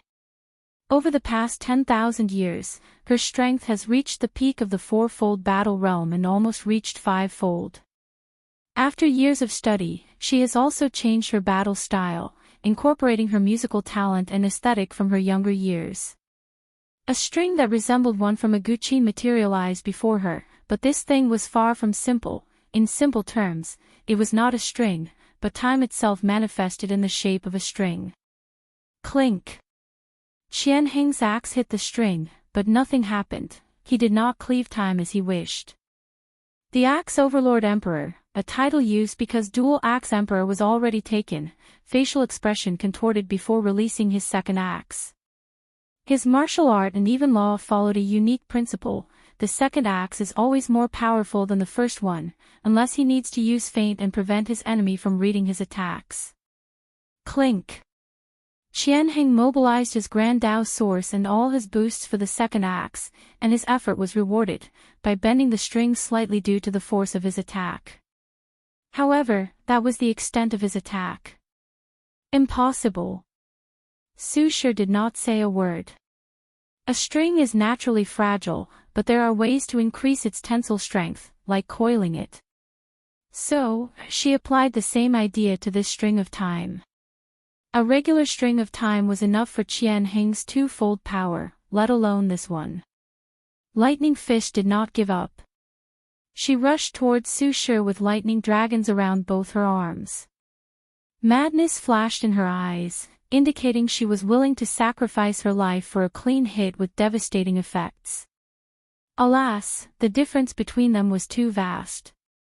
Su Shi plucked her string, releasing a terrifying vibration that extinguished her lightning and sent her flying a few thousand light years away. Snake's saber also took this opportunity to attack. He went above and beyond, using his best technique. His saber not only attacked at the best opportunity but also targeted his opponent's weak spot. In Su Shi's case, where there were no obvious weak points, his technique allowed him to create one. Su Shi glanced at him. Weight of time. Does time have weight? No, but in the hands of this empress, its fundamental laws can be twisted or weaved as she sees fit. So, as she changed time itself to behave like physical objects with the proper density, mass, and weight, and had Snake's saber bear the brunt. The evil-looking young man was forced to kneel in the void as his face contorted harsher than a twister. In the end, he exploded his body and regenerated in the distance to get away from her and this technique. Do you understand now? Asked Su Shi. This is a losing fight. Why don't you listen to me first before we start fighting? Am I still breathing? Asked Qianheng, and Su Shi did not answer. Then this fight is over. At this point, your stubbornness is annoying, Su Shi frowned. You see it as stubbornness, but we see it as fighting for our world's rights, for the people's voice, for the right to control our fate, no matter what it eventually becomes. No one will take your rights, countered Su Shi. I'm here more of a business opportunity. Before the celestial harmony world invaded us, they said they only wanted to spread Taoism. But what happened? They controlled us for an entire era, committing who knows how many tragedies, sneered Qianheng. It seems I have to restrain you before you can talk, Su Shi sighed. Finally showing your conqueror mindset. Sneered Lightning Fish, who had returned to her position. Su Shi was calm, and with one thought, all the chaotic space-time energy in the endless void became docile and available for her use. These martial artists became frightened as they realized the world around them had drastically slowed down, and they could not move no matter what they tried. With her hands behind her back, Su Shi slowly walked toward them, her step bouncing off the void. Less than a meter from their faces, she pointed her jade-like fingers, and a rune appeared on their forehead, sealing all their strength and power. Without her control, they would have fallen off from the void as they lost their ability to fly. Now we can talk properly, uttered Su Shi. For starters, why don't you tell me where you heard the words we were going to invade your world? I have nothing to say to you. Qianheng, you should understand I have shown enough restraint, continued Su Shi. Otherwise, I could get the information from your soul, and there is nothing you can do to stop me. So, don't make things harder than they have to. You. Qianheng looked at her with pure hatred. It's from the Commerce Hub, isn't it? Asked Su Shi. So what if it is? Don't you see they are using you as pawns? Of course I do. I'm not stupid, replied Qianheng. After knowing the importance of the Myriad Emperor world, I knew many eyes would be on us because of our locations. However, this does not change the fact that their information was correct. For the last time, we're not here to invade. Then, why are you here? Have you heard of the Heavenly Court? Qianheng frowned. I've heard some information, but the Commerce Hub seemed determined to limit the spread of this information. That's not normal since they don't want His Majesty to get more powerful through the patent fee, nodded Su Shi. Let me explain. She told them about the court and its setup, explaining that their world would not intervene in their court or hold any positions. However, they must work together to spread things like the mortal civilizations, demon school, dream world, and enlightening temple. These are just the obvious effects of our alliance, but there are more, finished Su Shi. Why do we need your help to do all these things? Asked Qianheng. Because they are our ideas, our inventions, countered Su Shi. Fair point, nodded the Axe Overlord Emperor. Let me say in another way, why should our world change? What if we want to preserve our way of life and our culture? Su Shi stopped herself from saying because her ways were better and more developed. Don't you think about the benefit? I am indeed tempted, but I care more about preserving our martial way of life, especially after those Taoist priests tried to eradicate us. The world does not need rapid changes but recuperation of our culture and ways. Qianheng knew future emperors might feel differently and establish a heavenly court, but this path was not for him. It went against his ideals and beliefs of how the world needed to recuperate. Su Shi looked at him before looking at the other two. She saw the same convictions in those eyes, meaning it would be pointless to bypass Qianheng. She sighed heavily. I admire your conviction. Sadly, His Majesty is determined to bring the lower dimension to the heavenly court era. Su Shi waved her hand to free them. Consider this a gift for granting me the opportunity to prove the Tao, she said. And as a last act of kindness, I won't participate in this upcoming war. But be warned, our world has more than 4 eternal emperors, all of whom are close to my strength or vastly surpass me. Be prepared. She disappeared from their sight, returning to the myriad emperor world. If you find any errors, ads pop up, ads redirect, broken links, non-standard content, etc., please let us know to report so we can fix it as soon as possible. Chapter 1063 War Preparations. Qianheng sat on a throne with only Lightning Fist and Snake Saber beside him.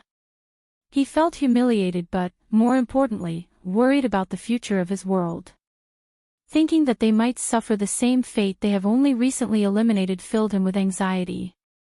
What should we do? Asked Lightning Fist. Qianheng groaned. We must summon everybody and prepare for war. Should we embellish the truth a little? Asked Snake Saber. After all, she easily embarrassed us. Looking too weak may not be good. The room was quiet, and the silence spoke many words.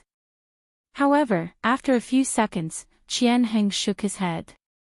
As tempting as that is, we don't want our people to underestimate our enemies.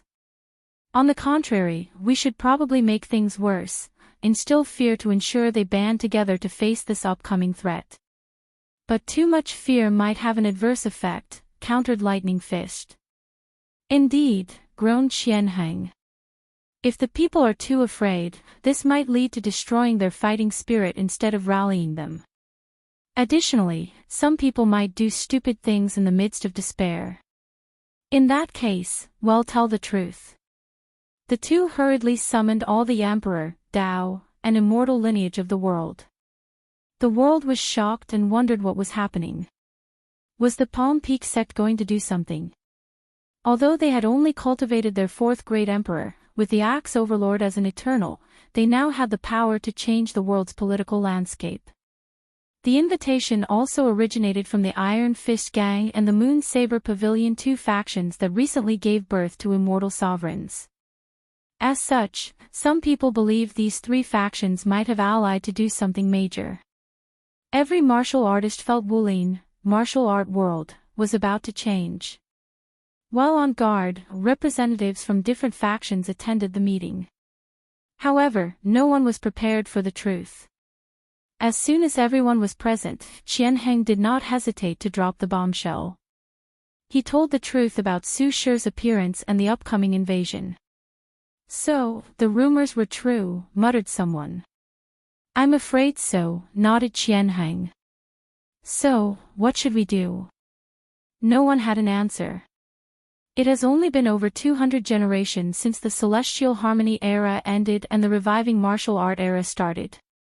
200 generations is a long time for mortals but not nearly enough for all the surviving factions of this world to recuperate, let alone increase their strength. Besides the current 3 with eternal class powerhouses, only 2 factions could be classified as completely recuperated.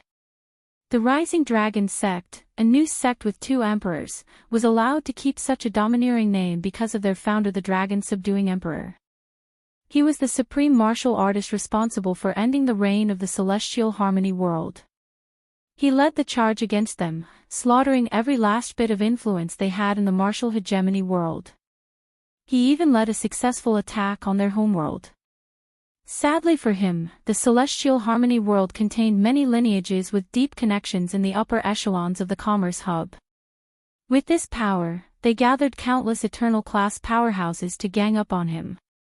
The dragon-subduing emperor was not a powerful eternal, he would have died instead of severely injured. The martial hegemony world was lucky to have a man of conviction like him.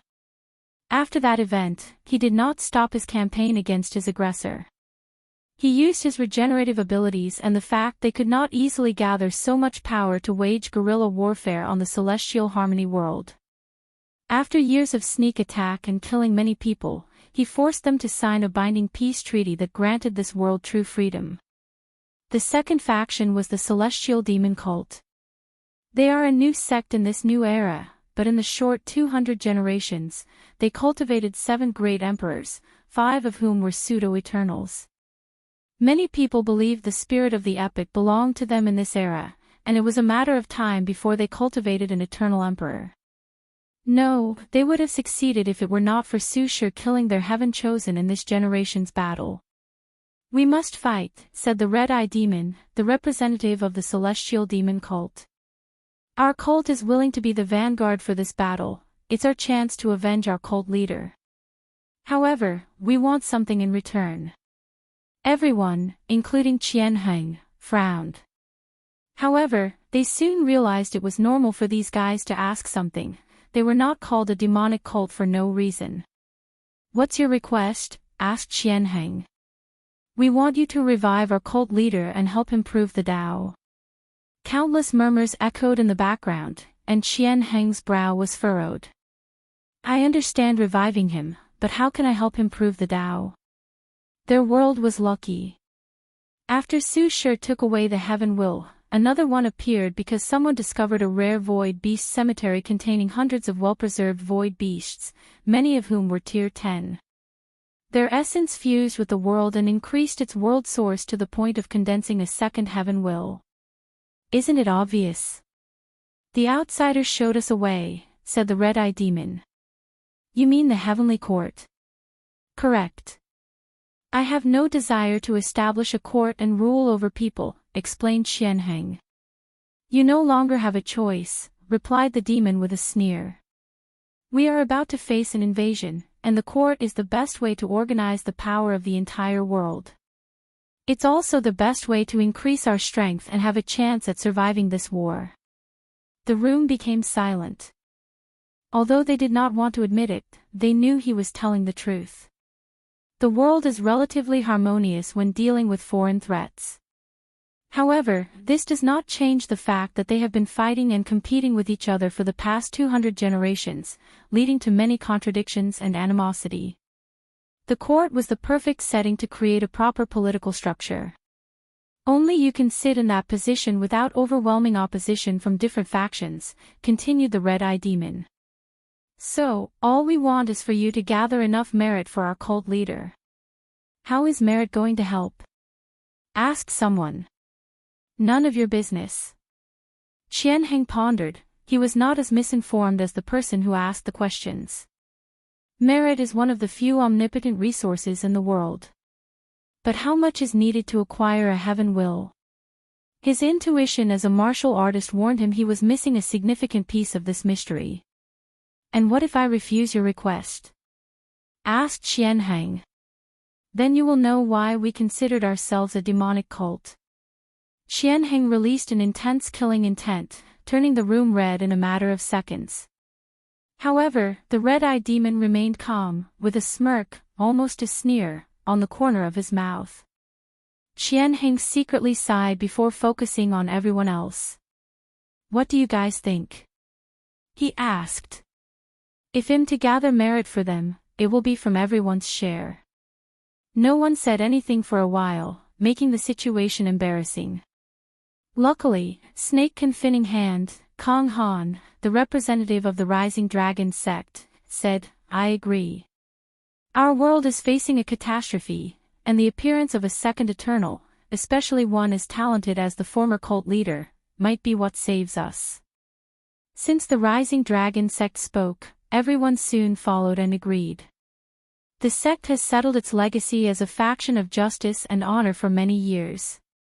Others decided to follow suit since they were willing to abandon their benefit for the greater good. "Then, it's decided," declared Qianheng.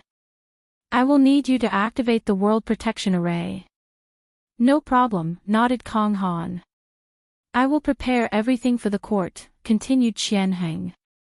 "Everyone immediately gathers resources, your legions, disciples, elders, and wake up the sleeping ancestors. Once the court is established, we will pool all our strength together for this upcoming war." Qianheng sighed deeply. "Remember, our freedom and the fate of our world are on the line." With a heavy burden, all the factions dispersed to prepare for this war. Kong Han immediately visited his sect master, and his first words were, "We need to activate the ancestors' trial." The sect master, a thin old man with black clothes too big for him and ridden with scars, looked at him in shock. One of their sect's biggest secrets was that the ancestor's body had so much injury by the time the Celestial Harmony World signed the treaty that he deemed it more efficient to build another one instead of healing it. So, he left it to the sect and ascended with his soul. The ancestors' trial was a backhand left by the ancestors to cultivate an eternal class powerhouse by absorbing his body. However, the dragon-subduing emperor warned them only to use this trial unless it was a last resort. What happened? Kong Han explained the situation, and the sect master accepted his proposal. "If you find any errors, ads pop up, ads redirect, broken links, non-standard content, etc., please let us know to report so we can fix it as soon as possible." Chapter 1064 Fifth Court Meeting. Wang Wei closed the book in his hand when he detected Su Shi's arrival. He glanced at her and said, "I'm guessing by the reservation in your step that things did not go well." "Sadly, no," replied Su Shi before explaining the situation. "I would also like to apologize for releasing them and giving them a fighting chance." "It's fine," replied Wang Wei. There was nothing wrong with Su Shi feeling indebted to these people and doing an act of kindness for her peace of mind and to repay her karma. "So, what's next? Are you going to subdue them?" "No, I won't intervene unless absolutely necessary," replied Wang Wei. His existence offset the balance of the entire lower dimension. So, if he wants to stay in the lower dimension long enough to reach the Empyrean realm, he needs to act as little as possible to not get on true heavenly Daos nerves and get exiled to the upper dimension. Su Shi did not know how to feel about this news. If Wang Wei acted, the war would be swift, and there would be little to zero casualties. However, without him, the martial hegemony world still has a slight chance of achieving something in this war, even if it's just a display to the rest of the endless void that they were people of iron will and did not bow down to anyone. "Feeling sympathetic?" asked Wang Wei. Yes. She had long been accustomed to the cruelty of the cultivation world. She knows the motto might be right. However, she still felt bad for the martial hegemony world because of her connection with them for proving the Tao there. "I would love to promise you that the casualties will be minimized," said Wang Wei. "Unfortunately, they are martial artists and people with extreme aversion to foreign powers. Many of them will fight to their death." "I understand." Su Shi bowed politely before leaving. Wang Wei looked in the distance. Was the upcoming invasion wrong? Of course, it was. No act of war or aggression is ever morally justified. Unfortunately for the martial hegemony world, and maybe for him, he had long escaped the shackles of his morality. At this point in his cultivation journey, even extremely deplorable things will be used if it is the only way to achieve his goals and ambitions. Wang Wei's gaze shifted to a white and gold bell in the northern hemisphere of the court. With a thought, it began to ring, and its sound echoed worldwide. As soon as people heard it, they knew what it meant: the fifth court meeting will soon occur. Specifically, based on the bell's sound, it will occur 2 days later. 2 days later, everyone showed up except for Yu Yan. She needs to reduce her exposure in this era so that she won't have any problems ruling in the next with Wang Tian. As such, she will not participate in most events and slowly fade from the mind or view of the populace. Everyone soon walked into the throne room, which was decorated with gold and purple. They bowed politely, and Wang Wei called them to rise. He took a moment to let everyone in the room settle in before beginning. "Let's get straight into business," said Wang Wei. "Our next expansion will be the martial hegemony world." As soon as he said these words, Wang Wei could hear the sound of breathing becoming rapid. He saw the side glances of many representatives, and he sensed the divine sense of communication between many individuals. "Don't be too excited yet. Although we will expand, the court positions will no longer be part of the expansion. You can create your own court in another world if you want more positions. But you will no longer be a member of this court, so no protection, continuing receiving benefits, and your previous positions will be revoked." People began to discuss the meaning of these words. They had prepared for this upcoming war, but now, the Heavenly Emperor told them there would be no benefit. Who wants to work for no benefit? So far, the Heavenly Emperor's mode of operation was everybody gets a piece of the pie. Was he about to change? Was everything before an illusion to lure them into a sense of ease before showing his true self and pouncing on them like the true predator he was? Was his true self about to be revealed? Many thoughts flashed in these people's minds before someone was brave enough to ask the obvious question, "Your Majesty, if the god positions are no longer part of the expansion, what is?" "That's a good question," said Wang Wei calmly. "I won't mention the obvious benefit of having communication and trade opportunities with another world community. Those long-term benefits are not enough to appeal to many of you." Some representatives with thin skin blushed but said nothing as this was true. The mortal civilizations and demon school will be the main source of merit and reward for this expansion. Based on previous policies, you still need to leave some rewards for the native, and an appropriate charter, created by our General Affairs Department leader, will be handed out near the end of the meeting. In Wang Wei's opinion, Daoist Evergreen's work has been more than excellent, reducing the stress and time he has to spend on court affairs. Secondly, he continued. Although the entire martial hegemony world community is large enough to share, their world itself is limited, so not everyone can be included in meddling in its affairs. Wang Wei waved his hand to manifest the merit point lists and something called military point lists.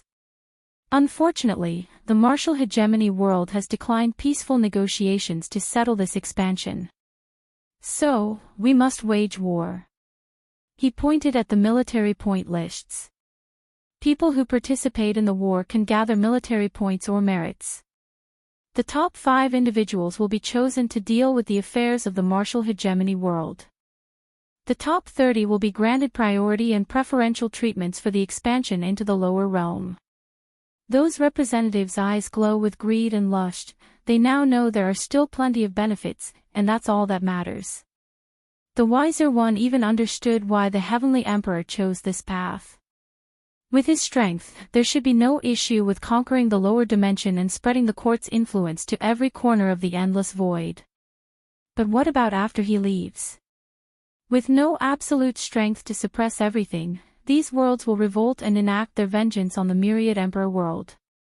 It won't take 5 generations before their world was completely wiped out by a coalition of thousands of heavenward worlds and their respective communities. The merit point list has been updated. What you do in other worlds will garner you points, but the price is only a tenth of that at home. People frowned but realized it made sense. Their previous actions benefited the myriad Emperor world, but now, they would benefit the heavenly Tao of another world. There was probably some exchange between these two worlds' heavenly Tao, hence why they were receiving any reward in the first place. New benefits have been added to the exchange list, continued Wang Wei. The court has a new formation, the Immortal Qi Refining Array. Immortal sovereigns can link their mansion to an emperor formation that accelerates the speed of refining qi. The top emperor lineages were finally paying true attention. This formation has 3 tiers, gold, silver, and iron. Each tier is better than the other but also more expensive. Wang Wei saw the jovial expression of these people, including the ones who tried to hide it. He secretly sneered before dropping cold water on them. Only the top 100 in the military list can use the gold tier, the top 500 can use the silver tier, and there are no limits for the iron tier. Wang Wei previously wanted to limit all tiers but decided otherwise. After all, it's not good if the world has too many immortal sovereigns. However, the iron tier is still extremely slow to cultivate tier 11 powerhouses, so he used it as a luring piece of meat for most factions, giving them a false sense of hope. Wang Wei looked at these people's reactions, and he secretly sneered. He was once a capitalist, so he knows many ways to get the masses to work for him and make him more money. With this system that looks like a meritocracy but is actually an oligarchy, he has hoped to gather all the resources and merit necessary to achieve his goals and ambitions. Next, I will establish a war room, and you need to send your best military strategic minds or advisors to overview this war. Their service will contribute to your military points. Although Wang Wei was confident he would win, he also did not want to take any risks. So, he must have the best mind overseeing this war to ensure success. Finally, I need 2 Eternals or 4 Immortal Sovereigns to overview this war and deal with the enemy's top powerhouses. Who volunteers?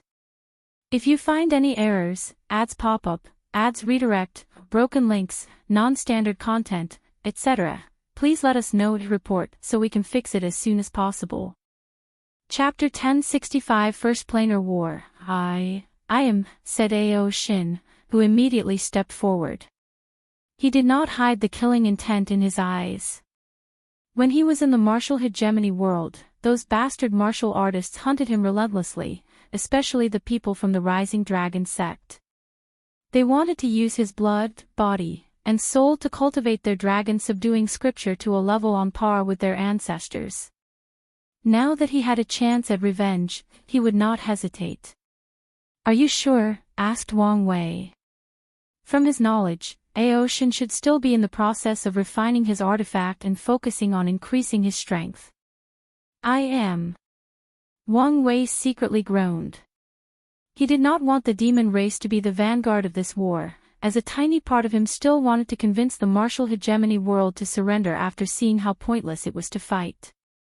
Adding demon and human relationship to the situation might complicate things. However, after thinking about it for a while, he realized such thinking was pointless.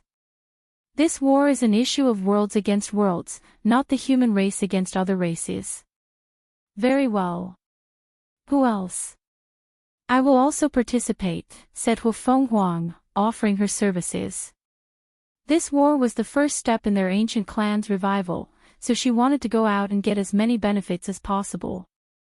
In the future, after other world communities see it's impossible to stop their expansion, many worlds will not resist, and the Heavenly Emperor is prone to using diplomatic means instead of war. As such, Hufeng Huang plans to participate in all the wars to benefit. Excellent. What about you two? Wang Wei looked at Feng Heng and Su Shi. The more the merrier. I want this war to end as soon as possible. My apologies, but with my relationship with the martial hegemony world, it's best that I don't participate, replied Su Shi, who cupped her hands and bowed. She would also prevent the academy from sending their legions and people if it were up to her. However, she understood the benefits of this war, so she did not stop them. This poor monk will not participate personally, but I will send sect members to partake and assist, replied Feng Heng while playing with his prayer beads. His focus was now on this new branch of Buddhism, so he had no time for war despite the obvious benefits. Honestly speaking, he was against participating in this war since he did not want his monks to have too much karma. Sadly, he knew he would receive criticism if he did not send people. Some would accuse him of preserving strength and making a big deal of the situation. Lastly, many sect members do not want to give up the benefits. That's fine, nodded Wang Wei before looking at the two immortal sovereigns. What about you? The sea race will send people, but I will not participate. I have no issue participating, but I don't think they need my help, replied Jian Sha, smiling wryly. He noticed Wu Fenghuang's gaze ever since he walked into this room.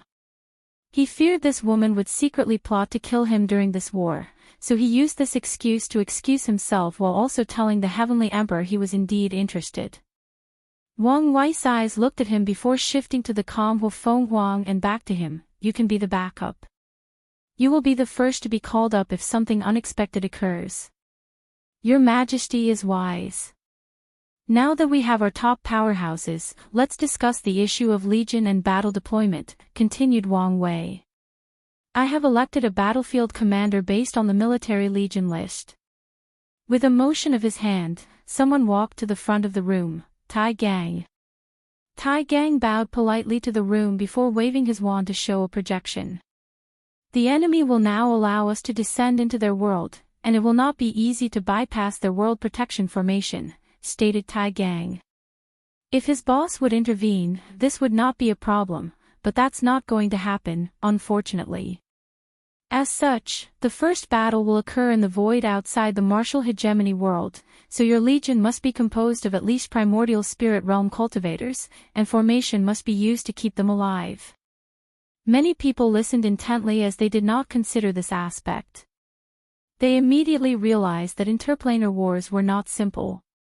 The myriad emperor world has been isolated from the endless void for far too long and is now less experienced in this kind of warfare. The battlefield will be divided into 4 layers, each separated by a formation, continued Tai Gang, manifesting a visual projection similar to holograms of 4 layers. At the bottom is where all the legions will confront each other. The second layer is for mortal combatants who do not want to be restrained by the army's strict discipline. The third layer is for immortal combatants, and the last is for the eternal class powerhouses. Any questions? Yes, I have one, asked a representative. What if the enemy does not attend the corresponding layer? That's what the formations are for. They will filter individuals and place them in the correct layer. What if they destroy the formation? The formations are not so easy to destroy, especially since each layer is a well-crafted world.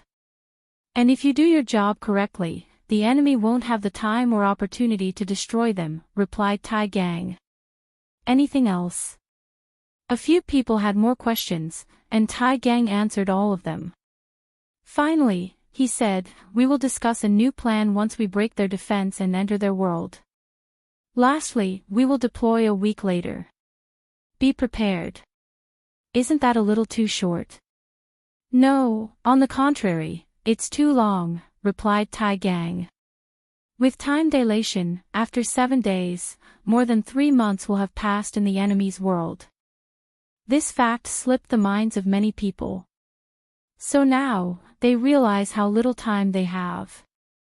A few wiser representatives looked at the Heavenly Emperor, hoping he would do something about this issue.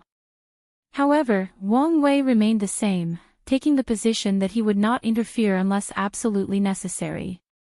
Many people felt relieved by this fact since his presence would mean the job would be done instantly, leaving nothing for them.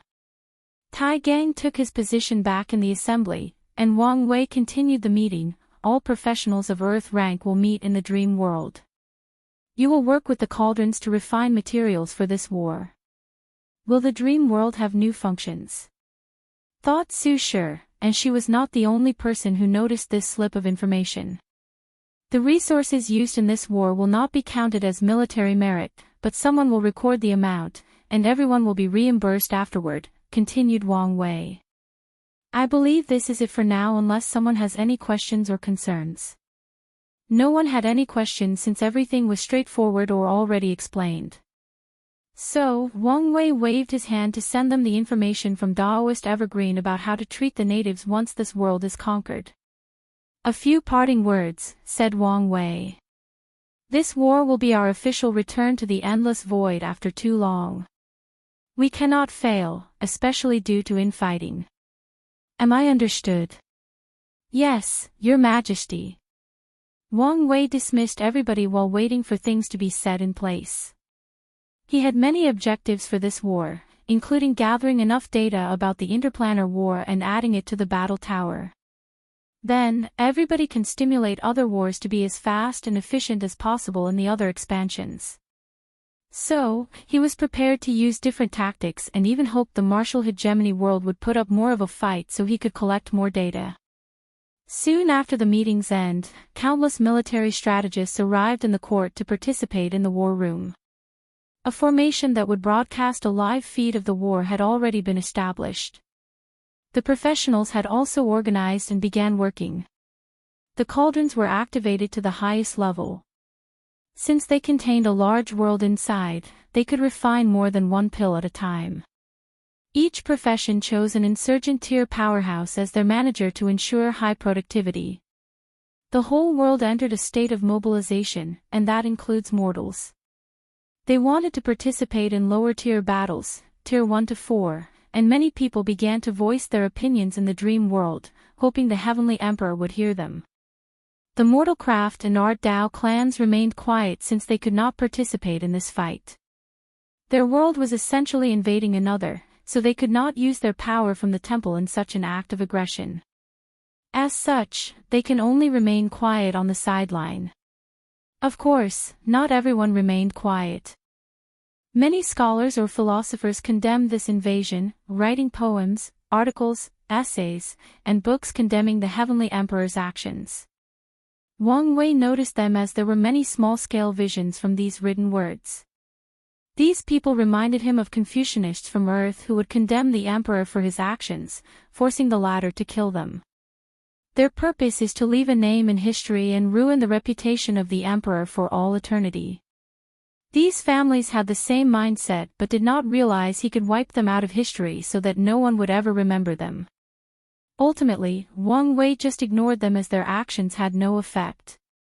If you find any errors, ads pop up, ads redirect, broken links, non-standard content, etc., please let us know to report so we can fix it as soon as possible.